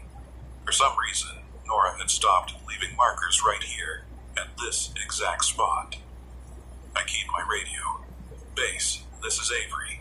I'm about 3.5 miles up Laurel Fork. Found Nora's trail markers up to this point, but they stopped suddenly. No sign of distress, no indication she went off trail. Continuing upstream to Mercy Bridge. Copy that, Avery. Keep us updated. I moved forward more slowly now, scanning the forest on both sides of the trail. The creek burbled along to my left, the sound constant and rhythmic. Birds called from the trees. Everything looked normal, but something felt off, and I couldn't quite put my finger on what. Then I heard it, a voice, faint but clear, coming from somewhere ahead. Help! Please, someone help! I broke into a run, covering the remaining distance to Mercy Bridge in under 5 minutes. The voice had sounded close, maybe just around the next bend, but when I reached the bridge, skidding to a stop on the damp earth, there was no one there. The bridge stood empty, its stone arch casting a shadow across the creek below. The water flowed clear and steady beneath it, maybe 2 feet deep at the center. The banks on either side were undisturbed. No footprints in the mud, no broken vegetation, no signs of anyone having been here recently. Hello? I called out. Nora? Anyone here? My voice echoed back from the narrow valley walls, bouncing around in that strange way sounds do at Mercy Bridge. Hello? Hello? Anyone here? Here? Here? I waited, listening. Nothing but the creek and the echo of my own voice fading into silence. Nora Calloway, if you can hear me, please respond. This is Ranger Holt. Ranger Holt. Holt. Respond. Respond. Still nothing. I walked across the bridge slowly, checking the stone carefully. The structure was solid, no missing blocks or unsafe areas. I climbed down the bank and checked underneath the arch. Empty. Just water and smooth stone, with the curved underside of the bridge creating a natural acoustic chamber. That's when I heard the voice again, clearer this time. Under the bridge. I'm trapped under the bridge. I spun it around, looking back at the space I'd just checked. Nothing. The voice had definitely come from under the bridge, but there was no one there. No place for anyone to be hiding. The creek was too shallow to conceal someone, and the stone arch left no gaps or crevices large enough for a person. "Where are you?" I shouted. "I'm right here at the bridge. I don't see you." "Under the bridge," the voice repeated, and this time I recognized it. Nora. It was definitely Nora's voice, tight with fear or pain.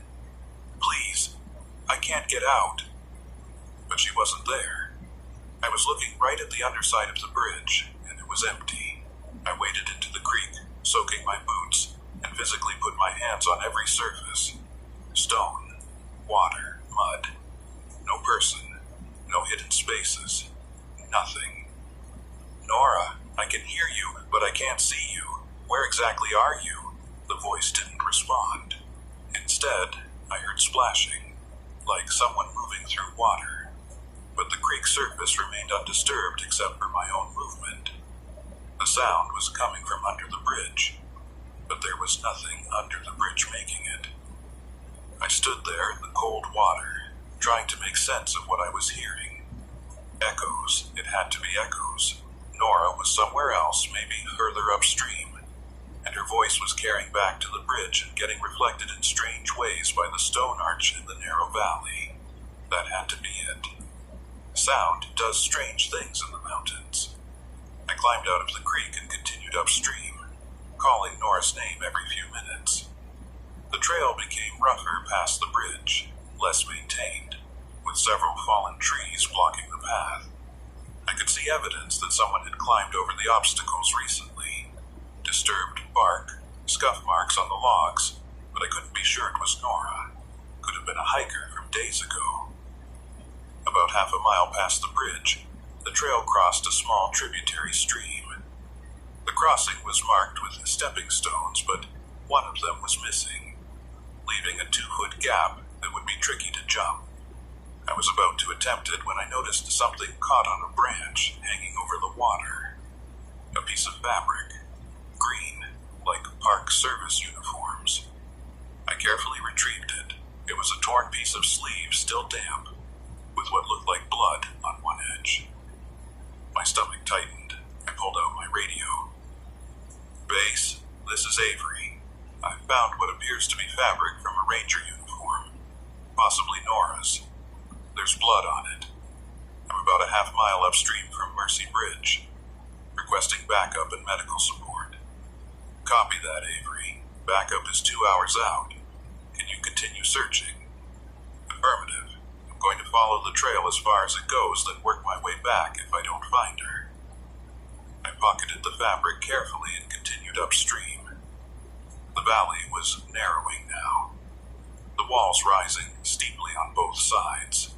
The creek was getting louder as the gradient increased, the water tumbling over rocks in a series of small cascades, and the whole time I kept listening for that voice, for any sound of Nora calling for help. But I heard nothing except water and wind. The trail petered out about a mile past the tributary crossing. Beyond that point, it was just rough terrain. Steep slopes, thick rhododendron, and the creek bed itself. If Nora had come this far, she'd done it off trail, and I couldn't see any reason why she would. I stood there for a moment, trying to decide what to do. Push on into the rough country, or turn back and search more carefully along the established trail.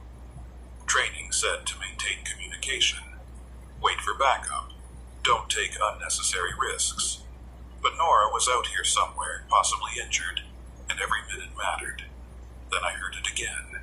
That voice, Nora's voice. "Help! Someone please help me!" But this time it wasn't coming from ahead of me. It was coming from behind me, or back toward the bridge. I turned and started jogging back down the trail, my wet boots squelching with each step. The voice called out again, fainter now, but definitely coming from downstream. How had Nora gotten behind me? Had I somehow passed her without seeing her? Nora, keep calling out. I'm coming to you. I ran faster, jumping over fallen logs, sliding on wet leaves. The voice kept calling, always staying ahead of me somehow, always just out of reach. And then, as I rounded a bend and Mercy Bridge came back into view, the voice stopped. I slowed to a stop at the bridge, breathing hard. Once again, there was no one there. The bridge stood silent in the gray afternoon light. The creek flowed beneath it, indifferent to my confusion. Nora, I called out, my voice hoarse. If you're here, please respond. Silence. Then, faintly, so faintly, I almost missed it, I heard a phone ringing. Not the electronic chirp of a modern smartphone, but an old-fashioned ringtone. It was coming from under the bridge. I scrambled down the bank again, searching. There, partially submerged in the shallow water near the stone foundation, was a phone. Not a smartphone, but an older flip phone, the kind some rangers still carried as backup because they were more durable and had better battery life. I picked it up carefully. The screen was cracked, but still functioning, showing a missed call from an hour ago. The phone's case had a small Park Service sticker on the back. This was ranger equipment, possibly Nora's. I opened the phone, checking for recent activity. The call log showed several missed calls from the ranger station, all from yesterday. But there was also a voice memo, recorded this morning at 6:47 a.m. I pressed play, holding the phone to my ear. Nora's voice came through, slightly distorted but clear enough to understand. And what she said made my blood run cold. This is Ranger Nora Calloway, badge number 4729. It's Wednesday, October 17th, approximately 6:45 a.m. I'm recording this message because I need to document what happened yesterday. I came to Laurel Fork on Tuesday, October 16th, for a routine patrol. When I got to Mercy Bridge around 2 p.m., I heard someone calling for help from under the bridge. I went to investigate, but there was no one there. I heard the voice again, calling my name this time, saying they were trapped. I searched for over an hour, but found nothing. There was a pause, the sound of water in the background. Then Nora continued. The voice kept calling, kept asking for help. It sounded exactly like me, like listening to a recording of myself. And then I realized it wasn't someone else calling for help. It was me. It was my voice from the future, warning myself not to. I don't know what. The recording just keeps looping. I can still hear it now, echoing under the bridge. My own voice calling for help, but I'm not trapped. I'm right here, I'm fine. But the voice says I need help, says I'm stuck under the bridge, says... Another pause, longer this time. When Nora spoke again, her voice was shaking. I'm going to leave this phone here and get out. Something is wrong with this place. Something about the acoustics, or the water, or... I don't know. But I'm leaving. If anyone finds this, don't trust the voices in Mercy Bridge. They're not real. They're echoes of things that haven't happened yet, or have already happened. I can't tell anymore. The timing is all wrong. My watch says it's Tuesday, but the phone says it's Wednesday, and I don't know which is right. I need to get back to the station and report this properly. The recording ended abruptly. I stood there in the creek, holding the phone, trying to process what I'd just heard. Nora had recorded this message this morning, Wednesday the 17th. But according to the recording, she'd experienced all of this yesterday, Tuesday the 16th, which was today, the day I was sent to find her because she'd missed her check-ins. Unless today was actually Wednesday, and I'd somehow lost a day. But that didn't make sense. I'd driven here this morning, October 16th. I checked my phone, my watch, the date on my truck's dashboard. It was definitely Tuesday. So why did Nora's phone think it was Wednesday? I checked my own phone. Tuesday, October 16th, 2:47 p.m. clear as day. But Nora's phone insisted it was Wednesday the 17th, and the voice memo had been recorded this morning at 6:47 a.m., a time that hadn't happened yet from my perspective. I climbed out of the creek and sat on the bridge, trying to think clearly. The most rational explanation was that Nora's phone had malfunctioned. The date had somehow gotten corrupted, or she'd accidentally changed the date while recording the memo. That would explain the timestamp discrepancy, but it didn't explain the content of the message. Nora describing events that, from my perspective, were happening right now. Me hearing voices under the bridge. Me finding nothing when I investigated. Her own voice calling for help. I looked down at the empty space beneath the bridge. The acoustics here were strange. Everyone knew that. Echoes bouncing in unexpected ways. But could they be strange enough to somehow reflect sounds forward in time? To make someone hear their own voice from the future? That was impossible. That wasn't how sound worked. That wasn't how time worked. But then, why could I still hear it? Faintly, barely audible, under the sound of the creek, I could hear a voice calling for help. My own voice, not Nora's anymore. Mine. Help! Please, someone help me! I wasn't saying those words. My mouth was closed, but I could hear them clear as day, echoing up from under the bridge. My voice, tight with fear, calling for help that I didn't need because I was fine. I was sitting right here on solid ground, perfectly safe. I'm trapped under the bridge. Please, I can't get out. I stood up slowly, backing away from the bridge. The voice got quieter as I moved, but it didn't stop. And now I could hear other sounds too. Splashing, footsteps in water. Someone moving around under the bridge, searching, panicking. But there was no one there. I could see the empty space clearly. No person, no movement. Just stone and water and that impossible voice that sounded exactly like me, calling for help in a place where I wasn't trapped. I needed to get away from the bridge. Whatever was happening here, whether it was acoustic phenomena or equipment malfunction or something I couldn't begin to explain, I needed distance from it. I needed to think clearly, and I couldn't do that while listening to my own voice calling for help from a place I wasn't. I started walking downstream, back toward the trailhead, Nora's phone clutched in my hand.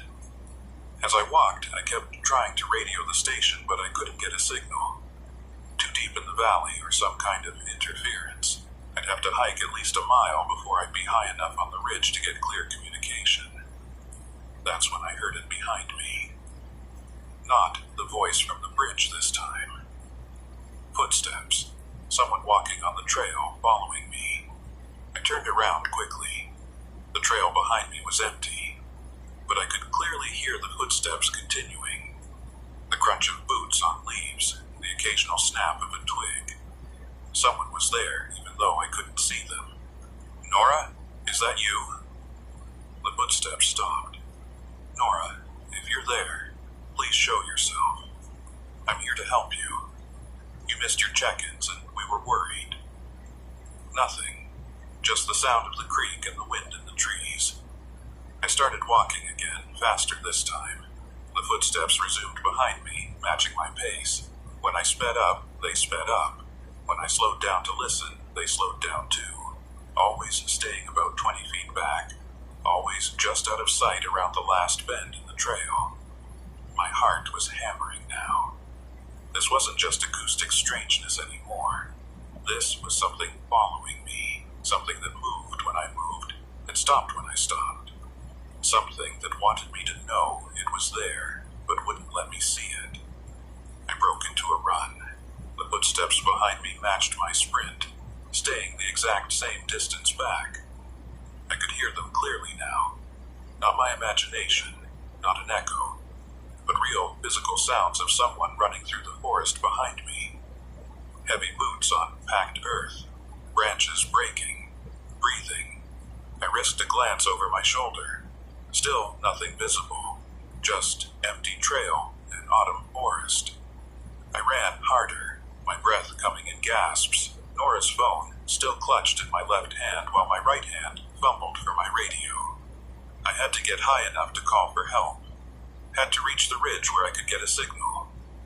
The footsteps behind me were getting closer. I could hear them clearly now, maybe only 10 feet back. And then I heard something that made me stumble. My own voice calling out, "Wait, please wait. I need help." I didn't slow down. Whatever was behind me, whatever was using my voice, I didn't want to meet it. I just kept running, lungs burning, legs aching, focused on getting out of this valley and back to civilization. The trail began to climb, gaining elevation as it worked its way up the ridge. My pace slowed as the gradient increased, but the footsteps behind me slowed too, maintaining that constant distance. And all the while, my voice kept calling out, begging for help, asking me to wait. Finally, after what felt like an hour, but was probably only 15 minutes, I reached high enough ground to try my radio again. I pulled it out, gasping for breath, and keyed the transmit button. "Base, this is Avery, emergency situation, Laurel Borg, static." Then a voice, faint but readable.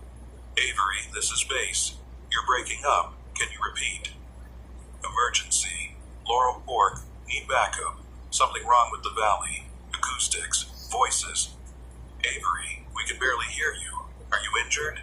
Did you find Nora?" Found her phone. Voice recording. "Date is wrong. She's not here, but I can hear her. I can hear myself." The radio crackled with static. "Avery, you're not making sense. Slow down and repeat clearly." I took a deep breath, trying to calm myself enough to speak coherently. I found Nora's phone in Mercy Bridge. She left a voice recording dated tomorrow, Wednesday the 17th. The recording describes events that are happening to me right now. I'm also hearing voices at the bridge, my own voice calling for help when I'm not in distress. And something is following me on the trail. I can hear footsteps but can't see anyone. I need backup immediately. There was a long pause, then, "Avery, confirm. You said Nora's recording is dated tomorrow?" "Affirmative." The recording timestamp is 6:47 a.m. on October 17th.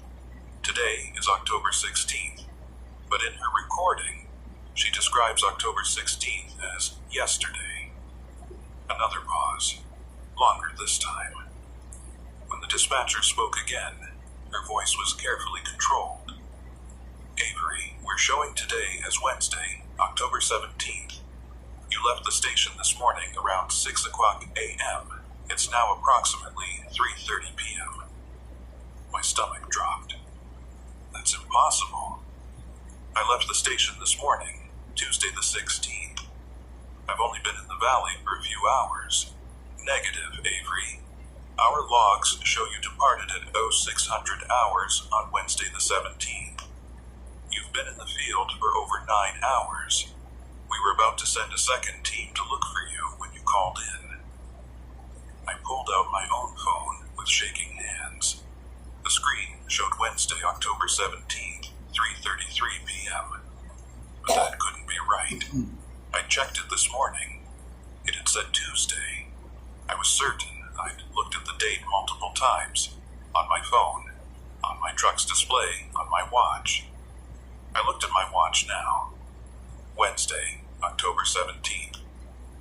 "This isn't possible," I said into the radio, my voice barely steady. "I didn't lose a day. I know what day it is, but I didn't know, did I? Because all my devices agreed it was Wednesday, and the station confirmed it. And Nora's recording made sense if it was Wednesday. She'd recorded it this morning, describing events from yesterday, which would have been Tuesday when she'd come here and experienced the same things I was experiencing now. Except I hadn't come here yesterday, I'd come here today. Hadn't I?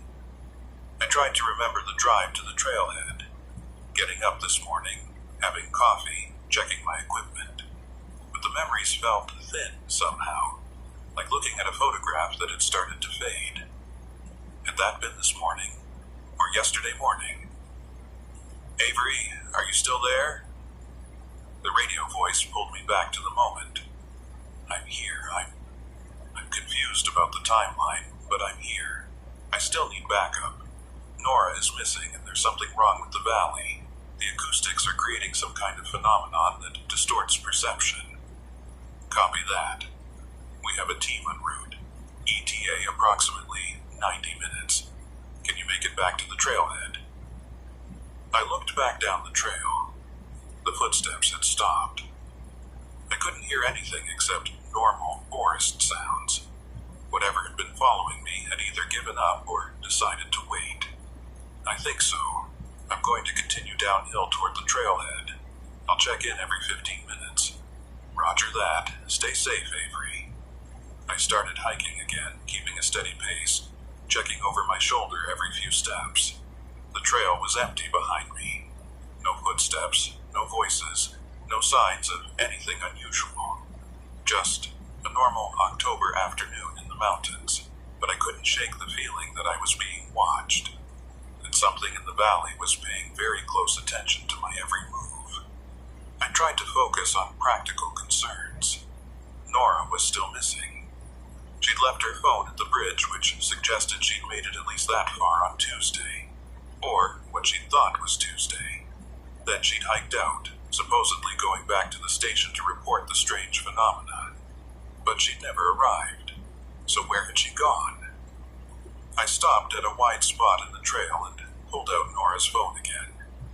Maybe there was something else in the call log, or messages that could give me a clue. I scrolled through the recent history. Missed calls from the station, some texts to other rangers about scheduling. Nothing unusual until I reached the photos. There were 3 recent photos, all taken at Mercy Bridge. The first showed the bridge from downstream, a normal scenic shot. The second showed the underside of the arch, the camera pointed up at the curved stone ceiling. And the third showed a figure standing under the bridge. It was blurry, probably because the lighting was poor and the subject had moved. But I could make out enough details to see that it was a person in ranger uniform, standing in the shallow water, looking directly at the camera. The face was indistinct, but something about the posture was wrong. The proportions were off somehow, like looking at a reflection in warped glass. I zoomed in on the photo, trying to make out more details. The figure's shadow fell in the wrong direction, pointing toward the light source instead of away from it.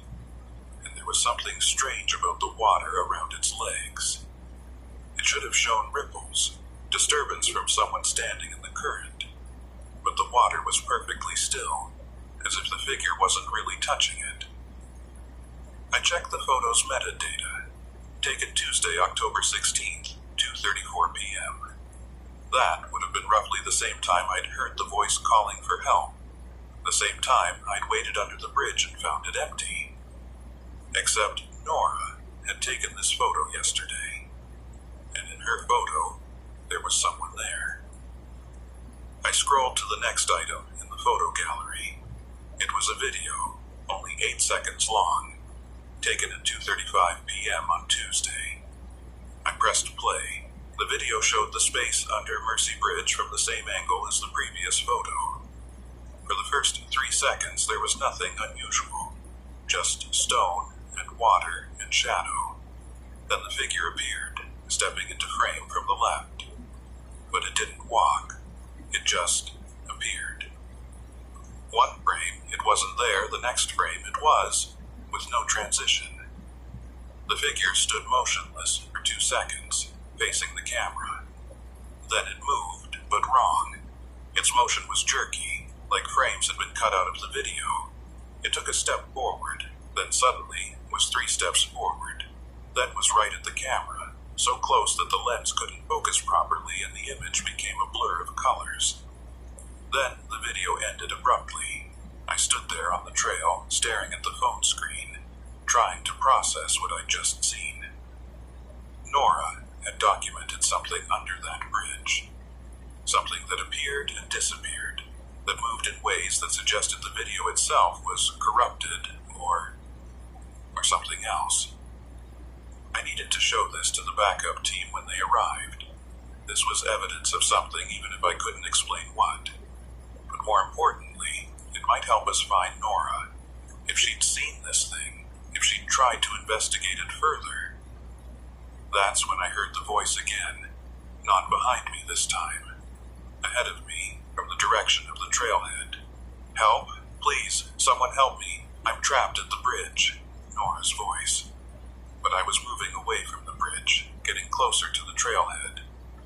The voice should have been fading, not getting louder. I keyed my radio. "Base, I'm hearing voices again. They're coming from ahead of me now, between my position and the trailhead." "Copy that, Avery. Can you describe the voices?" "It sounds like Ranger Calloway. She's calling for help, says she's trapped at the bridge. But I'm at least 2 miles from the bridge now." "Acknowledged. Our team is approximately 1 hour out. Can you hold position until they reach you?" I was about to respond when I heard something that made my decision for me. Footsteps behind me on the trail, moving fast, running toward me. "Negative, Base. Something is approaching my position from upstream. I'm going to continue toward the trailhead. I'll meet your team there." I started moving quickly, not quite running, but faster than a normal hiking pace. The footsteps behind me matched my speed, and now I could hear them ahead of me too. Multiple sets of footsteps, converging on my position from both directions. And voices. Not just Nora's anymore. I could hear my own voice ahead of me, calling for help. And behind me, Nora's voice again, saying the same thing in the same tone like a recording on loop. "Help! Someone please help me! I'm trapped. I can't get out. Please help! I need help!" The voices overlapped, echoing through the valley, bouncing off the slopes and trees until it sounded like dozens of people calling out in distress. But I knew there was no one there. Just me, and whatever these things were, these acoustic ghosts, these echoes of voices that shouldn't exist yet, or maybe had already happened, or were happening now in some version of time I couldn't perceive. I ran. The footsteps on both sides matched my speed, keeping pace, getting closer. And now I could hear something else, a new sound underneath the voices and footsteps. That same sound I'd heard at the bridge. Breathing. Deep, rhythmic breaths that didn't quite sync with the footsteps, as if whatever was making them didn't need to breathe while running, but was doing it anyway because that's what people did. The trail began to level out as I approached the lower elevation near the trailhead. I could see my truck in the distance, and beside it, Nora's green pickup. Both vehicles exactly where they should be. Normal. Real. A promise of escape from this valley and its impossible acoustics. I sprinted the last 100 yards, my boots pounding on the packed earth. The footsteps behind me surged forward, closing the distance. I could hear them clearly now, maybe only 5 feet back. Heavy boots, breaking branches, and that breathing, so close I could almost feel it on my neck. I reached my truck and fumbled for my keys, my hands shaking so badly I could barely get them out of my pocket. The footsteps stopped right behind me. Everything went silent except for my own ragged gasps and the pounding of my heart. I turned around slowly. The trail was empty. No one there. Just autumn forest and afternoon shadows. But I could still hear the breathing. It was all around me now, coming from every direction at once. And underneath it, so faint I almost missed it, I could hear voices. Not calling for help anymore. Just talking. Conversing. Having a normal conversation that I couldn't quite make out the words of. I got into my truck and locked the doors, my hands still trembling. Through the windshield I could see the trailhead marker and the information board, and everything looked completely normal. But I knew better now. I knew that normal was just a surface here, and underneath it was something that didn't follow the rules of time and space and sound. My radio crackled. "Avery, this is Base. We're showing the backup team arriving at your position in approximately 2 minutes. Do you have visual? I looked down the access road and saw a Park Service vehicle approaching, dust rising behind it. Real. Solid. Help finally arriving. Affirmative, base. I have visual on the backup team. I'm at my truck. Copy that. They'll take over the search for Ranger Calloway. You're to return to the station for debriefing. The backup truck pulled up beside mine, and 2 Rangers I knew well climbed out. Tom and Sarah, both veterans with years of experience. They looked concerned but calm, the way good Rangers do when they're approaching a potentially dangerous situation. Avery, Tom said, walking over to my window. You okay? You look like you've seen a ghost. Maybe I have, I said, unlocking my door and stepping out. Or heard one anyway. Tom, there's something wrong with that valley. The acoustics are doing something that doesn't make sense. Creating echoes that aren't normal echoes.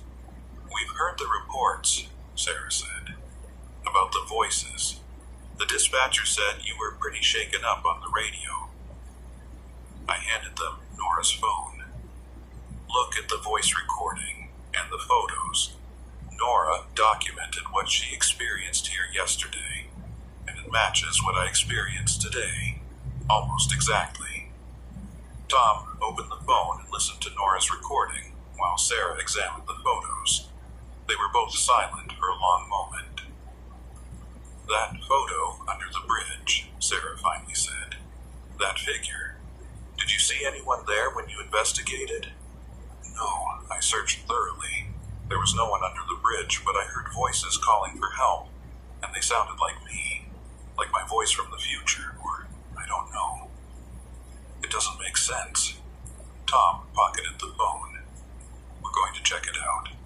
But Avery, you need to get back to the station. You've been out here for over 9 hours, and you look exhausted. I thought I'd only been here for a few hours, I said. But everyone keeps telling me it's been longer. That I lost a day somehow. I can't explain what happened. We'll figure it out, Tom said gently. But right now, you need to get out of this valley. Go back to the station. File your report. Get some rest. We'll take over from here. I wanted to argue. Wanted to tell them not to go into the valley. That something was wrong beyond what my report could convey. But I was exhausted, confused about what day it was and how long I'd been there and what was real versus what was acoustic phenomenon. So I nodded and got back into my truck. As I drove away, I watched Tom and Sarah in my rearview mirror, preparing their gear, getting ready to hike into Laurel Fork. Part of me wanted to turn around, to warn them one more time. But I kept driving. It wasn't until I was halfway back to the station that I realized I still had Nora's phone in my pocket. Tom had said he pocketed it, but that couldn't be right because I was holding it right now, could feel its weight against my leg. I pulled over and took it out, confused. How did I still have it if Tom had taken it? I opened the phone. There was a new voice memo, recorded just minutes ago at 4:47 p.m. With shaking hands, I pressed play. Tom's voice came through the speakers. This is Ranger Tom Berkeley, badge number 5891. It's Wednesday, October 17th, approximately 4:45 p.m. I'm recording this message because I need to document what happened today. Sarah and I came to Laurel Fork to assist Ranger Avery Holt in searching for missing Ranger Nora Calloway. When we arrived at the trailhead around 4:30 p.m., Avery was in his truck, appeared disoriented and exhausted. He gave us a phone he said belonged to Nora, containing a voice recording and photos that showed anomalous phenomena at Mercy Bridge. There was a pause. Then, except when we checked the phone, there was no such recording, no photos, just normal call logs and texts. We asked Avery about the recording, and he insisted he'd just listened to it that we could verify it ourselves. But it wasn't there. He became increasingly agitated, Said something was wrong with time in the valley, that he'd heard voices calling for help in his own voice. Another pause. Longer this time. We sent Avery back to the station for evaluation. Possible exhaustion. Possible environmental exposure affecting cognition. Sarah and I are proceeding with the search for Nora Calloway. But I wanted to document this because I'm not sure Avery was wrong. As we were preparing to enter the trail, we both heard voices coming from the valley. Multiple voices calling for help. And one of them sounded exactly like Avery. The Avery we'd just sent away. Calling from somewhere upstream. Asking for help at the bridge. We're going to investigate. But if anyone finds this phone and this recording, and if something has happened to us like what apparently happened to Nora and maybe to Avery, don't trust the voices at Laurel Fork. Don't trust the echoes. They're not what they seem. The recording ended. I sat in my truck on the side of the road, staring at Nora's phone, trying to process what I'd just heard. Tom had recorded a message describing giving me back the phone and sending me away. But I still had the phone, which meant Tom's recording was from the future. Or from a different version of events. Or from, I didn't know what it meant. I couldn't make sense of any of it. All I knew was that Tom and Sarah were walking into that valley right now, and somewhere in the echoes bouncing around Mercy Bridge, they were going to hear their own voices calling for help from a future that maybe hadn't happened yet, or maybe was happening right now in some version of time that didn't run straight. I should have turned around. Should have driven back and warned them properly. But I was so tired, so confused, so unsure of what was real anymore that I just sat there, holding a phone that contained messages from people who had already heard them but hadn't recorded them yet. Eventually, I started the truck and continued to the station. I filed my report, described everything I'd experienced, turned in Nora's phone with its impossible recordings. My supervisor listened carefully, made notes, and then gently suggested I take a few days off. "Get some rest, Avery," she said. "You've been through something traumatic. We'll figure out what happened to Nora." That was 3 days ago. Or maybe it was 3 weeks. I'm not sure anymore.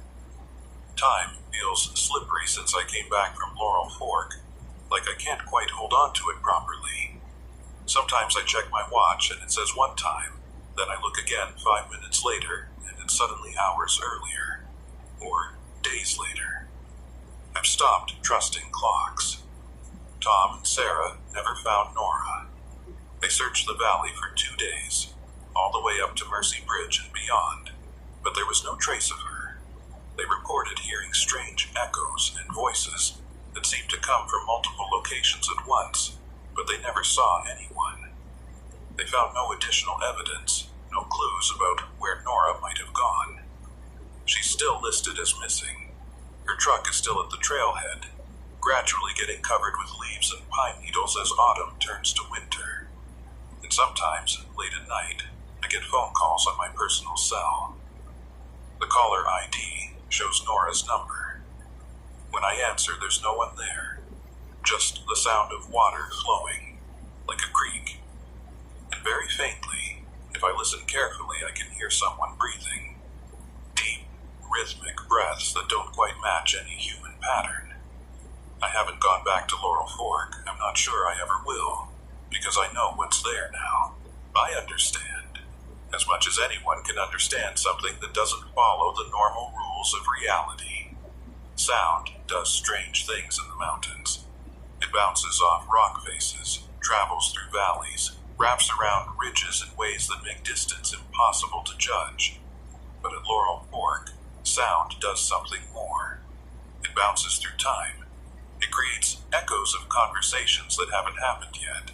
Footsteps from people who are already gone.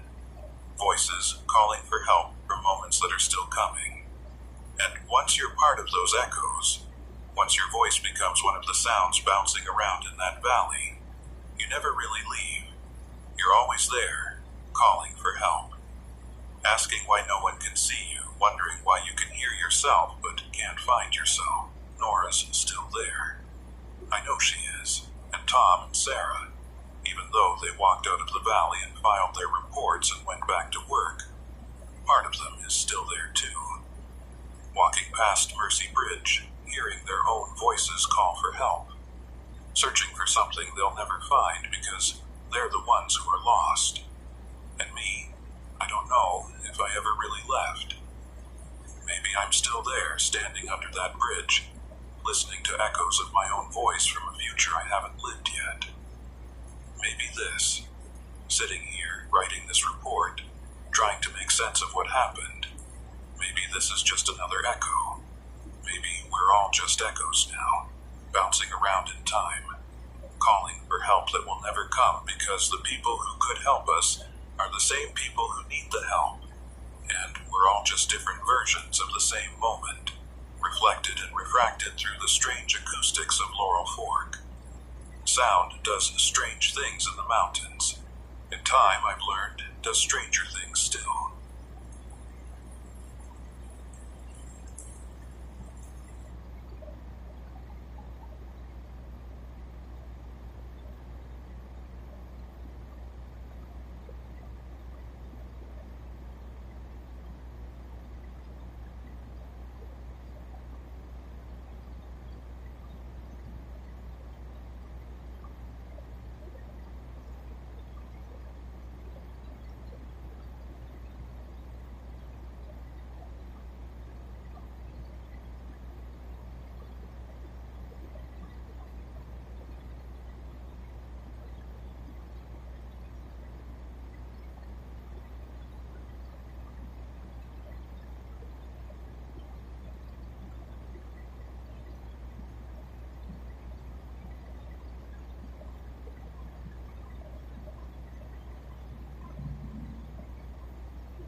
Huh.